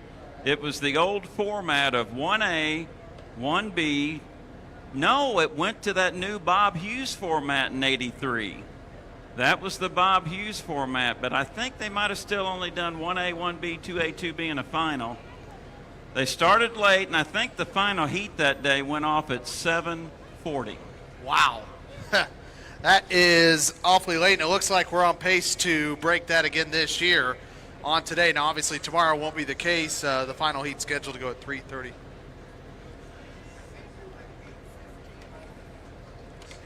And Brad come up, and the 1974 Gold Cup at Sandpoint at Lake Washington, Brad thinks went off at 8:15 or 8:20 Pacific time. And if you're listening to that Gold Cup final here locally on Works 96.7 FM WRX, generally in those days the station signed off about 10 o'clock on Sunday. I'm not certain if it was 24 hours in, but if you wanted to hear that 74 Gold Cup locally, you were out of luck. I know I'm infringing on your bedtime, and you got to rest them knees. Yeah, I mean, it's nice. Oh, Jordan, we got 4 GPAs in the water. Unfortunately, it looks like Richards Racing, the trust company, presents Miss Renee. They won't be a go here in Heat C. We have the 79 in the water. We have the 88 in the water. Sorry, my friend. We have the 15 in the water. And we have the 35 in the water. Just waiting for our race officials to put up our clock on the top right-hand corner with our streaming service provided by H1 Unlimited through YouTube. Good news for all teams in H1 Unlimited Heat number 2. Every boat cleared tech inspection. Corey Peabody in first, J. Michael Kelly in second, Dylan Runny in third, Dustin Eccles in the fourth position. Tana Morissette, thank you for that information. Keep us abreast when we will start the clock countdown coming up for Grand Prix America Heat C. And Jordan, I want to apologize to our fans along the shoreline and watching at home at H1 Unlimited via YouTube. I have confused myself at times, and they went with letter characters for the heats as we're approaching the clock countdown. Attention the pits, attention the pits. GPA drivers were approximately 45 seconds away until 1 to the 5 for Heat C, a GPA.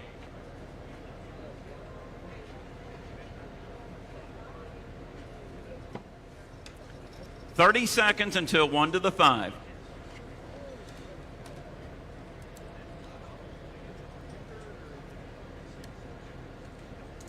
"20, 15, 10, 9, 8, 7, 6, 5, 4, 3, 2, 1, mark." That is 1 to the 5 for Heat C of Grand Prix America.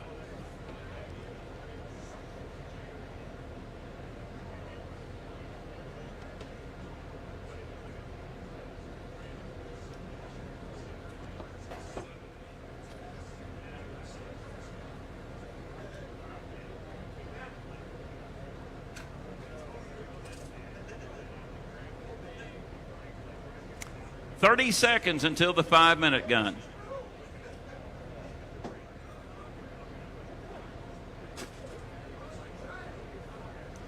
"20, 15, 10, 9, 8, 7, 6, 5, 4, 3, 2, 1, mark. That is the 5-minute period for Heat C of Grand Prix America. Drivers, crack 'em up!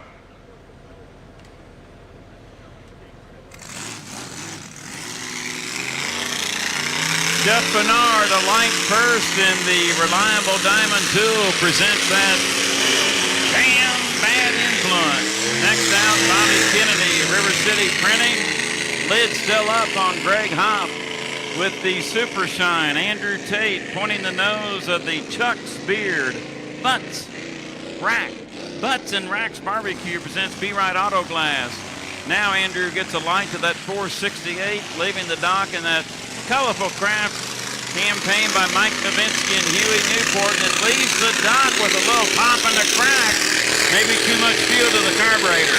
Maybe just a little bit, Jeff, but to tell you what, Andrew Tate, he gets the inside lane here in Heat C, and he has been dynamite in the first 2 races so far today.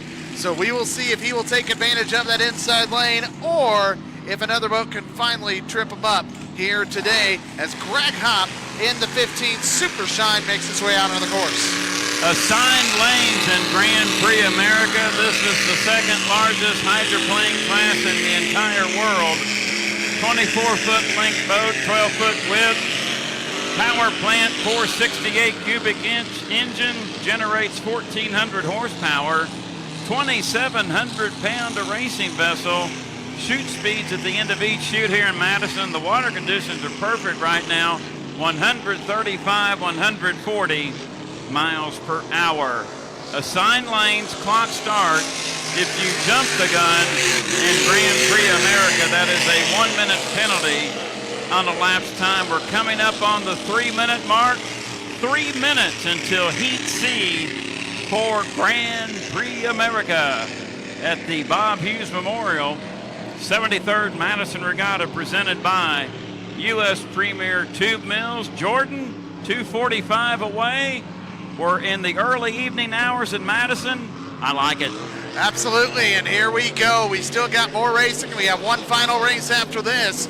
But right now, Greg Hopp coming around turn 2 as he goes across the start-finish line here on the Wild Bill Cantrell Memorial Racecourse. He's done well so far today. He got hit with a penalty the last race, so we'll see what he can do to time it today. We've had penalties in both races so far. Let's hope we can have a clean start. Fans along the shoreline, Hop, the dominant yellow boat, turn 1, Super Shine. Following him, Orange Craft, checkered flag effect. Jeff Bernard, Reliable Diamond Tool, cranks up that damn bad influence. Bobby Kennedy in the red, white, and blue. River City Printing entering turn number 1. Andrew Tate will have lane 1 in Heat C in the Chuck's Beard. Butts and Racks Barbecue presents B-Ride Auto Glass. He's won 2 today. 3 is likely with him in lane 1. He's going to be tough to handle. He's tough to handle in any lane. I mean, he's won from the outside. He won from lane 2 earlier. Now you give him the very, very inside lane. Let me tell you what, if he gets to the exit pin of turn 1 first, he is going to be awfully tough to beat because that is where you can be lethal. But we'll see what the other boats do again. Also, are they going to be able to nail that start? That's a big one, Jeff, as they come around likely for the final time before the green flag. All 4 drivers coming to the Madison Ford start-finish line. We're approaching the 1-minute period. 5, 4, 3, 2, 1, mark. That is the 1-minute period for Heat C of Grand Prix America here at the 73rd Madison Regatta. Tomorrow, the Grand Prix America boats will compete for the Hoosier Nationals. Jordan Bear, take him through the turn up the back chute, hand him back to me at turn number 2. Yes. We've got early evening racing here in Madison. Absolutely, and in lane 1, it's Andrew Tate. Lane 2, Greg Hopp. Lane 3, Jeff Bernard. Lane 4, Bobby Kennedy. The boats are slowly coming down here. On the outside, you see Bobby Kennedy has had to pull off the throttle. Now he gets it back up. The last thing you want to be is early and get that 1-minute penalty. But those first 3 lanes, they're all side by side, Jeff, as they get to the entrance pin of turn number 2. 15 seconds until the start. Tate 1, Hop 2, Bernard 3, Bobby Kennedy on the outside, 10 seconds away. They eye the Madison Ford start-finish line. 5, 4, 3, 2, 1. Mark, and we'll call it physically. We're racing in Grand Prix America Heat C. Jeff Bernard was there first in Reliable Diamond Tool, but to his inside is Andrew Tate in the Chuck's Beard, Butts and Racks Barbecue. Be Right Auto Glass off the turn. It's a legal start. Bernard in front, Tate in second. Look at Jeff Bernard taking, but Andrew Tate's right there. Tate coming up the side. Again, Tate has the shorter track around, and he now takes the lead on Jeff Bernard. Jeff as they enter turn number 2. Tate hauling the mail in turn number 2 in the Hydrofish. Bernard, though, still giving chase on the outside. Lap number 1 complete. 3 to go. It's Tate in front. Chuck's Beard, Butts and Racks Barbecue presents Be Right Auto Glass. Bernard fights back on the outside, and Reliable Diamond Tool cranks up that damn bad influence. Greg Hopp in third. We've lost Bobby Kennedy just outside turn number 2 here on the front chute. But Jordan right now, Andrew Tate in front, Bernard not giving up. Andrew Tate coming up. He's got about a rooster tail lead on Jeff Bernard. They get down and get ready to the entrance fan of turn number 2. But again, Andrew Tate's got the short way around, but Jeff Bernard not going anywhere, Jeff Baylor. Into turn number 2, Tate your leader, and Bernard driving a good one on the outside. Lap number 2 complete. It's Tate make it a 10-boat length advantage over Bernard in second. Greg Hopp in the third position. Chuck's Beard, Butts and Racks Barbecue presents Be Right Auto Glass, looking for their third win on this Saturday at the Madison Regatta. Jeff Bernard continues to chase in second, and Reliable Diamond Tool cranks up that damn bad influence. Greg Hopp remains in third in Super Shine. Boy, Bernard's not making it easy for Tate. No, he's not. Andrew Tate continues, though, to lead, but Jeff Bernard is making him work at it. Tate's been able to take it easy the last couple races, but Bernard's not letting him as they come down, and Jeff look for the white flag. The top 2 in turn number 2, they see the Madison Ford start-finish line. White flag is displayed. Andrew Tate accepts it, but a cough and a skip, and Bernard would be right there to capitalize on the outside. Greg Hopp remains in third in Super Shine. Bobby Kennedy dead in the water in River City Printing. Top 2 entering turn number 1. Tate gets there first. Now extends it out, make it a dozen boat lengths. Final time around for your top 2. And Tate again comes across looking for the checkered flag for the third time today. Again, Jeff Bernard right there trying to pick up some speed. He is in that rooster tail right now, but Tate still has the short track around Jeff as he looks for the checkered flag. Final turn, final lap. Andrew Tate looking for his trifecta, third win of the day. Checkered flag waving. Here's your winner of Heat C and Grand Prix America, Andrew Tate. And Chuck's Beard, Butts and Racks Barbecue presents Be Right Auto Glass. Jeff Bernard gave it chase, drove Herculean, but will finish second. And the Reliable Diamond Tool cranks up that damn bad influence. Greg Hopp up in turn number 2 in the Super Shine, with local assistance this weekend from Kelly's Marine Performance and Dan Cole Sells Cars. Super Shine third with Greg Hopp here in Grand Prix America Heat C on the Ohio River. Boy, Tate had his work cut out, and he had some hydroplane flying on the back straightaway, using that canard wing, getting every bit of juice out of that 468. He needed it because Bernard was hungry, wanted to win, but got second. Bernard, let me tell you what, we talked about the start. Bernard nailed that start, but Andrew Tate, so much speed in the 88, and the fact that he had lane 1, he had the shorter track around. Andrew Tate, so tough to beat, but kudos to Jeff Bernard. He showed what kind of speed he has in that boat. And Greg Hopp, a nice third place finish for him. Unfortunate about Bobby Kennedy. Again, a second do not finish on the day. But what a run by Andrew Tate and by Jeff Bernard. And what a race. Race fans, for those that have stuck around, you just saw a good one. Boy, they did, Jordan Bear, and by my watch right now on the cellular device, we're at 7:27 Eastern Daylight Time here in Madison. Slings are being applied to the participants of one, the Legend Yacht Transport, the Bucket List Racing. Slings being applied to the Tennessee Orange, projected start time for H1 Unlimited Heat 3 at 7:50 Eastern Daylight Time here in Madison. About 23 minutes from now, they'll have to get Kennedy towed in. The participants here in this final heat of H1 Heat 3, we have the U8 Beacon Electric, J. Michael Kelly, the U9 Beacon Plumbing, Corey Peabody, the U11 Legend Yacht Transport, okay, couldn't read that word there, and driven by Jamie Nielsen.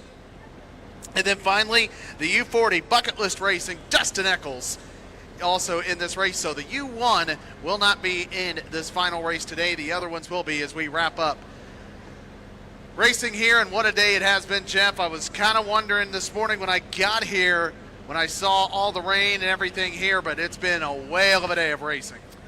Andrew Tate out of the cockpit. He can hear you. Let's give a round of applause to our Heat C winner in GPA, Andrew Tate. Man, he has driven the you-know-what out of that boat all day long. He is going to be one tough boat to beat come tomorrow. Again, obviously, Bobby Kennedy has to be towed in. And obviously, during that time, we'll see the Unlimited start to be lowered into the water. As you said, we see the slings. I believe they've been on all of the boats from what I could tell. Again, the U1 not going in this last race. So, tell you what, could be a really, really fun race. Again, Legend Yacht Transport. They, of course, were the winners of H1 Heat 1. And then Corey Peabody took home the victory in Heat 2. So suddenly you got the two previous winners on the day here going neck to neck in this next race. Jamie Nielsen nailed the start in his last heat. Corey Peabody has just been on an absolute tear so far this 2023 campaign. Plus you got J. Michael Kelly, Dustin Eccles. We know the speed he's got in his boat. This could be one whale of a race coming up, Jeff. Thank you, Jordan Bear. We see the hydrofish on the slings being put back on the trailer. Boy, what a day for Mike Mavinsky, Huey Newport, and Andrew Tate. That craft is flat out flawless here on this Saturday at the Madison Regatta. And those sponsors, Chuck's Beard, Butts and Racks Barbecue presents Be Right Auto Glass. Also, to their full-time sponsors this year, Piper's Wing and Hydrofish. What a ride he has got. My goodness. If my brother is listening, nope, we have one more H1 race, Andrew. With the signal being what it is right now, I figured it'd be easier to just tell him over the PA.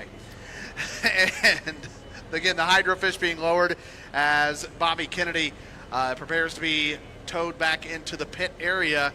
Again, slings on the 4 H1 Unlimiteds as we get ready to go racing one more time.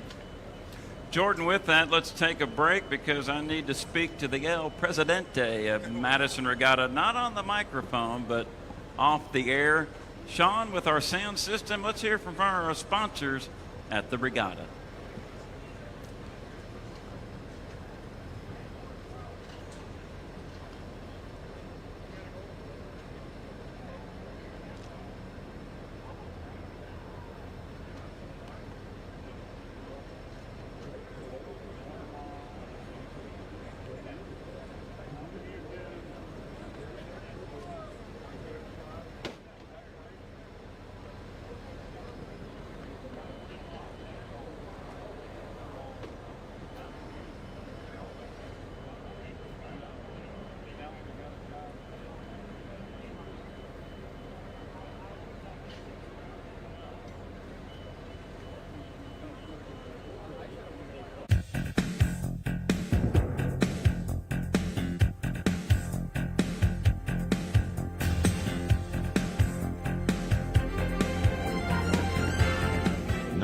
Boats entered unlimited hydroplane competition in 1973, with 15 qualifying for at least one race.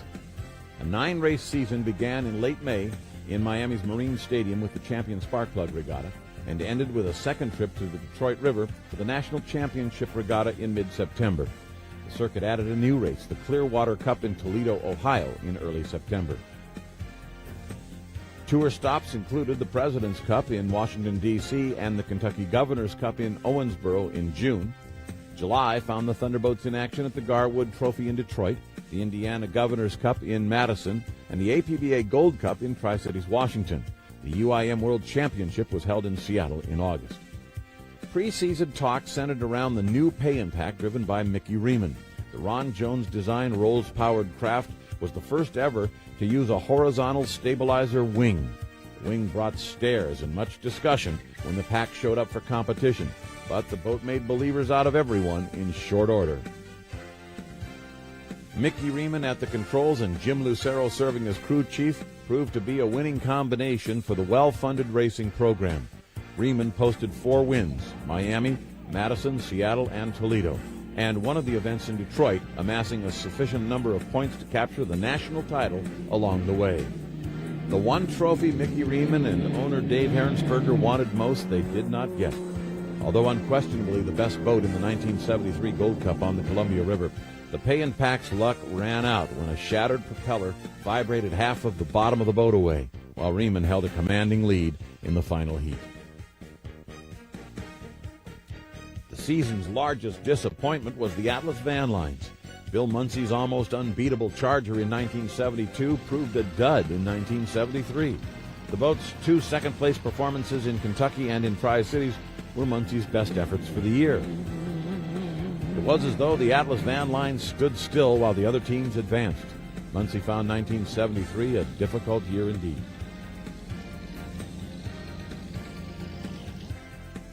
Convinced by owner Bernie Little to come back to the Miss Budweiser team, Dean Chenoweth wasted no time in returning to his winning ways.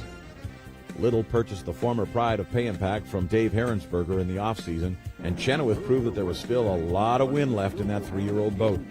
With victories in Owensboro, the Garwood Trophy in Detroit, and the Gold Cup, Chenoweth placed second in national points.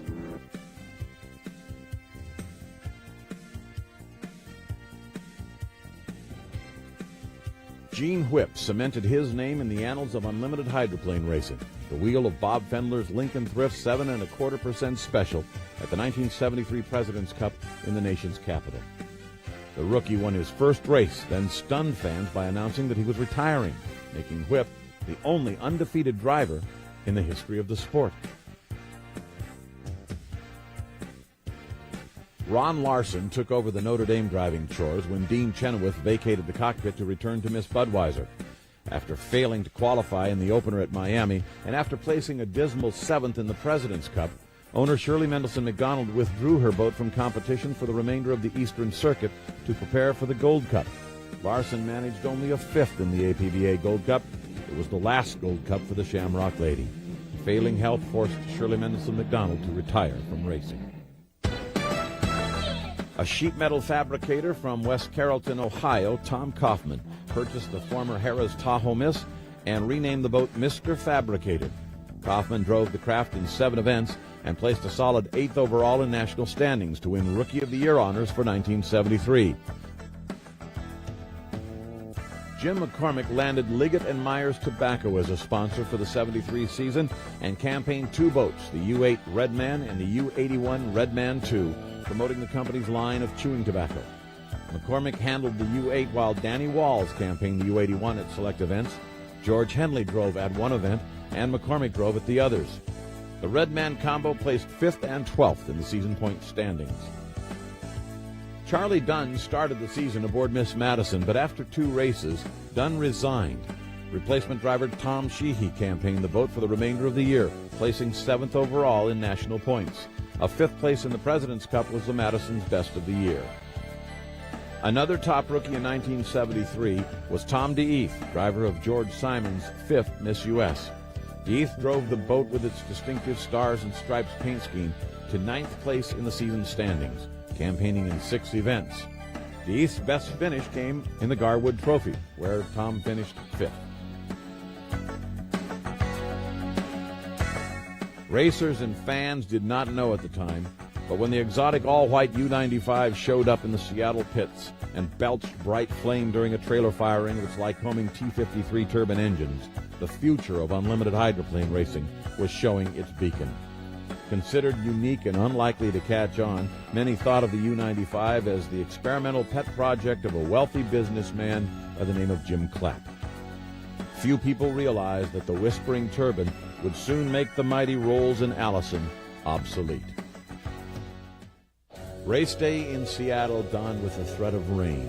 Fans gathered on the shores of Lake Washington, uncertain whether they would want to spend the day in a downpour that was expected. By race time, the skies had opened the floodgates. The crowd dwindled to about a third of its original size. But those who braved the weather were treated to a rare moment in unlimited hydroplane racing history. The first heat of the UIM World's Championship saw Mickey Riemann in Pay 'n Pack and Dean Chenoweth in Miss Budweiser hook up in an historic battle. It was nearly invisible in the fog and rain that laced the back chute. In a 5-lap clash of titans, fans saw the first 120-plus mile-per-hour heat of competition ever. The Bud barely prevailed over the Pack. In the next heat, the Pack won when the Bud DNF'd. In the final, it was an all-time classic that saw less than 1 second separating first-place Pay 'n Pack from second-place Miss Budweiser. Other boats that made appearances on the 1973 tour were Bob Murphy's Marine / Miss Greenfield's Galleries, with Chuck Hickling at the wheel, Mike Wolfbauer's Probe, driven by Bob Miller, Pete LaRocque's Shakey's Special with rookie Tom Martin at the controls, Value Mart with Bill Worcester driving, and owner Bob Gillum's Sonny Jim. Others included My Cupid, and Jim Harrington's experimental turbine-powered Miss Lapeer, with driver Fred Alter at the wheel, and the Shanath family's Gale's Rooster Tail Miss Caulfield, which was also driven by Fred Alter.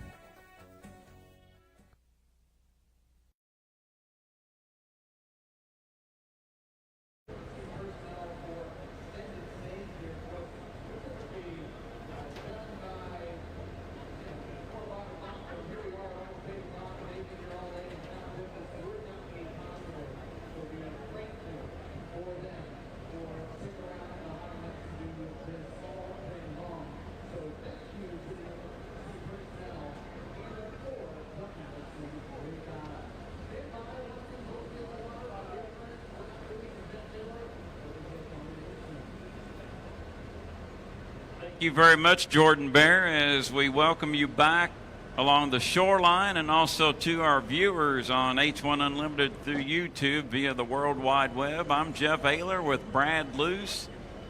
Brad, we're getting a lot of races in. This will be our third H1 Unlimited heat. We started late. We're finishing late. I like it.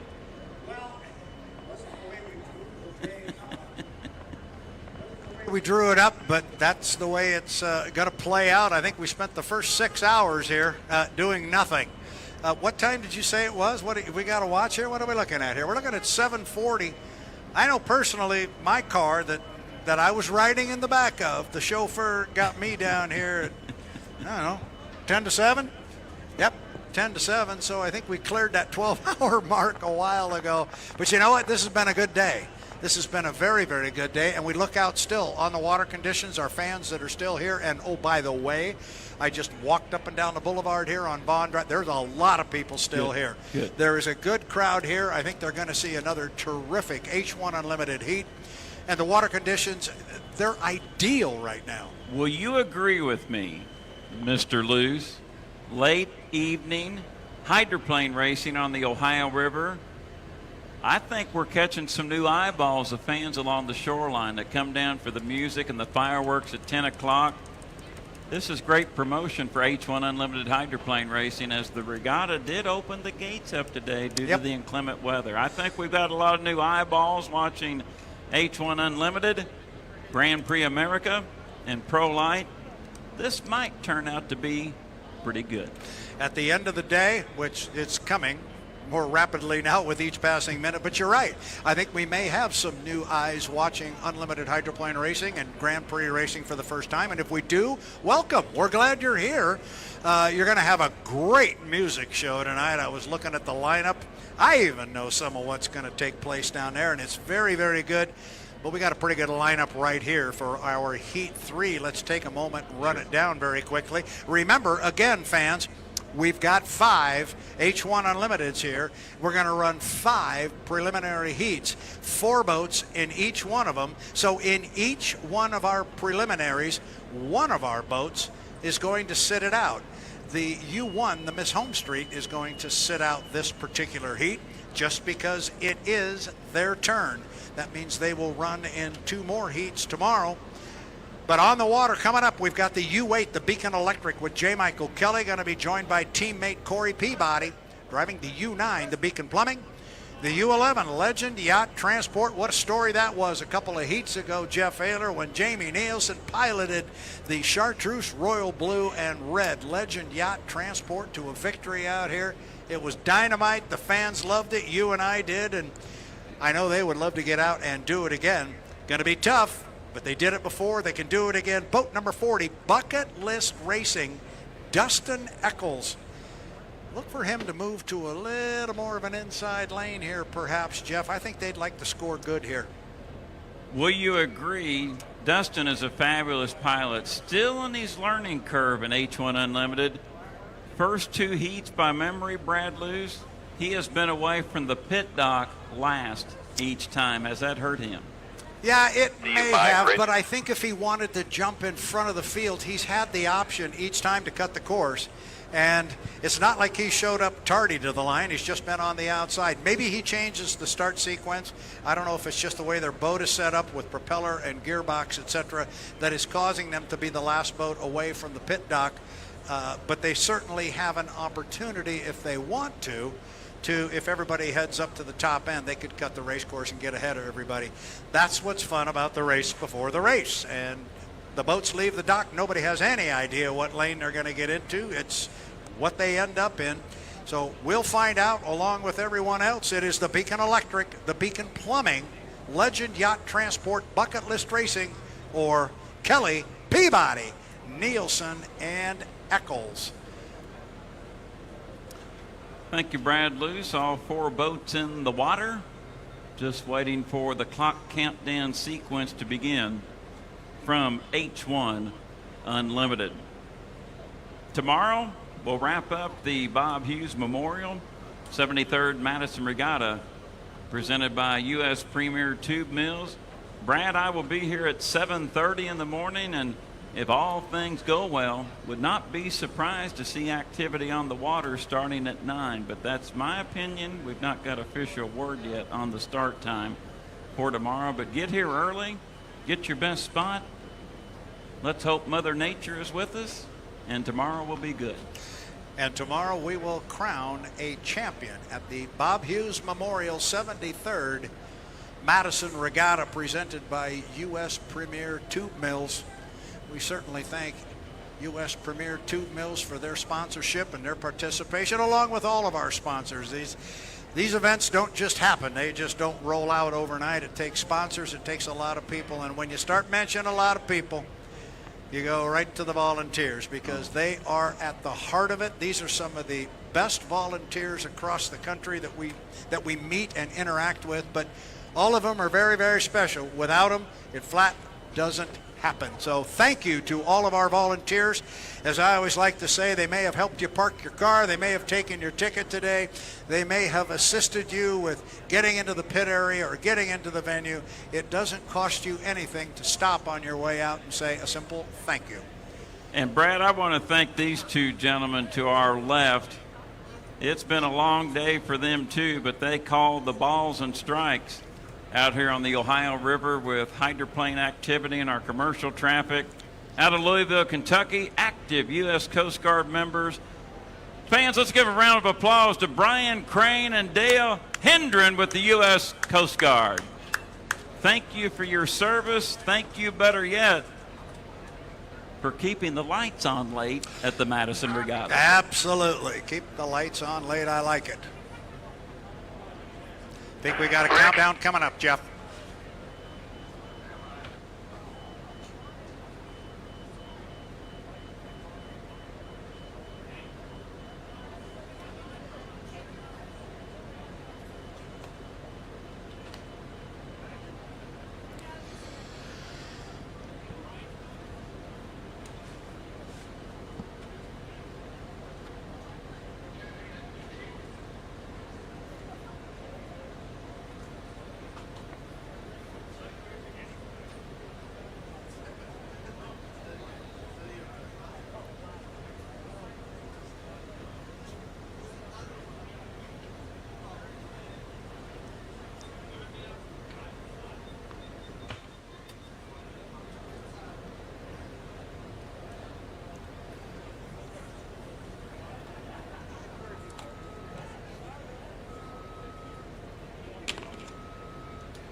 Good look at the Legend Yacht Transport on our screen with H1 Unlimited through YouTube.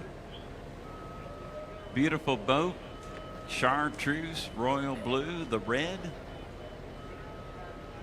That heat win in heat number 1 was huge for the 11 camp out of Cle Elum, Washington. Saw the Beacon Plumbing in the background. Now our pan shot, we're looking at the Bucket List Racing to the left. Legend Yacht Transport, you see the wing of the Beacon Plumbing. You see the cowling and the top half of the wing assembly for the Beacon Electric. Jeff, you mentioned the U11 Legend Yacht Transport. You talked about how it was. And we are being told now, Jeff, take it just a minute. I'm going to check with H1 and have this understood properly. Thank you, Brad Luce. Brad will come back with me. We're still waiting for the clock countdown to come up for heat number 3 of H1 Unlimited here at the 2023 Indiana Governor's Cup. It's the Bob Hughes Memorial 73rd Madison Regatta, presented by U.S. Premier Tube Mills. Brad gathering some information to my left here at the German American Bank judges stand. Looking at the Legend Yacht Transport on our monitor provided through H1 Unlimited. The video team doing a marvelous job here in Madison. They pan out, see the Bucket List Racing in the background. Boats are set, ready to go. We're trying to get clarification on what Brad is working on to my left. Jeff Ayler, I do have an update from H1 Unlimited. Unfortunately, we're not going to be able to run this particular heat. We're going to lift the boats back up out of the water. It has been deemed there is too much debris in the river right now. They are pulling debris out of the water. We saw some photos and we saw some footage here on the live stream of some debris that had been pulled out of the river. And it's just going to take too darn long to sweep the river and get it cleaned up. We certainly don't want to hurt any of the equipment, so unfortunately heat 3 for H1 Unlimited here on the Ohio River at the Bob Hughes Memorial 73rd Madison Regatta, presented by Premier Tube Mills. U.S. Premier Tube Mills is going to be put on the shelf until tomorrow morning. So back to what you said, Jeff. We don't know what time we're going to be able to kick this thing off tomorrow morning. We'll get a schedule. It will be posted, I am sure. But for right now, we are done on the water here for Saturday's activity. With that, for our fans along the shoreline and watching at H1 Unlimited via YouTube, this will wrap up day number 2 of 3 of the Madison Regatta. Please go to H1 Unlimited. Their website is www.h1unlimited.com for updates. Also, too, you can monitor H1 Unlimited via Facebook and Twitter for updates on tomorrow's schedule here at the Bob Hughes Memorial 73rd Madison Regatta. Brad, once again, the website, www.h1unlimited.com. Social media connections for H1 Unlimited at Facebook and Twitter. Jeff, we're being told by the H1 Unlimited live stream team, for those of you who are listening in other time zones and around the country, we are targeting right now to fire up the live stream tomorrow morning at 9 a.m. Eastern Daylight Time. That is our time here. Those of you on the left coast, that will be 6 a.m. So I would suggest a strong cup of coffee. We'll be ready to go, hopefully with boats on the water at 9 a.m. But right now, that's what we're being told. To your point, check the website, check Facebook. There will be updates as the schedule comes together. So, Brad, with that, we'll go ahead and wrap up our live streaming coverage with H1 Unlimited via YouTube. Also, too, we just got another update for our fans along the shoreline. Fans along the shoreline here in Madison. The fireworks spectacular scheduled for 10 o'clock. Good news. It's moved up to 9:30. The fireworks spectacular scheduled for 10 o'clock is moved up 30 minutes to 9:30. The Rooster Tail Music Festival is currently taking place in Bicentennial Park. And Brad, you've got some more information. This is very important information because, quite candidly, I forgot to put this information out last week, and I've only got 7 people beating me on my shoulder saying, Brad, do not forget, for those of you who are here and at the venue tomorrow morning at 8:15, we will have a chapel service in the media tent right by the Madison Regatta office. That will come at 8:15 tomorrow morning. H1 Unlimited Chaplain Jim Riley will preside over the services. It is non-denominational, but he will have some words of wisdom, some words of inspiration. If you're here and would like to hear Mr. Riley, it is very informal. He would love to have you. Chapel service tomorrow morning, 8:15 in the media tent. Thank you, Brad Luce. For Jordan Bear, Brad Luce, I'm Jeff Ayler. That will wrap up our live coverage on H1 Unlimited via YouTube. Tune in tomorrow morning at 9 a.m. Eastern Daylight Time. For our fans in Madison, thank you for being here with us on day number 2 of the Bob Hughes Memorial 73rd Madison Regatta, presented by U.S. Premier Tube Mills. Enjoy our food and drink vendors. Enjoy the music. Enjoy the fireworks now at 9:30. But remember, if you have to leave the racing on the water. We'll see you tomorrow morning at 9 a.m. Good evening.